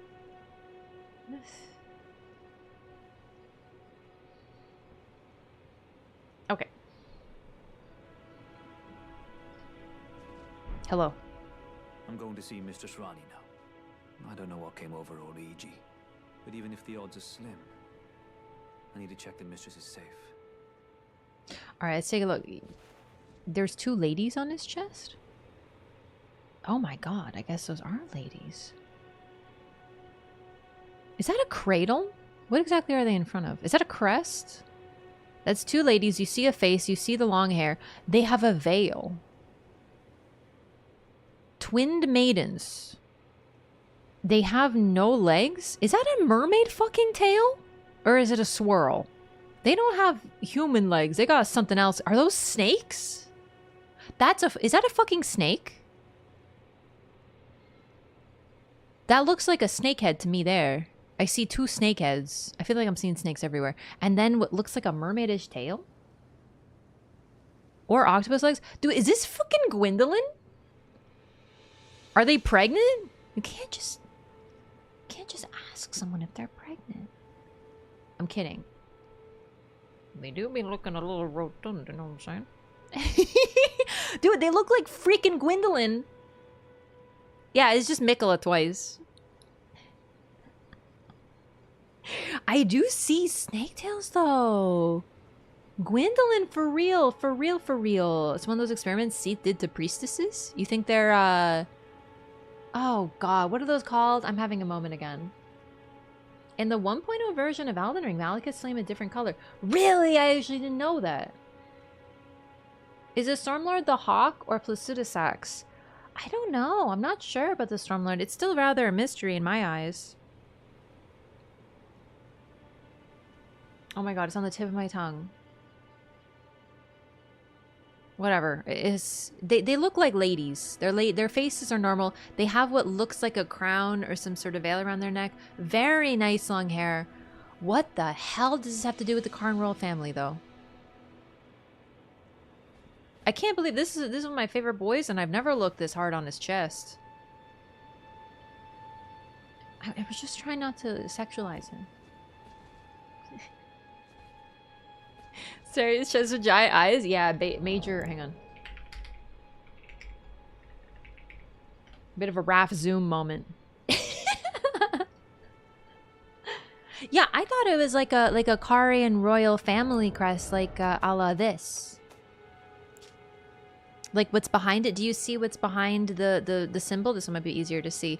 It's a cross sword and a cross staff with all the little fancy laurels in a circle, but that's not it. It evokes a similar image, but it's not the same. Oops. Wasn't Gwendolyn the dark moon deity? He sure was. Absolutely. Gwendolyn was born under the sign of the moon and was strongly associated with moon powers, which are considered feminine, which is why Gwyn raised him as a girl. Additionally, Gwendolyn appears to have been cursed at birth, with his lower half being entirely replaced by snakes. Mesmer. I have talked about the link with Mesmer already. Do with Renala and her egg of rebirth? Potentially. The thing about the egg, though, is Radahn is said to have given it to her, and it drove her mad. So I don't think it's like I don't think it's a relic of her. It's a golden egg. That's Radahn written all over it. Prior version of the Burn of the Erdtree was with Black Flame too. Interesting. How many heads does this Dragon Lord originally had? According to Zuli, 5. But the talisman representing Placidusax only had 4, so it's interesting. How did Radahn get the egg, though? That's a fantastic mystery. I am not sure. Because if I'm not mistaken, this should have occurred, like he gave her the egg when he left, which I thought occurred before the shattering. It precipitated the preceded the shattering. He left her, and it broke her heart, and then Radahn married Marika. There was an age of the Golden Order, and things were largely good for a while, and then the shattering occurred. Well, no, Godwyn was killed in the Night of the Black Knives, and then shortly after a length of time that was unknown, the shattering occurred. So I don't know when the heck he could have gotten the freaking egg. How'd he marry himself? At the time, they were separate entities, in my opinion, but they recombined upon marriage and became a single entity, once again, a rebus, with both male and female aspects now complete in some way, shape, or form. I think that was a key part. I think the reason they split and live separate lives is so they could both individually become complete in some way. So, for example, Radagon's goal was to become complete via via learning sorcery. Placidusax has some more wounds on the talisman depicting him, but more likely had 5 heads. That tracks with Zuli's finding. I'm not personally sure. I haven't looked at it so close. Gave her the egg, Samara couldn't use it and try to resurrect Godwyn. I don't think that Marika would have, because Marika, I think, is the one who killed Godwyn.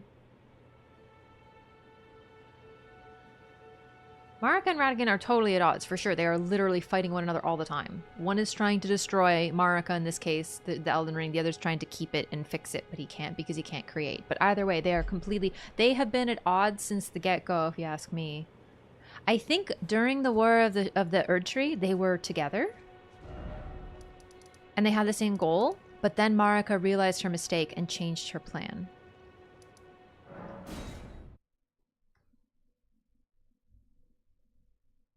Egg pretty clearly messes up Renala, which was probably the point. I wonder if the egg messed her up first, or...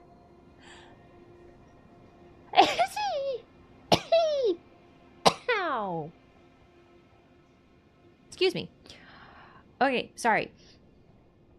I wonder if the egg on its own was able to mess her up, or if it took advantage of a weakness she already had. Do you know what I mean?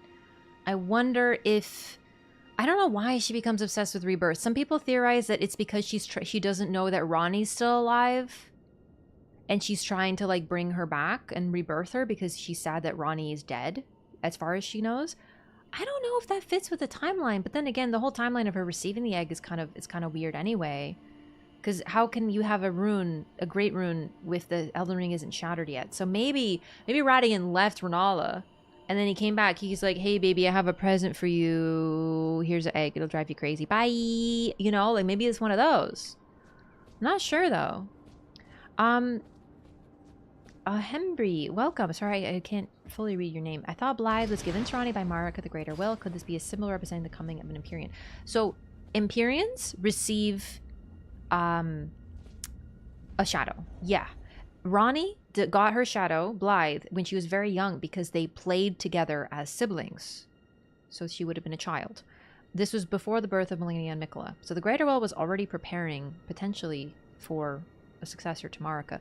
But, very notably, the 2 fingers is the one that creates the... it's always attributed to the 2 fingers to create the shadow-bound beasts. The 2 fingers, in my opinion, do serve the Greater Will and the Elden Beast, but they're almost like AI automatons that can answer a few questions. Like it's like an encyclopedia. They have certain knowledge, but it's not the internet, you know? They have things that are written down, but you got to keep getting new encyclopedias. You got to update sometimes. That's kind of how I register them. They know a lot about the things that they are told, and they clearly have some power, but otherwise don't know everything. But they are affiliated with the Greater Will. So kind of from the Greater Will. But we don't know the exact mechanism that Empyreans are chosen by, you know. Angel's Egg, awesome movie. Yeah, Angel's Egg. I wonder if there's something to do with Angel's Egg with Renala, but I don't know. It's a little hard to see. The fact that she cradles it just like Filianor in DS3 DLC, though, there's definitely something there. And the obsession with it. But the thing about Filianor is she is more... Her father asked her to sleep and cradle the egg. And she does.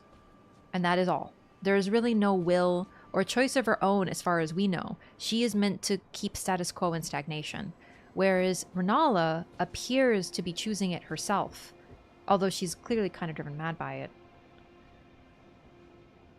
We know that runes can be removed from the ring like the Rune of Death, so the Rune of the Unborn may have been removed without being involved in the shattering. Good point. I just wonder, the Rune of the Unborn, so he wanted to prevent births?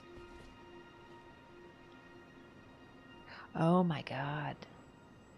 That would further the stagnation, wouldn't it?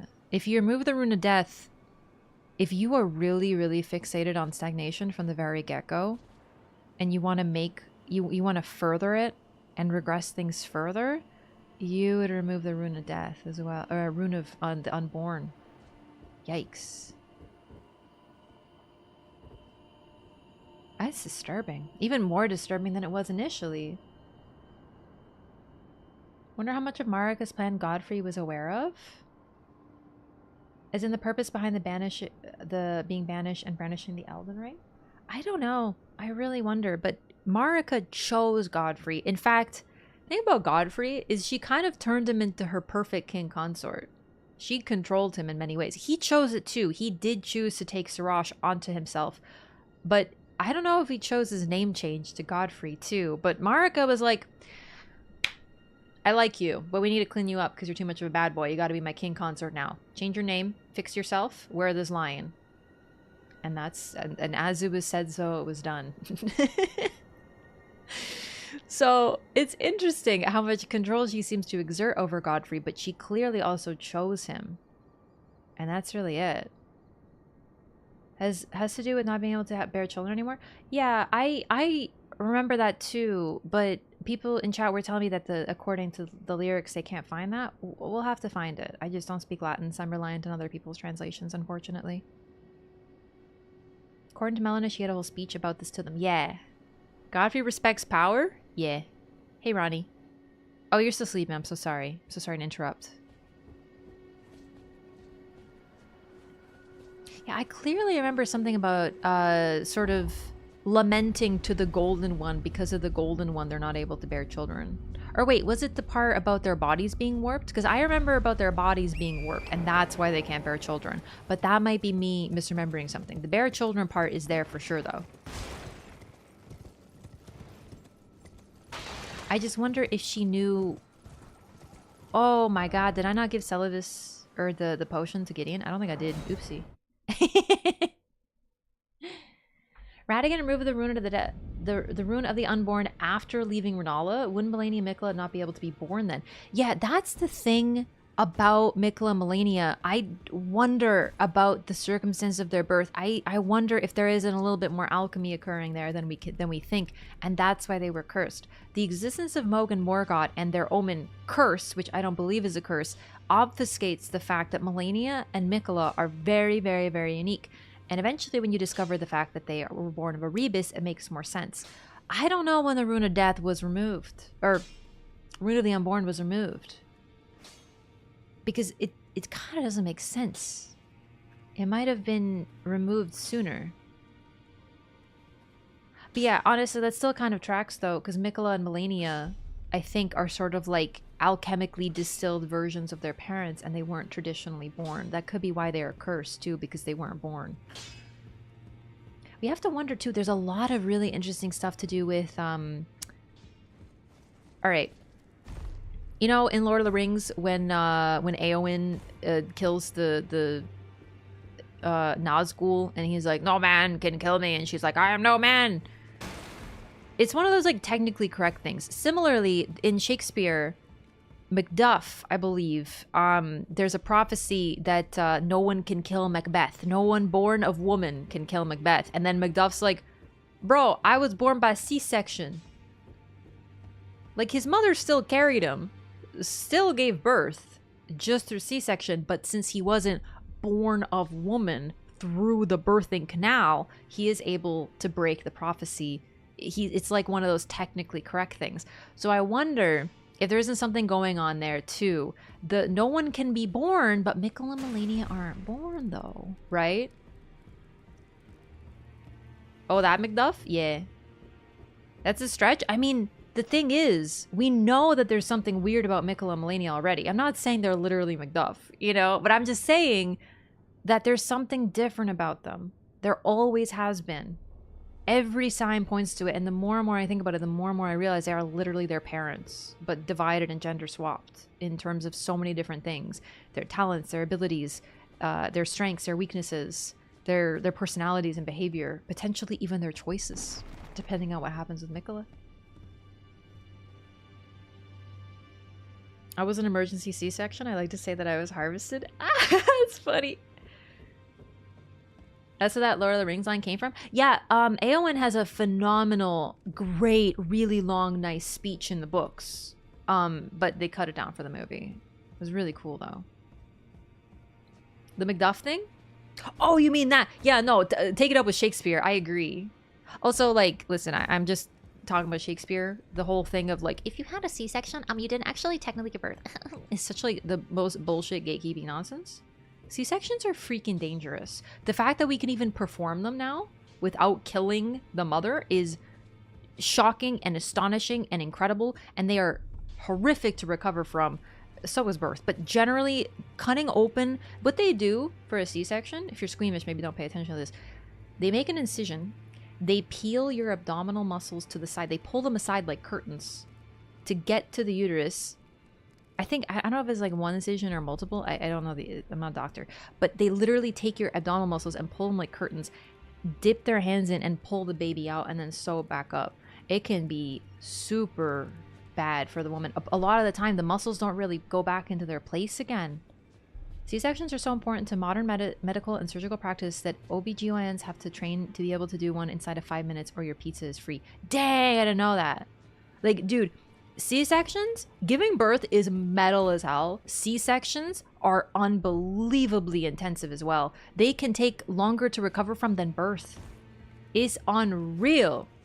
So anyway, my point is, I just don't want to, I'm not leaning into the whole, oh yeah, like if you didn't, bullshit.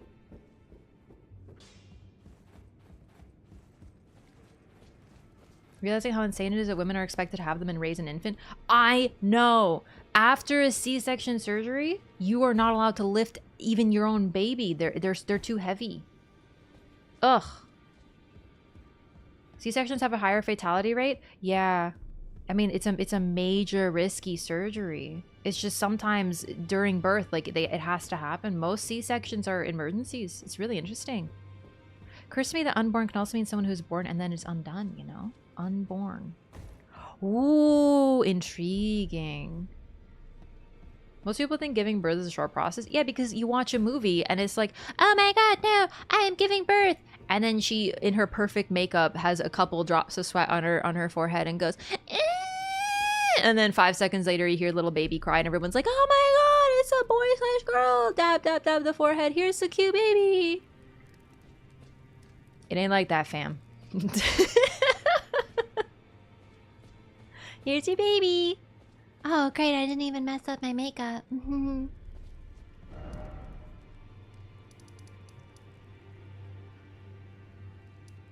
Wait, undead is constructed and understood.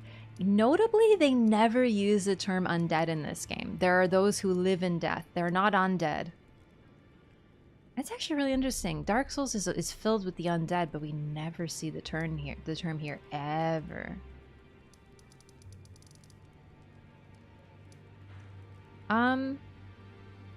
I think our favorite boy will be here now, so let's go visit. I don't know the best way to get to him, to be honest. Don't forget the placenta. Yeah, do you know that in birth there is something called afterbirth? You might be like, bro, there's even more than the baby. The afterbirth includes the placenta and other organs that are used exclusively for the gestation process. I initially learned this from The Binding of Isaac. I was like, afterbirth? What the heck is that kind of name for a DLC? Yeah, no, that's what it is. Giving birth takes like a whole day or more. Yeah. The reason they call it labor, they don't call it labor for no reason.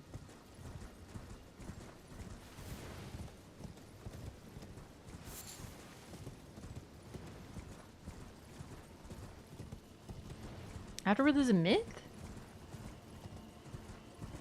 What? I saw a picture of one. I first saw a placenta in Bloodborne. Oh, let's take out this mariner real quick. Weapon the Orphan of Alexander's here. I was hoping he'd be here. Okay, bitch, you're not allowed to get out of the water. Hello? Oh, he summons them with red. That's so interesting. Okay, I will point out that if it's a Glowmide Queen, we do already have some purpley death-related stuff related here, no? Then again, we can't be sure that Gloam equals purple. The color of Twilight is usually depicted as purple, but maybe blue.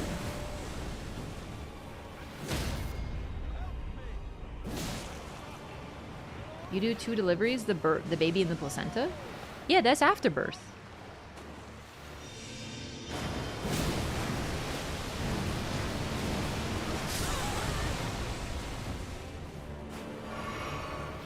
Bro, doing this fight with freaking Alexander in the background going, hello! Help! I'm stuck! Hello! Help me, Step Tarnished! Hello! It's killing me!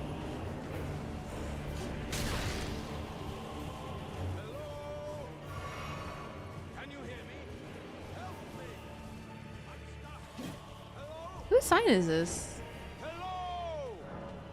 D!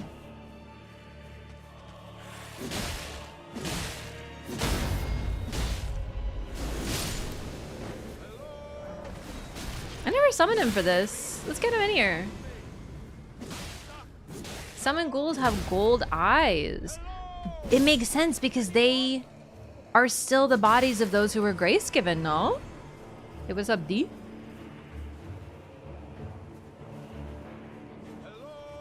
Voice text and realize I'm like, I'm trying to ride my horse like a complete dingbat. I'm one-handing! D!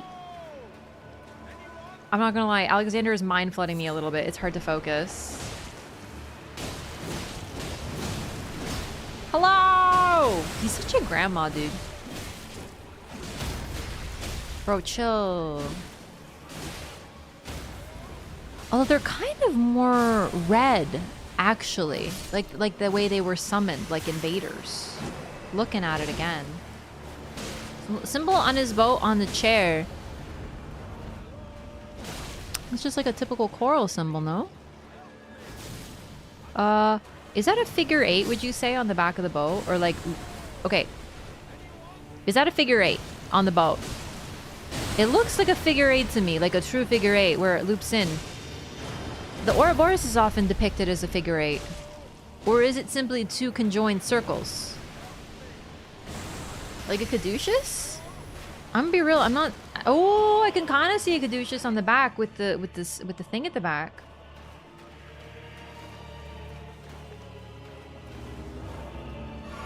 D, where'd he go? Sniff him out, boy. Go, go, go. Crescent moons? D fighting for his life as we appreciate the intricate boat decoration. Can confirm? We were talking about Ouroboroses earlier. Where were you for that, huh? Yeah, the thing is, I think the lamp pole is not an intentional part of the design, but an addition. Alexander, I need you to cool it for a second, brother. I'll get to you. Both Melina's left eye and Frenzied Ending and Clawmark's Stone received Malekith have the same color as his Tibia Mariner. Yes, but Blythe also has purple eyes, and this is also very reminiscent of the color of Saint Trina. Not quite. I would describe this as a different hue. But then we also have the gray violets. Right now I'm just putting things in the scrapbook, so to speak. My new setup, your gray background? Oh, thanks. Thanks. Dude, this Mariner is actually doing my head in right now. Where the heck did you go? Oh my lord. Oh my god, I keep trying to ride my horse.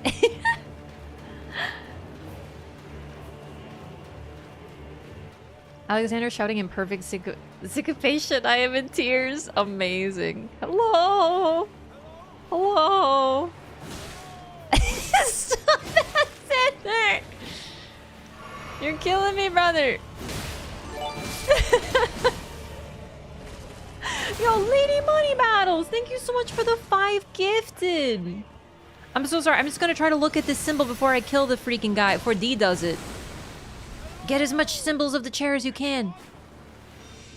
I'm not seeing much on the chair itself. Okay, bye D. Okay, neat. Lady Money Bells, thank you so much. Can you hear me? Help me. Does someone hear something by chance as well? Just a nice color. Much things relate to purple. I love purple. It's one of my favorite colors for sure. Especially that light purple. I love it. Thank you so much. Again, please, if you were gifted a sub, make sure to say thank you and enjoy your emotes and butterfly. Alex freaking Ander. I'm stuck. Hello? Hello? Anyone? That man's got a set of lungs on him. Ah, hello. How nice it is to see a friendly face. As you can surmise, I've got myself stuck in another hole. Would you mind helping me out again? I was keeping it together so well until I got myself stuck in another hole again. Okay, listen, it's gonna be a little crass. But you know how we talked about people who like have to go to the I read on Reddit once, there's like one page that was like emergency room doctors, like what's like the funniest story or whatever, and there's people who were like, actually, Utana, do you have any stories like this? Because someone was like, yeah, I had this patient who not once, not twice, but 3 times came in the emergency room with a bowling pin stuck up his butt. And I don't know why, I was just envisioning this guy calling the emergency room. I know you don't really do that, but I just imagine being like, yo, doctor, you'll never guess what happened again. And like, they're always like, oh goodness, I was just doing some bowling and then I slipped and fell, and the doctor's like, okay, like, come on, you know? And that's the vibe I'm getting. I got myself stuck in a hole again.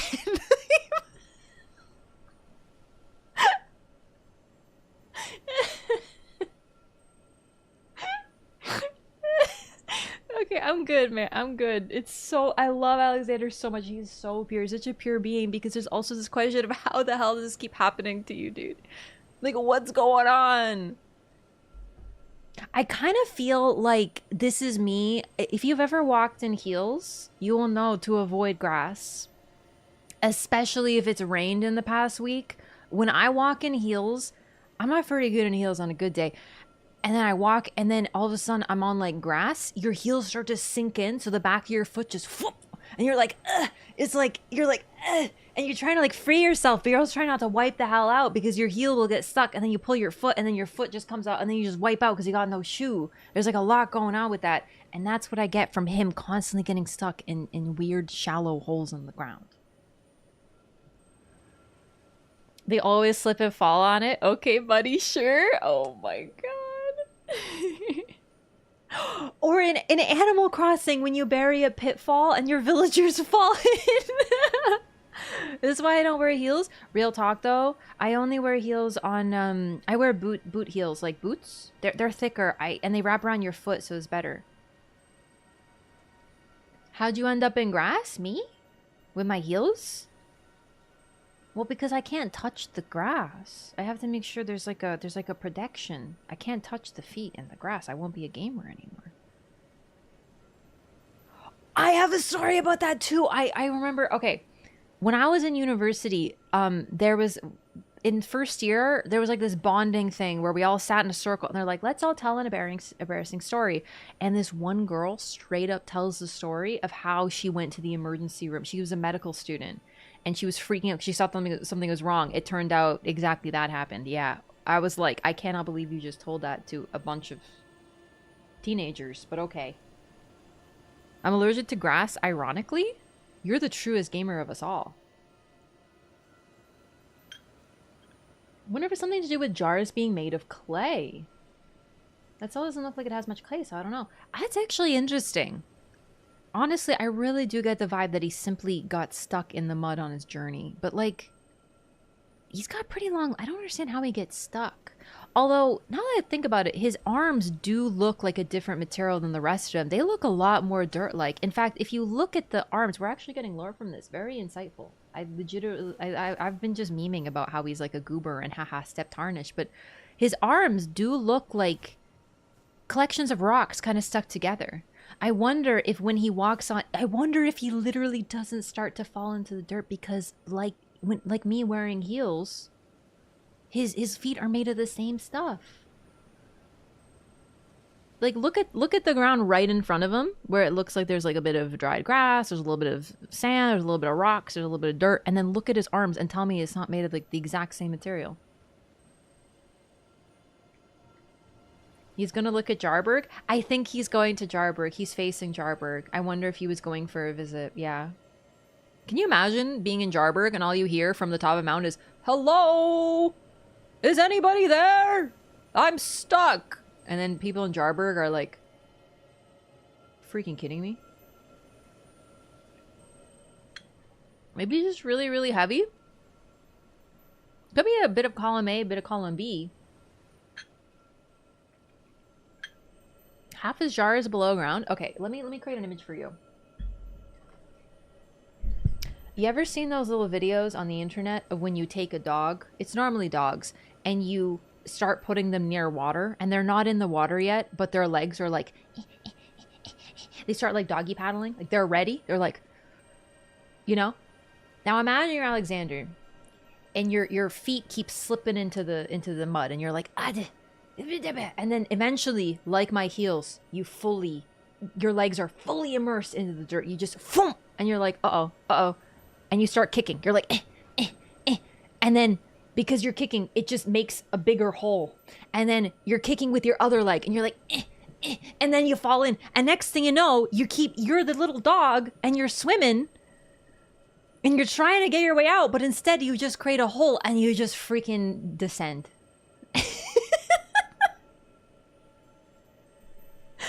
I've actually never felt more seen than with Alexandar. As someone who has been known to be a little clumsy. What if he's just hopping around all happy because he's a jar and sometimes you get stuck? The thing is, if you never help him here, he gets free. And if you never help him at his first location, he gets free too. Because he shows up at Radahn. My uncle is a hero on a quest. Hello! Help me! Sometimes I think I can still hear his voice. Jarbaron, it feels like I can hear Uncle's voice, even now. Alexander, RAF Gravity LPLS. And then everyone in chat.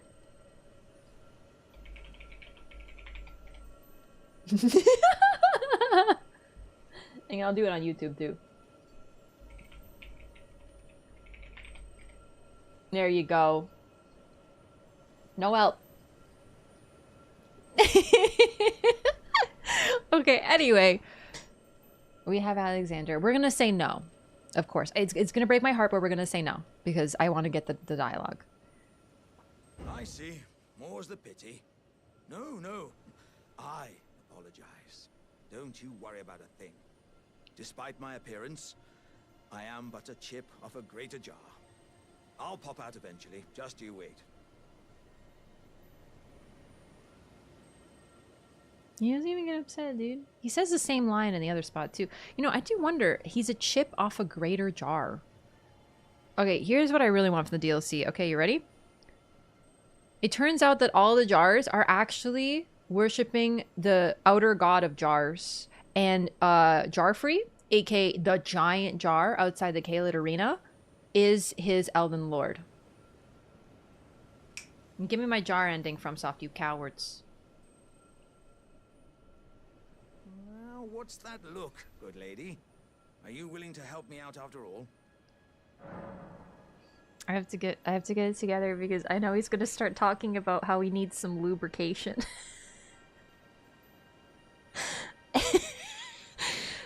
My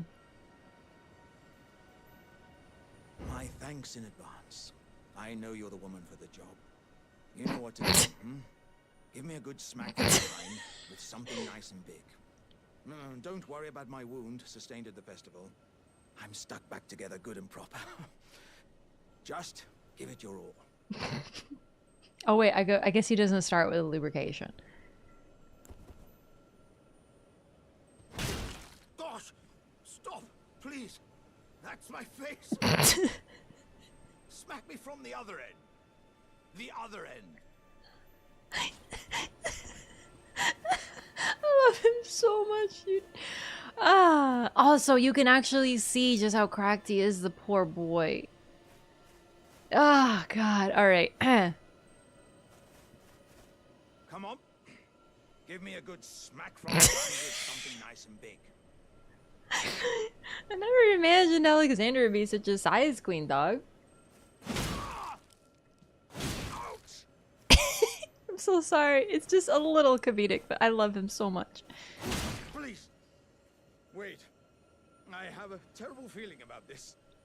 Would you stop hitting me for a minute? Now, I can feel my lower half is stuck on something. I don't think you can get me out just by hitting me this time. Let's think. Perhaps there's a way to slide me out a little more smoothly. What if I could somehow be made slippery or some such?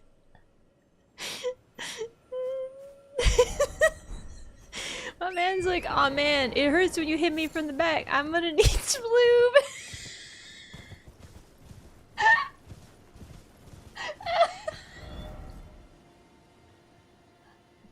I'm not okay, dude. I have the sense of humor of a fucking 12-year-old because every time this absolutely gets me. I can't. Ah, I'm good, dude. I just teared up just a little bit. Ah, we're good. We're fine, man. We're gonna get him his slippery juice so that we can slide him out from where he's stuck. Ah, man, I love Elden Ring. People who don't realize that FromSoft has a sense of humor, like this and Radahn are like the funniest things. Every single time I laugh until I wheeze. Let's see how much you're laughing. You're the one stuck in a hole, and then it'll be me. Step tarnish, please. I just realized I have the recipe. I should be able to craft it. I was gonna go to a Grace for some reason. I don't think I need to. Okay, so he needs an oil pot. Throw at enemies to soak them in oil, making them heavily susceptible to fire damage, but also slippery.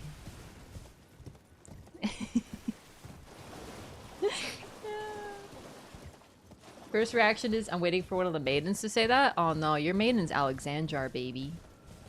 What did I just join? This is lore. This is very important.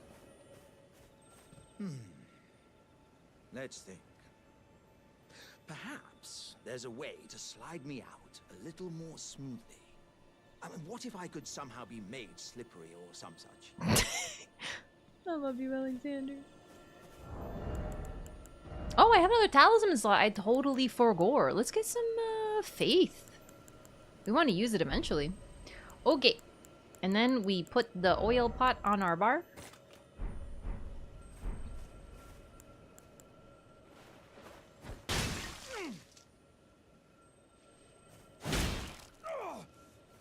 Oh, yes.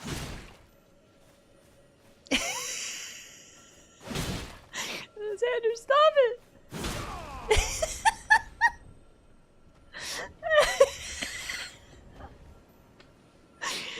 Oh my god.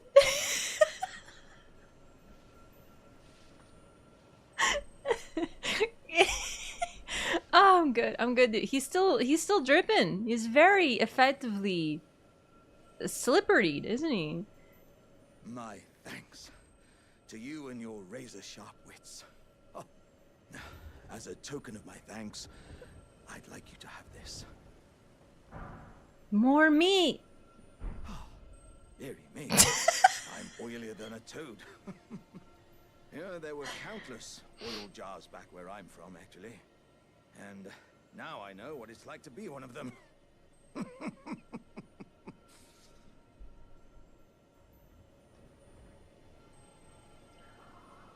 Jarburg!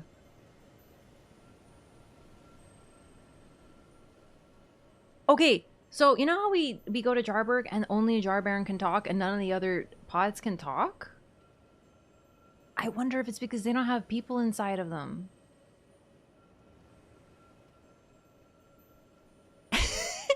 Sorry, I'm just remembering the fact that in the canon, Alexander canonically gets pushed by Patches.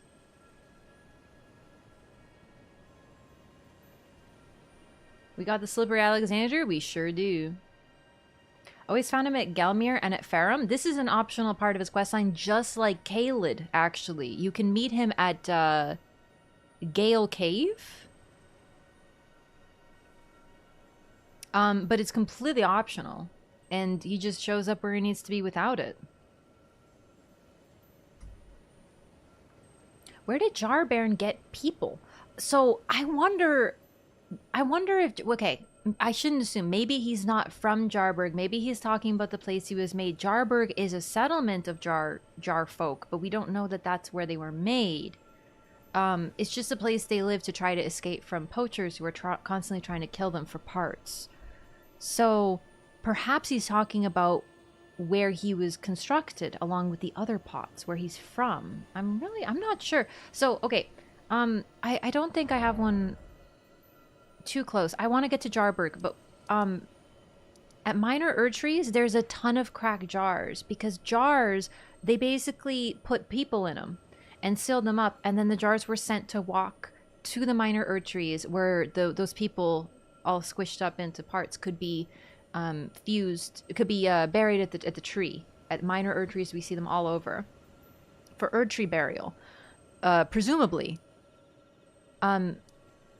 But Alexander, I think, was filled with so many warriors that instead he took on a will of wanting to fight instead. And the jar factory in the DLC trailer. Do you think it's a jar factory, or do you think it's like a place where they were hung up, like a poacher cave? Because like that has a lot of jars in it. I'm just not sure. Soul jars of fortune seem to imply that even exploding jars can still talk, though. Yeah, it's also possible they don't talk to you because they simply don't have anything to say.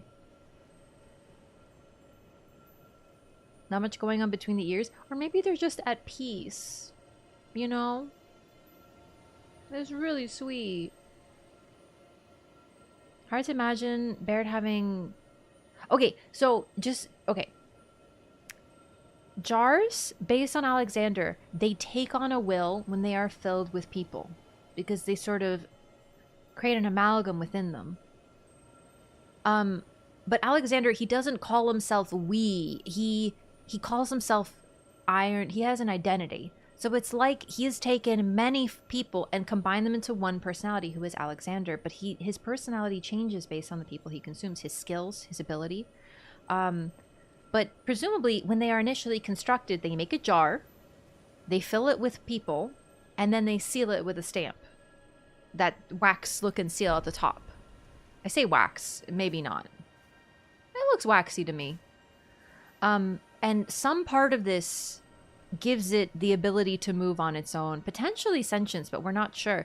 But Alexander, yes, he does eat the corpses that he encounters, but you don't have to do that. He does that because he cracks. Jarbaron isn't fighting, he's not cracked. Jarbaron was likely a small pot filled with children, right? That's why he has the personality of a child. That's why it looks waxy. Yeah, I see what you mean. But no, he hasn't added more people to him. He hasn't consumed any people. But when he was created, that's what he was initially filled with. How do you loop him? Oil pot. You get the recipe from the Nomad in Shofra. This one. And just yeet it at him. It's a little convoluted, this one. Yes, indeed. I too have a home, though it is one to which I have vowed not to return. So, oh no! I thought I might look out from atop the cliff. My camera! Closer and closer. 1 second, something has gone wrong. Don't you know it? I was perfectly stuck in that blasted hole. I can feel the warriors inside admonishing me for my mawkishness. To walk the path of champions, one cannot cleave to the past. I'm headed to the Fiery Mount in the north. I can strengthen myself there without fear of cracking this vessel. I will forge myself anew in its flames. I'm worried my camera battery's being weird again. This happened at the start of stream. It was being a bit weird. 1 second. I'm sorry. I missed some of that dialogue because I was like freaking out about the camera, but hopefully you guys heard it all. It should be okay, but I just might need to replace the artificial battery.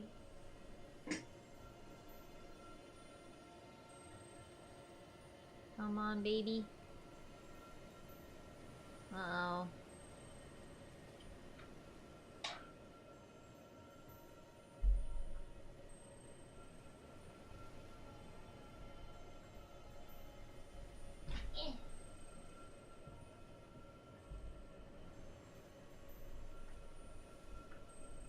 Oh, God, I'm just like unplugging it fully so it takes a sec.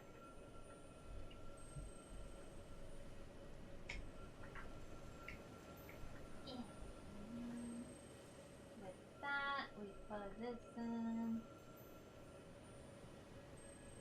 I should say my external battery, what's it called? Dummy battery? There we go.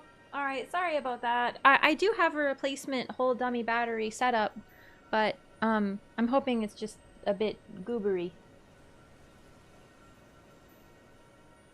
Yeah. So I use I have a Canon EOS camera. It's like a camera. Not a webcam. So I require a dummy battery to have it turn on because a camera battery couldn't last the stream, you know? So we're good. All right. Switch to organic battery? Yeah. I mean, that's what Alexander is. He's an organic battery, isn't he? Interesting that he still feels the other warriors. Maybe literal, maybe not. Like how people feel they shame their ancestors. I don't know. That's a good point. I'm not sure about that. What lens are you using? Just the default one that came with it. I actually would like to get another lens, but I'm afraid I'm not sure which lens is good for cameras. I don't know anything about cameras. Alexander gets smashed from behind, stays based, refuses to elaborate, leaves. What a Chad is true. Actually, he does elaborate a fair bit. He tells you about his past and his home. So he literally is visiting here just to take a peek over the edge and then leave. Any lens you can see through is usually good. Yeah, but I know like Selena had this really cool lens that had like a bokeh effect in her background. It was really neat. Hey, thanks, Wolfine. Yeah, I really like this butterfly hairpin. I wish I had a bigger one though, like a big blue one or something. I want a pink and blue. Hang on, can I show you something?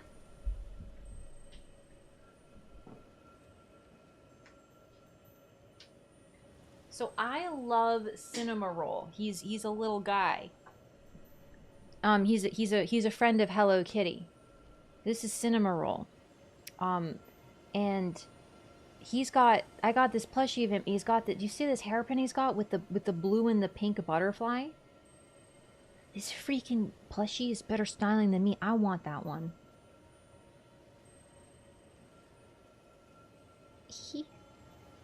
Anyway, sorry, I'm distracted. The camera kind of tilted me. Get larger and larger per stream. Yeah, he's little. I love this plush. It's so cute. Okay.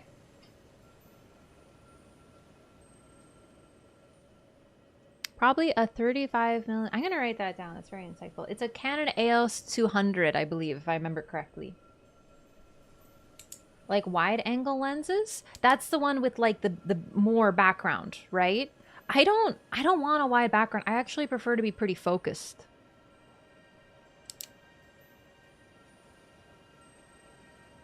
This is too complicated for me. I appreciate that you know what you're talking about, but I don't know what that... I don't know how to check the settings I'm using or anything. I'm just gonna write down 35mm. I asked Selena what she uses because I love her camera setup. Because when I got this camera, I was like, oh, this is gonna be really cool. And I asked her and she told me and I was like, oh, neat. But I just got the camera, so I was like, you know what, let's leave it be for now. But, you know, might be time. Scarab sounds drive me insane. I'm sorry. Let's go kill that thing. Because it's maddening.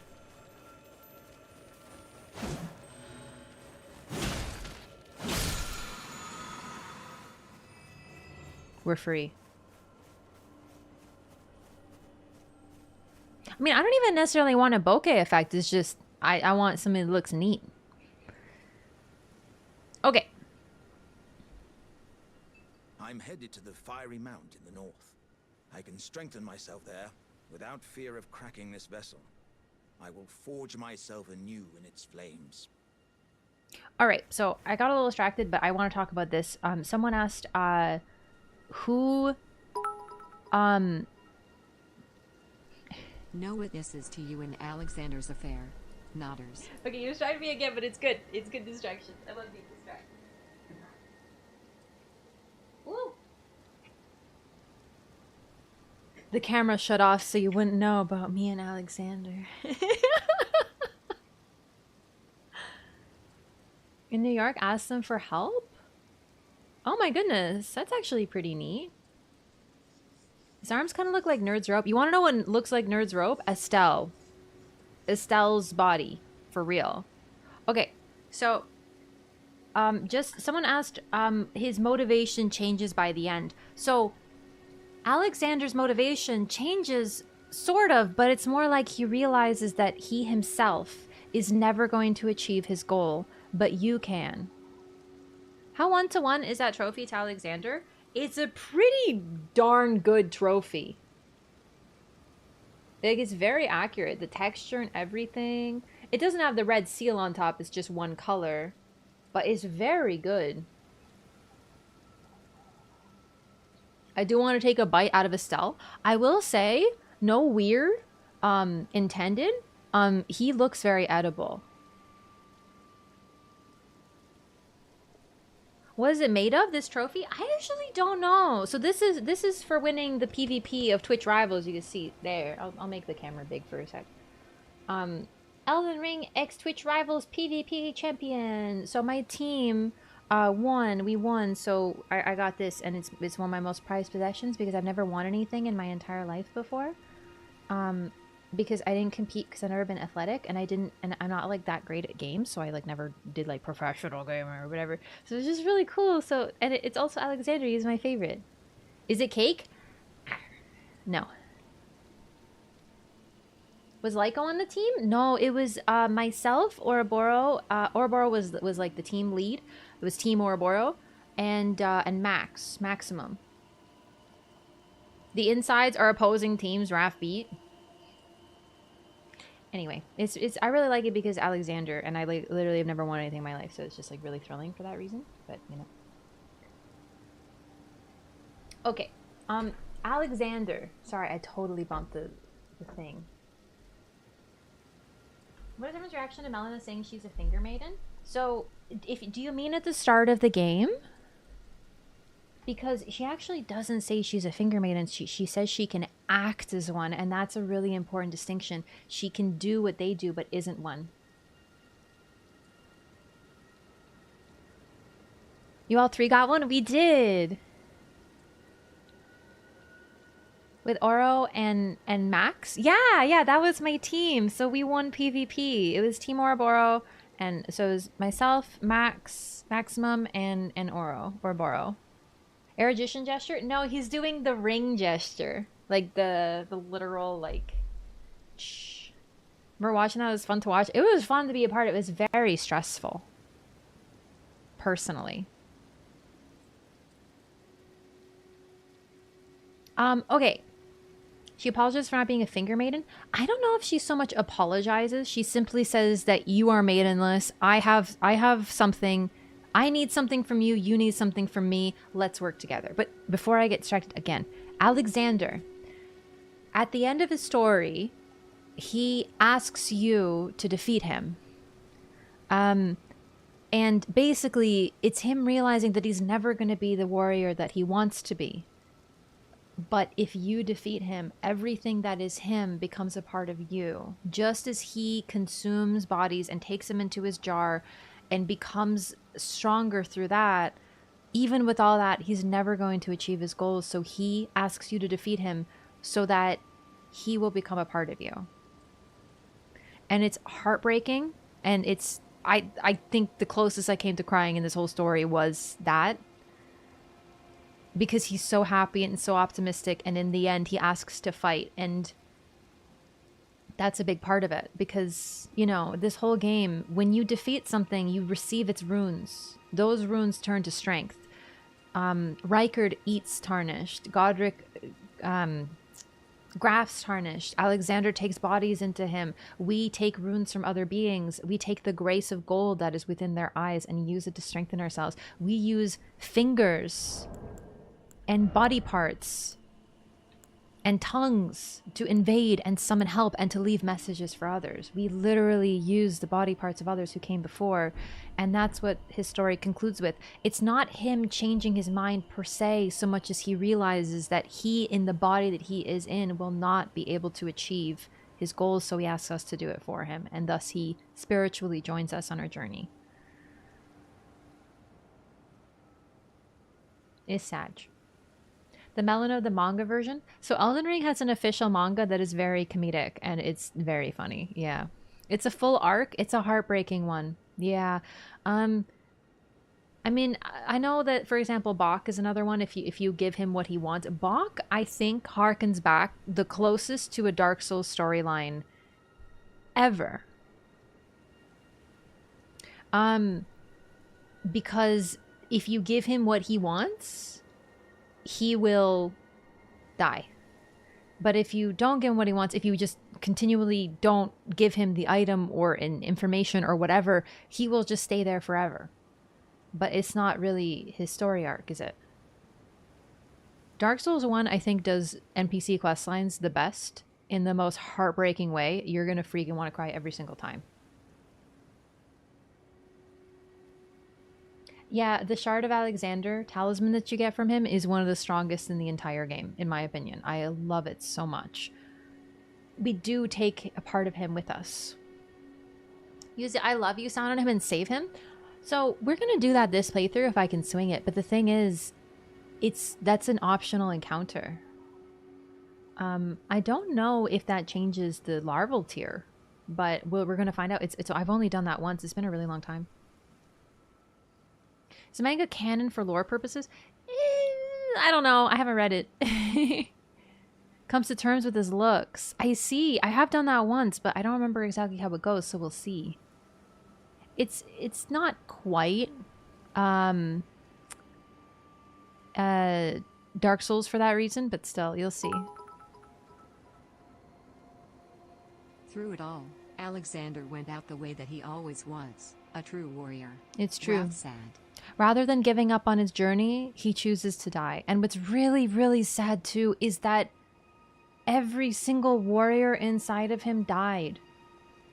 Radahn soldiers, Radahn himself, if you get the implication of him having red hair within him, he took Radahn, he took all the soldiers of the Cleanrot Knights and Radahn's army, the warriors that he started with in the first place, every single one of them failed. He is filled with failed warriors who do want nothing but to succeed, but they never will. It's almost like his fate is always to be doomed because the people that are within him always lost. He never stood a chance. And I wonder if he realizes it. Because even through consuming Radahn, the demigod, he realizes that Radahn died to us. We killed Radahn. And that's what he's able to do, is die to us again. So that we can go forward with him. Or the other option is, of course, he beats us and then he consumes us. But that doesn't happen, does it?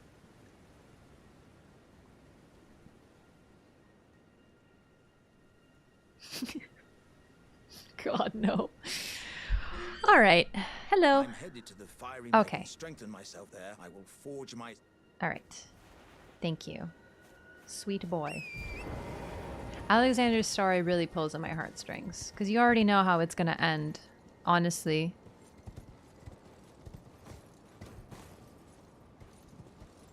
You know what, too? He's really similar, of course. Everyone talks about how he's similar to the Onion Knights because they tend to be very jolly and jovial and friendly and wide because of their armor.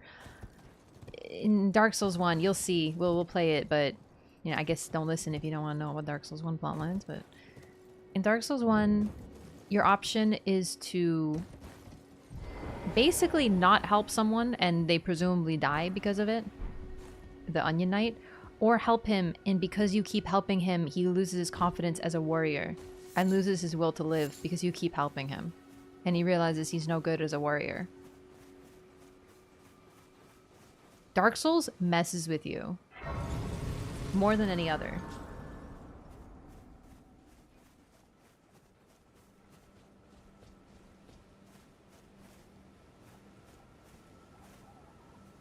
I love them. Oh. Eh.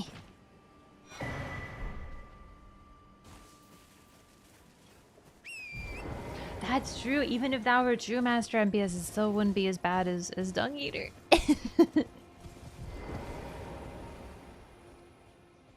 Giants? They're bigger than any fire giant? These? Hello, sweet boy. Hello, Cuz. What are you doing here? I didn't think anyone knew about this place. Except us Jars. Ah. Are you going to be the new potentate? I'm no potentate. Oh. Well, I'm sorry. Cuz, you'll be our potentate after all, then? Gosh, truly. That's wonderful news. It's not easy being potentate, though. I know. Show me your hands. It's just a little test, Cuz. To see if you've got the right stuff.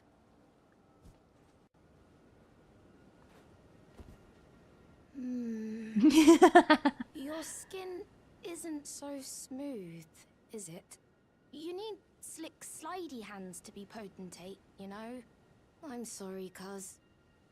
But I don't think you've got what it takes. What a shame. Really wonder who the previous potentate was, to be honest. If you lose to Alexander, he declares that your heart wasn't in the fight. He'll be ready to fight again when you get back to him, because he knows that you will win. Definitely, he does have dialogue. In fact, that's one thing to point out. I do want to get that dialogue of him defeating us, but he kind of knows... Functionally, we respawn, right? From a gameplay point of view, you cannot permanently lose Alexander.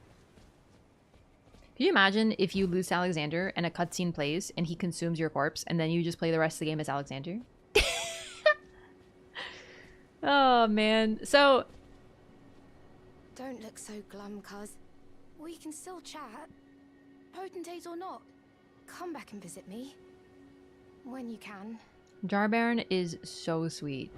Basically, he is sitting here waiting for someone. The jar, the potentate, his job is basically to pet and clean the jars, which is why he needs nice and smooth hands. He or she, I guess. Of course, we know it ends up being Dialos. But when he first says, "Show me your hands," I'm sure... I initially thought it was going to be like the finger readers. He's like, oh, he's going to look at my palm and understand some meaning. And then he's like, they're too rough. You need to have soft hands. And you're like, are you freaking kidding me? It's so sweet. You're so sweet. So glum, Cuz. We can still come back and visit. Okay, so I think we have to rest or something. Whoops. It'd be so cool to play as Alexander. I would really love that personally. I think that'd be cool. Previous potentate was Mikola. Oh my god, though, actually, he do be a child. Soft hands. Oh, hello again, Cuz. I'm happy you came back. I have good tidings for you, Cuz. Have you noticed the rare flowers growing in this village? I asked the villagers if you could pick some of them, and they said you'd be very welcome. So they presumably do talk. They don't say anything to us. Also, now that we've rested... Oh, Alexander's still up there. Maybe we should go tell him about Jarberg. It's a little macabre. This jar is fine. He appears to just be chilling, rolling around. This one's doing happy little hands. And there really are like a huge variety of flowers here. This is one of the prettiest places in the game. Yeah, these ones are fine. They're just chilling. And then there's this one. Are you moving or are you not? You know what I mean? Like, this one's okay, actually. They're just lolling around. But as you can see, there's a few, like this one that doesn't appear to be functional anymore and is just filled with soil. Maybe it was never filled. Their language involving the sloshing of their contents and the sound thereof. Dude, you ever go running after drinking a bunch of water and you just feel that all in your tongue and you can just hear the sloshing? That's what they sound like. Living jar shard.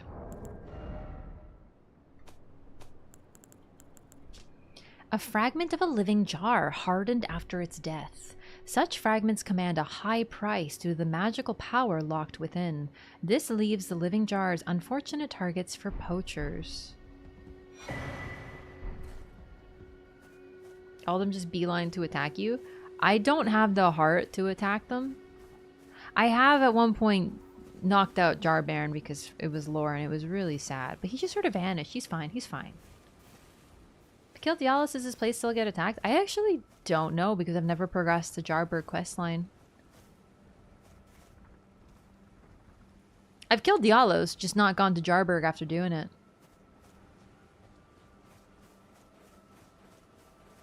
Yeah, if you attack Jar Baron, he just vanishes, yeah. At least he doesn't, like, explode.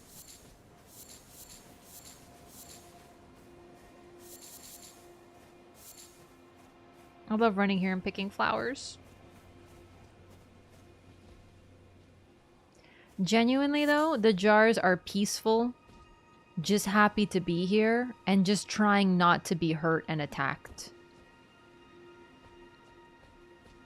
And they end up annihilated. Poor head clutching pot in the shack. Oh no, did I forget about a pot? Poacher were the enemies in the perfumer's grotto. Chest with living jar shards. Ooh, yeah, that would make sense. Is it here? Oh, this one. Yeah. Notably, the living jar shard does come off this body, so...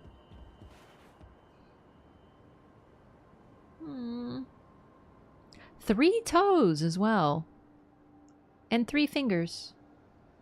3 fingers? No, just kidding. Interesting, though.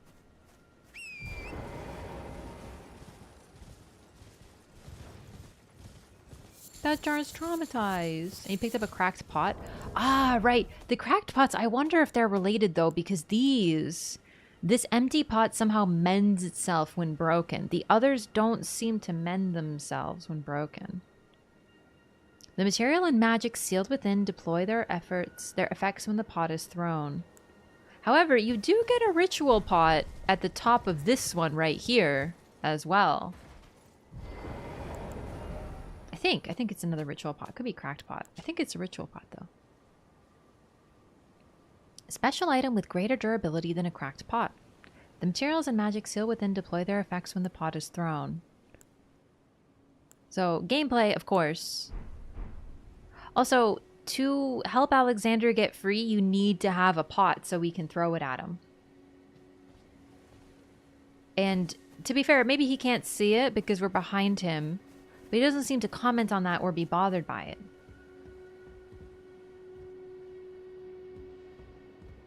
He is looking right at it, though. I don't know.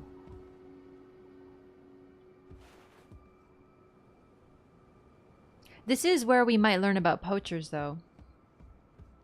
Ritual pots are reusable? They all are. These are, once you craft these, once you get these, they're permanent. You can make, you know, I can make 8 oil pots right now because I have 8 of these. There's a limit in how many you can get, but I don't remember exactly. I don't really make many consumables, so. He is really worried, though. It's real sad.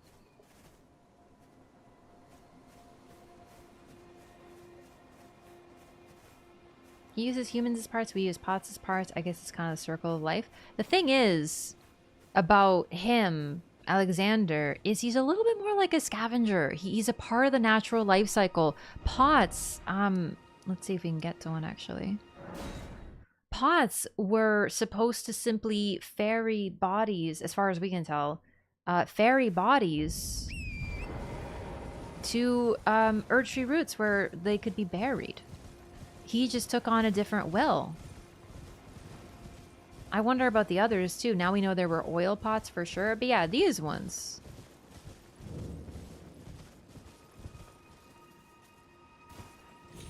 It's possible there's another reason we see so many of these at the roots, but I really feel like they were just sent to walk here and then collapse or crack. Perhaps by the avatars who are always at minor Erdtrees. They're reusable? Yeah, so the items, these items are finite. Well, some of them respawn, but there are a few that are finite. Like I think Trina's lilies, for example, don't respawn. Arteria leaves don't respawn. They're rarer. But everything else, yeah, the pots, once you craft it, you throw it, it mends itself. Exactly, yeah. So if you make a pot and you use the pot is gone, but this empty pot will remain so you can make more.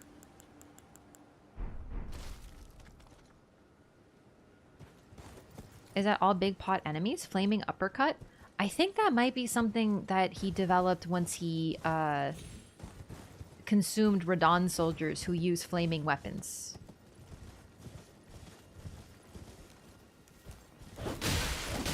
Ow. Anyway, generally we kind of get an idea that's what the pots were used for. I would love if we get more information about the pots though. I love the jar enemies. They are so absurd.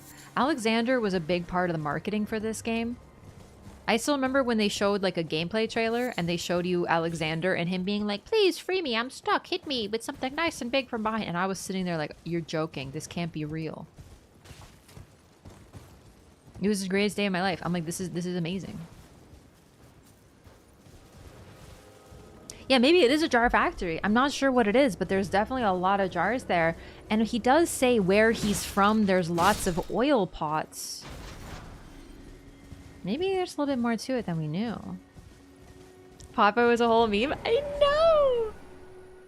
I mean, I have this emote of him that I got made before the game even came out. I love him. It's a little small. I don't think I've ever edition. We have to enter the Raya Lucaria Academy, actually. Maybe we work on that a little bit. Probably not gonna... Oh, I have to go to the Rose Church and here. Probably not gonna go for too long today because I am really tired and I still gotta edit for my YouTube episode for tomorrow. Emote is for when you meet Mesmer. Yeah. I like it. It's just very small and hard to see what it is compared to like the Twitch Global Pop Boy. I gotta find where I put that painting. Not painting, the picture. All added pre-release. Blythe, Ronnie, and Gideon were not. Only Melania and whatever. Multiplayer password? We use the password RAF, but I don't know how active it is, to be honest.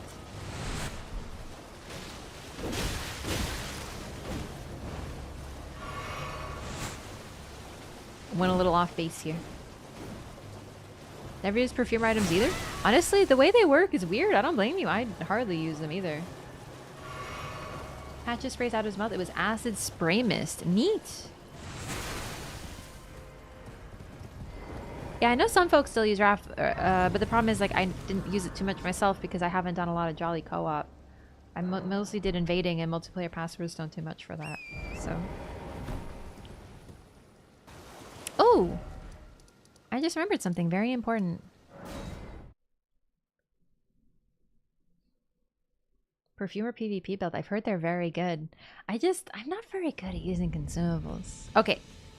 So, find yourself maidenless? Off to Liurnia with you then. Seek the Rose Church west of the gate town. And then we get... Bravo! Missable gesture, by the way. Not easy to miss, but possible for sure. Set as a group pastor for all my characters and I decided to do any co-op stuff. Nice! I definitely see some signs when I play online. Getting new lore thoughts after editing your first playthrough? A couple, but most of it is stuff that I was reminded of that I forgot, or things about like Godefroy's actual origin. Some of it I've talked about today, just like reminders or, you know. Hello, Vari. There you are. Freaking creep. You claimed a great room. Natural Joel, thank you for the follow. Your audience Best gesture? Fingers. It's really good. I like Fancy Spin, which is also missable if you don't get the jellyfish from Roderica. Sorry, he was like, oh, things were a little weird after you met the two fingers, huh? Aha. Your intuition serves you well. My doubts had been piling up, you see. The words of the two fingers cannot be trusted. Truly, naught but rambling, senile delusions.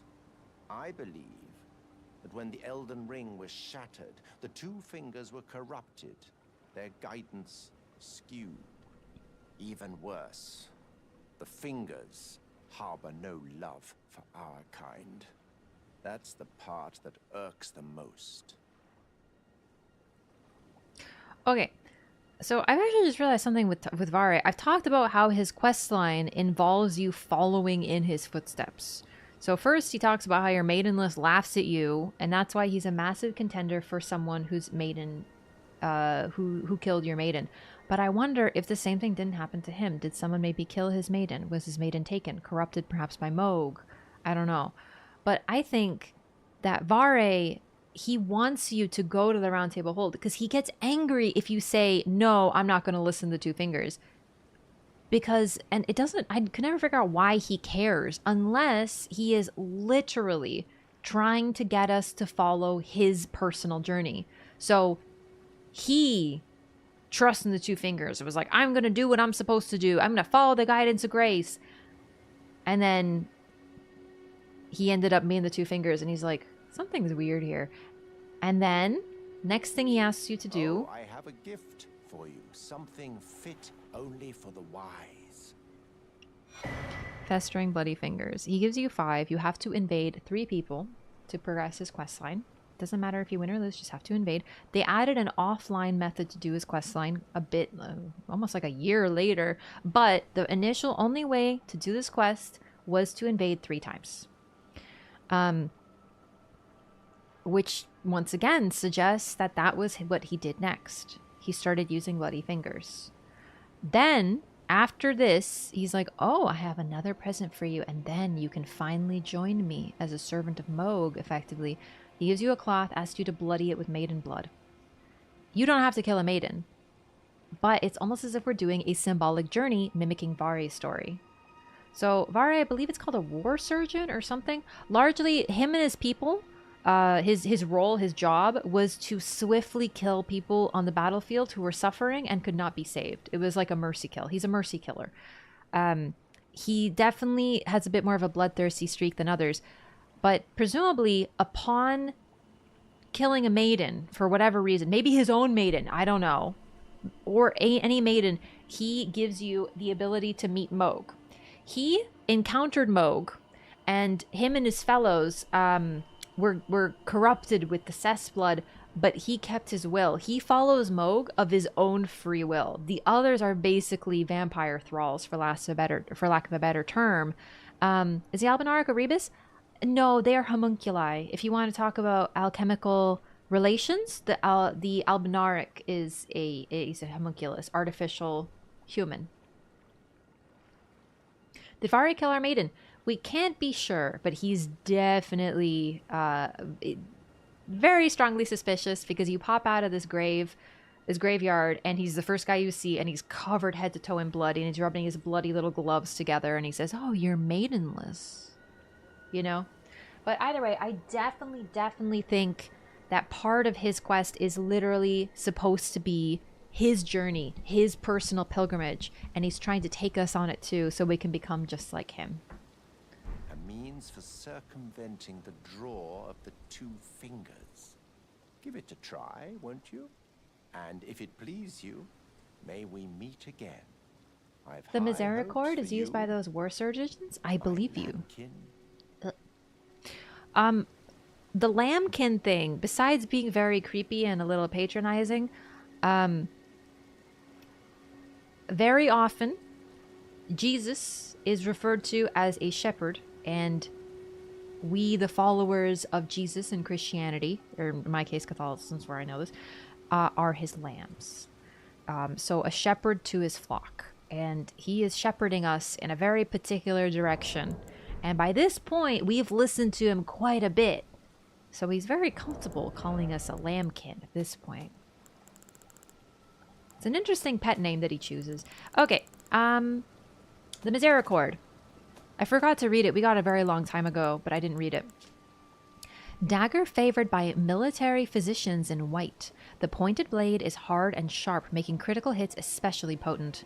Medicine is mercy, and mercy upon the battlefield is ruthless. Beware the killers clothed as men of compassion. That's him. Lamb to the slaughter? Absolutely. For sure. Both are related. Anyone that he sends to Moog is gonna have their mind taken over by Moog. We are kind of an exception. He's testing you at the same time? Definitely. I wonder how he met the two fingers. Was it a long time ago, or did he somehow get a great rune himself? Time is a little convoluted. Dropped that when he went to Stormvale since he uses his bouquet now? I wonder if the bouquet thing didn't happen after he became a Moog worshipper. Reason why I fight him before Moog is because he is jealous of us? He's trying to kill us. I honestly am not sure why. It could be jealousy. It could be the fact that it's not time. We're not supposed to use the item he gives us. We're not supposed to be there. So, I don't know. It could be him protecting Moog in a way. Could be jealousy. Goodness, he's a really nightmarish little guy, isn't he? He definitely sees himself as above us, that's for sure.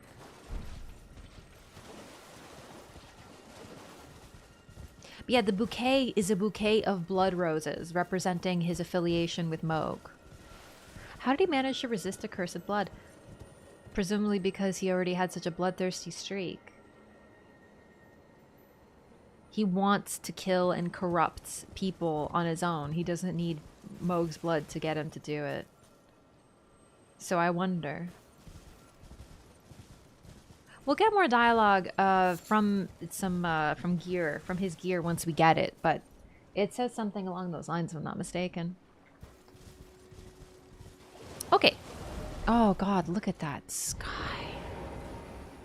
Seriously. Never get tired of looking at this game. It's actually unreal. Screenshot. Wait. I'm on PC. I can't take a PlayStation screenshot. Aww. Oh, that was delayed. Hang on.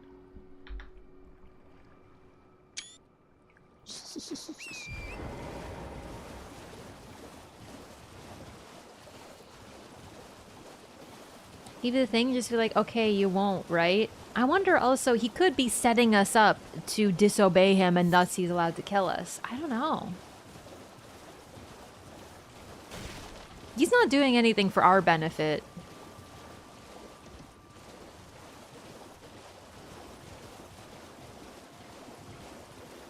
Also, don't we see a sign and have to activate it? And we enter his world? Like, it's not like he invades us in ours, now that I think about it. Probably tricking us, just run towards Godric as a new Tarnish who obviously can't win that yet. Possibly, he does this to everybody, but once we succeed, he doesn't seem surprised or angry. He's not like, and here I thought that something would go wrong for you. He's actually like, oh, congratulations, you went to the round table. Isn't that interesting? You know, like, he's taking us on a journey. We should know more about the Formless Mother? Yeah.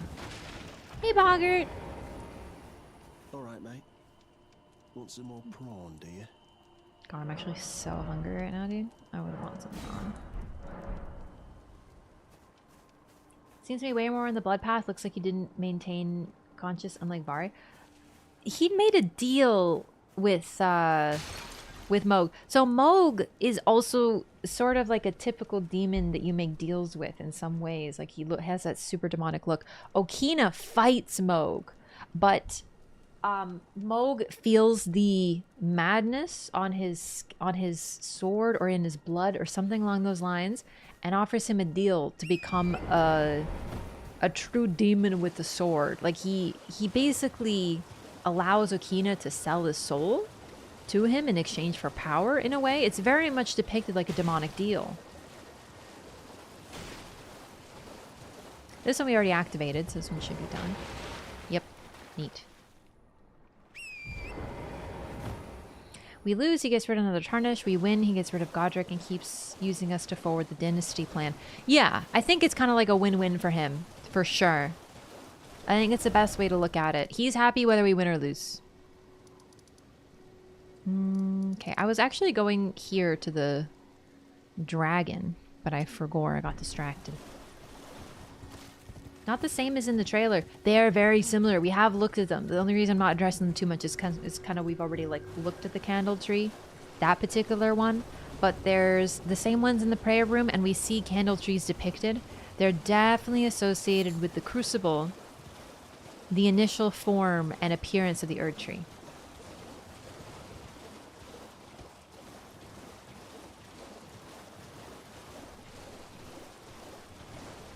Yeah, it's interesting. Okina and Vare seem to take on the Cessblood by choice. Or at the very... Okay, Okina takes it as a deal. Vare takes... It's forced upon him, but he keeps his will. He sort of maintains himself because he is already doing what he chooses. Another great shot. I gotta say, Liurnia has some of the greatest skies in this game.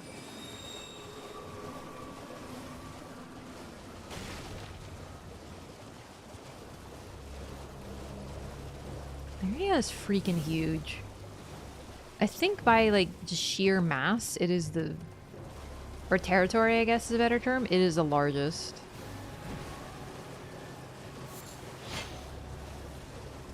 Rhymed crystal bud. Interesting. Ice rind hatchet.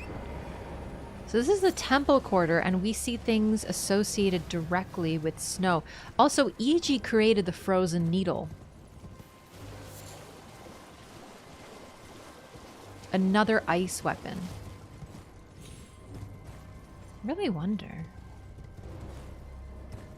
Here's dialogue also implies Eleonora chose it willingly too. Yes, she's a really interesting one, especially related to Mesmer now, who also has a link to Draconic, to the Dragon Communion, and potentially the Formless Mother, or at least the Blood Star.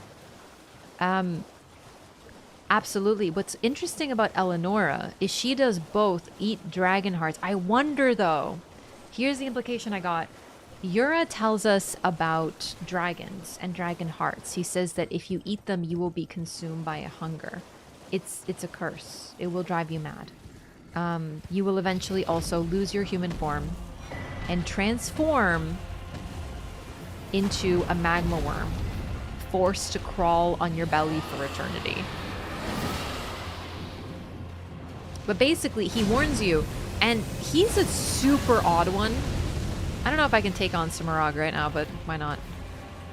He's really, really odd. I don't think a mole.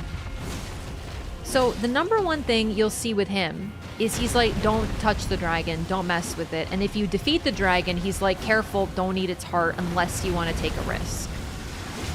Then he will help you with Nereus. The time that you get this dialogue depends. So I guess either way you see it. Personally, I think that Eleonora started with Dragon Communion, and then the hunger started, and she was like, she needed more. Perhaps she started to transform in some way, and Yura witnessed this. Eleonora, though, was clever. She's like, okay, why don't I... Okay, I don't know why I just stood there. I don't know what happened.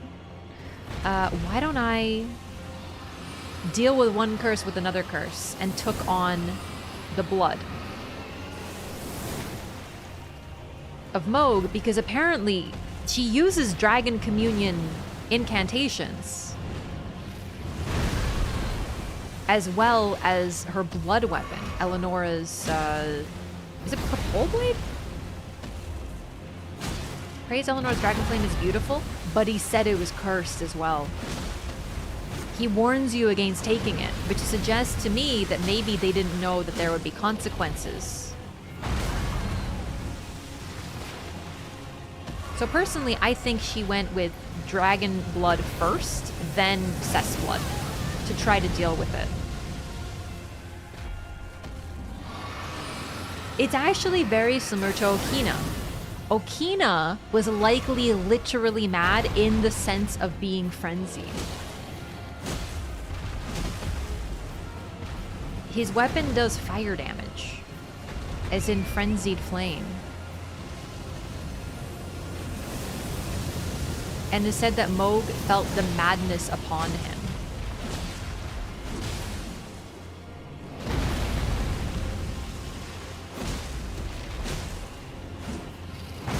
So either way, Eleonora has some really interesting implications in general, but unfortunately we don't get to talk to her.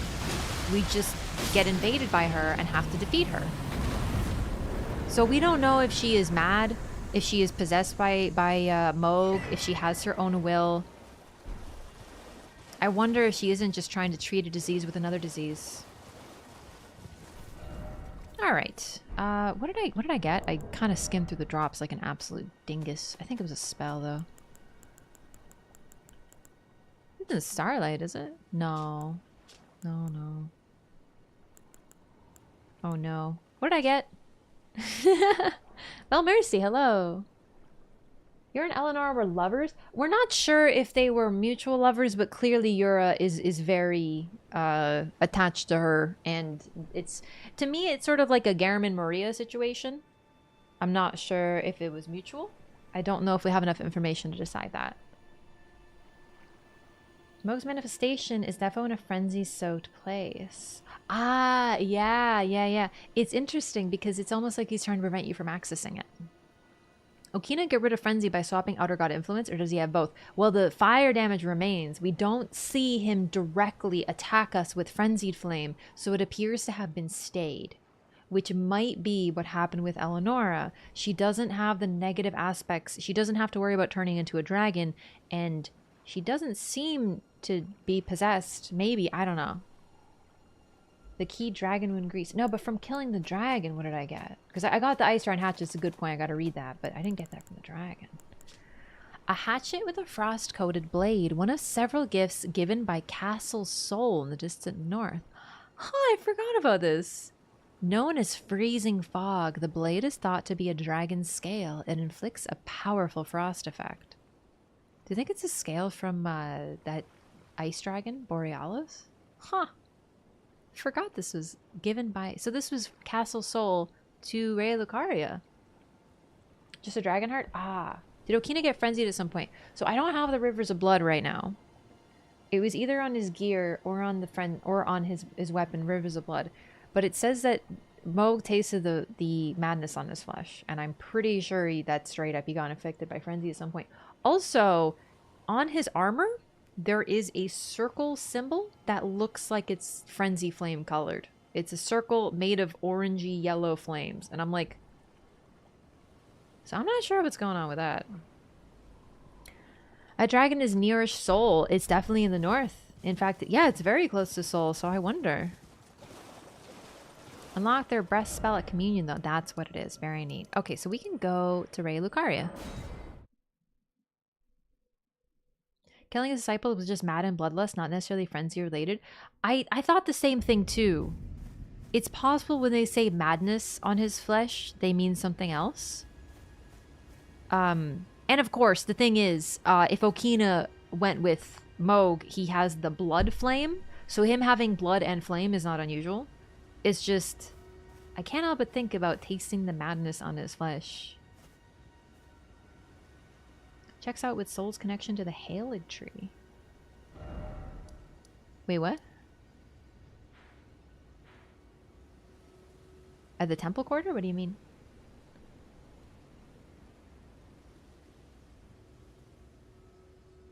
Me and Moog and Morgott worked together initially to stop anyone from accessing Frenzy. That's my interpretation personally. Both of them seal away the Frenzy because both of them have something to lose. The Frost Dragon Scale Axe? But what does it have to do with the Haligtree? Like, they gave this to the Temple Quarter of Rhea Lucaria in Liurnia. Gift to Caria from Soul? I just don't know what it has to do with the Haligtree.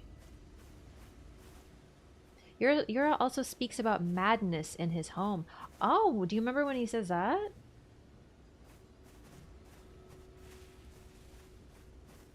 Okina had like apostles who followed him, so it's pretty neat.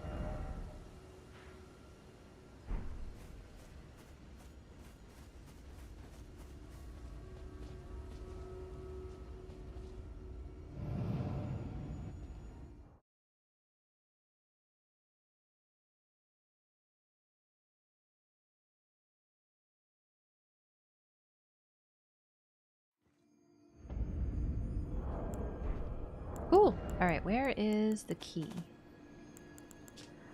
Key to the seals binding both gates to the Academy of Rhea Lucaria. Activates warp magic bound within the seals. A glintstone key will remember its user, meaning once used, it can never be passed on to another. The Academy does not welcome the indolent. You know what's funny? My ass never realized that you could walk past these. I associate these as seals, so I didn't know you could go here, so I didn't discover the merchant here or Yura here for quite a long time. Kina describes all the bloody fingers as mad. Oh, Yura does. Yeah, Yura says they're all mad. They are mad, but Okina was mad when he fought Moog, right? He could also mean that maybe Okina met Moog and then went back to his homeland? That's what the madness, like, it's frenzy. It's not frenzy, but it's the blood flame? I don't know. After we help him in Liurnia? Great. Okay, we'll do that very shortly. Although, honestly, I think I'm going to save it for another day, gamers. And make a good mime to BH? I think so. I think I'd be a phenomenal mime. Except for the not talking part. I feel like I need to talk when I use my hands, you know? Some sort of war in the land of reeds? Definitely get the vibe that it's pretty war-torn for sure. But at this point, what land isn't? You know what I'm saying? Alright, gamers. I'm very tired, so I'm going to call it here for today. But we will continue the Loreathon on Tuesday. We didn't even progress in... We didn't even finish Liurnia today. We hardly even touched Caitlyn.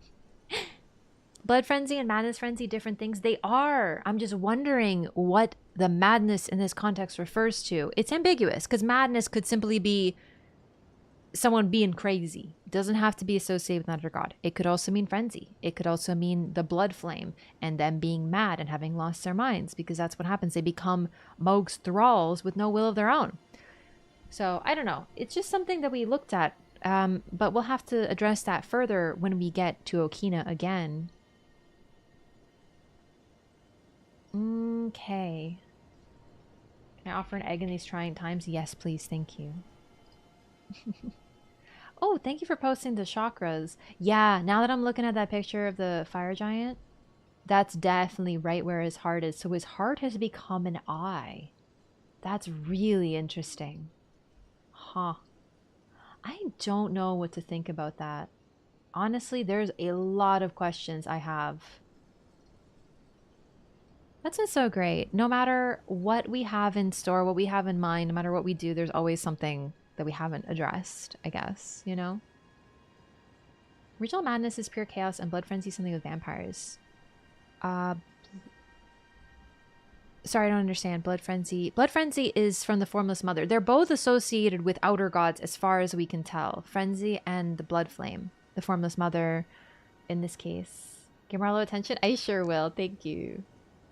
Great desire to die in combat not related to bloodlust or madness. Yeah, I'm just saying that his sword talks about the madness on his flesh. Like, maybe it's that he wants to die. Maybe it's like, because wanting to die is pretty freaking crazy. I don't know, but we got to address every single possibility, because more possibilities is better than fewer. My poor English? No, no, no. You're all good. You're all good. I want to make sure that I'm understanding you. I want to make sure I'm not misunderstanding something. Like, I just want to, you know? Your English is great for the record. Oh man, you just reminded me. It's almost time for eggs. Because it's almost Easter. That means Cadbury cream eggs. Those are my fave. I love those.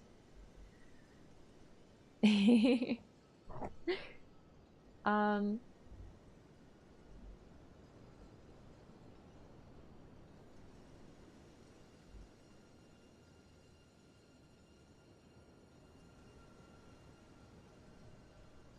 hang on a second.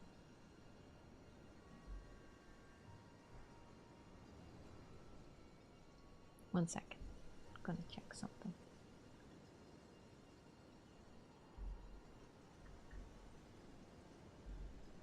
Okay, neat. I'm gonna send you over to the Coop on Twitch anyway. He's doing some PvP. He knows a lot about the game in a different sense than me. He knows he's a PvPer, first of all. So look forward to that because, you know, we can't do both. We're doing lore, but it doesn't mean I've forgotten about the PvP. Anyway, check him out. But he's really good at like build crafting, theory crafting, stuff like that. That sort of stuff that I'm not the best at, to BH with you. Let's see what he's up to today. He said he's doing some stealth invasions. I have a soft spot for sneaking around playing hide and seek in invasions, let me tell you. So we'll see what's going on with that. In the meantime, I'll be back on Tuesday. We're going to be doing more of the LOREATHON. Same as usual. I'm really glad people are enjoying this so much. Wielkie Nocy. Oh, that kind of sounds like po polsku in Polish. Very similar. Wielkanoc. Huh. Interesting to see the link between the languages. Nightbot is really slow on YouTube. Anyway, sorry, I got distracted. Yeah, we'll be back on Tuesday. More lore. Same as usual. Thanks so much for hanging out. It really means a lot to me that so many folks are enjoying this. It's really great to have more people to talk to about this topic, too. So, say hi to Coot for me, and I'll see you next time. Bye. I don't have time to do my personal goodbyes because I went too long in the talking. Sorry. Goodbye.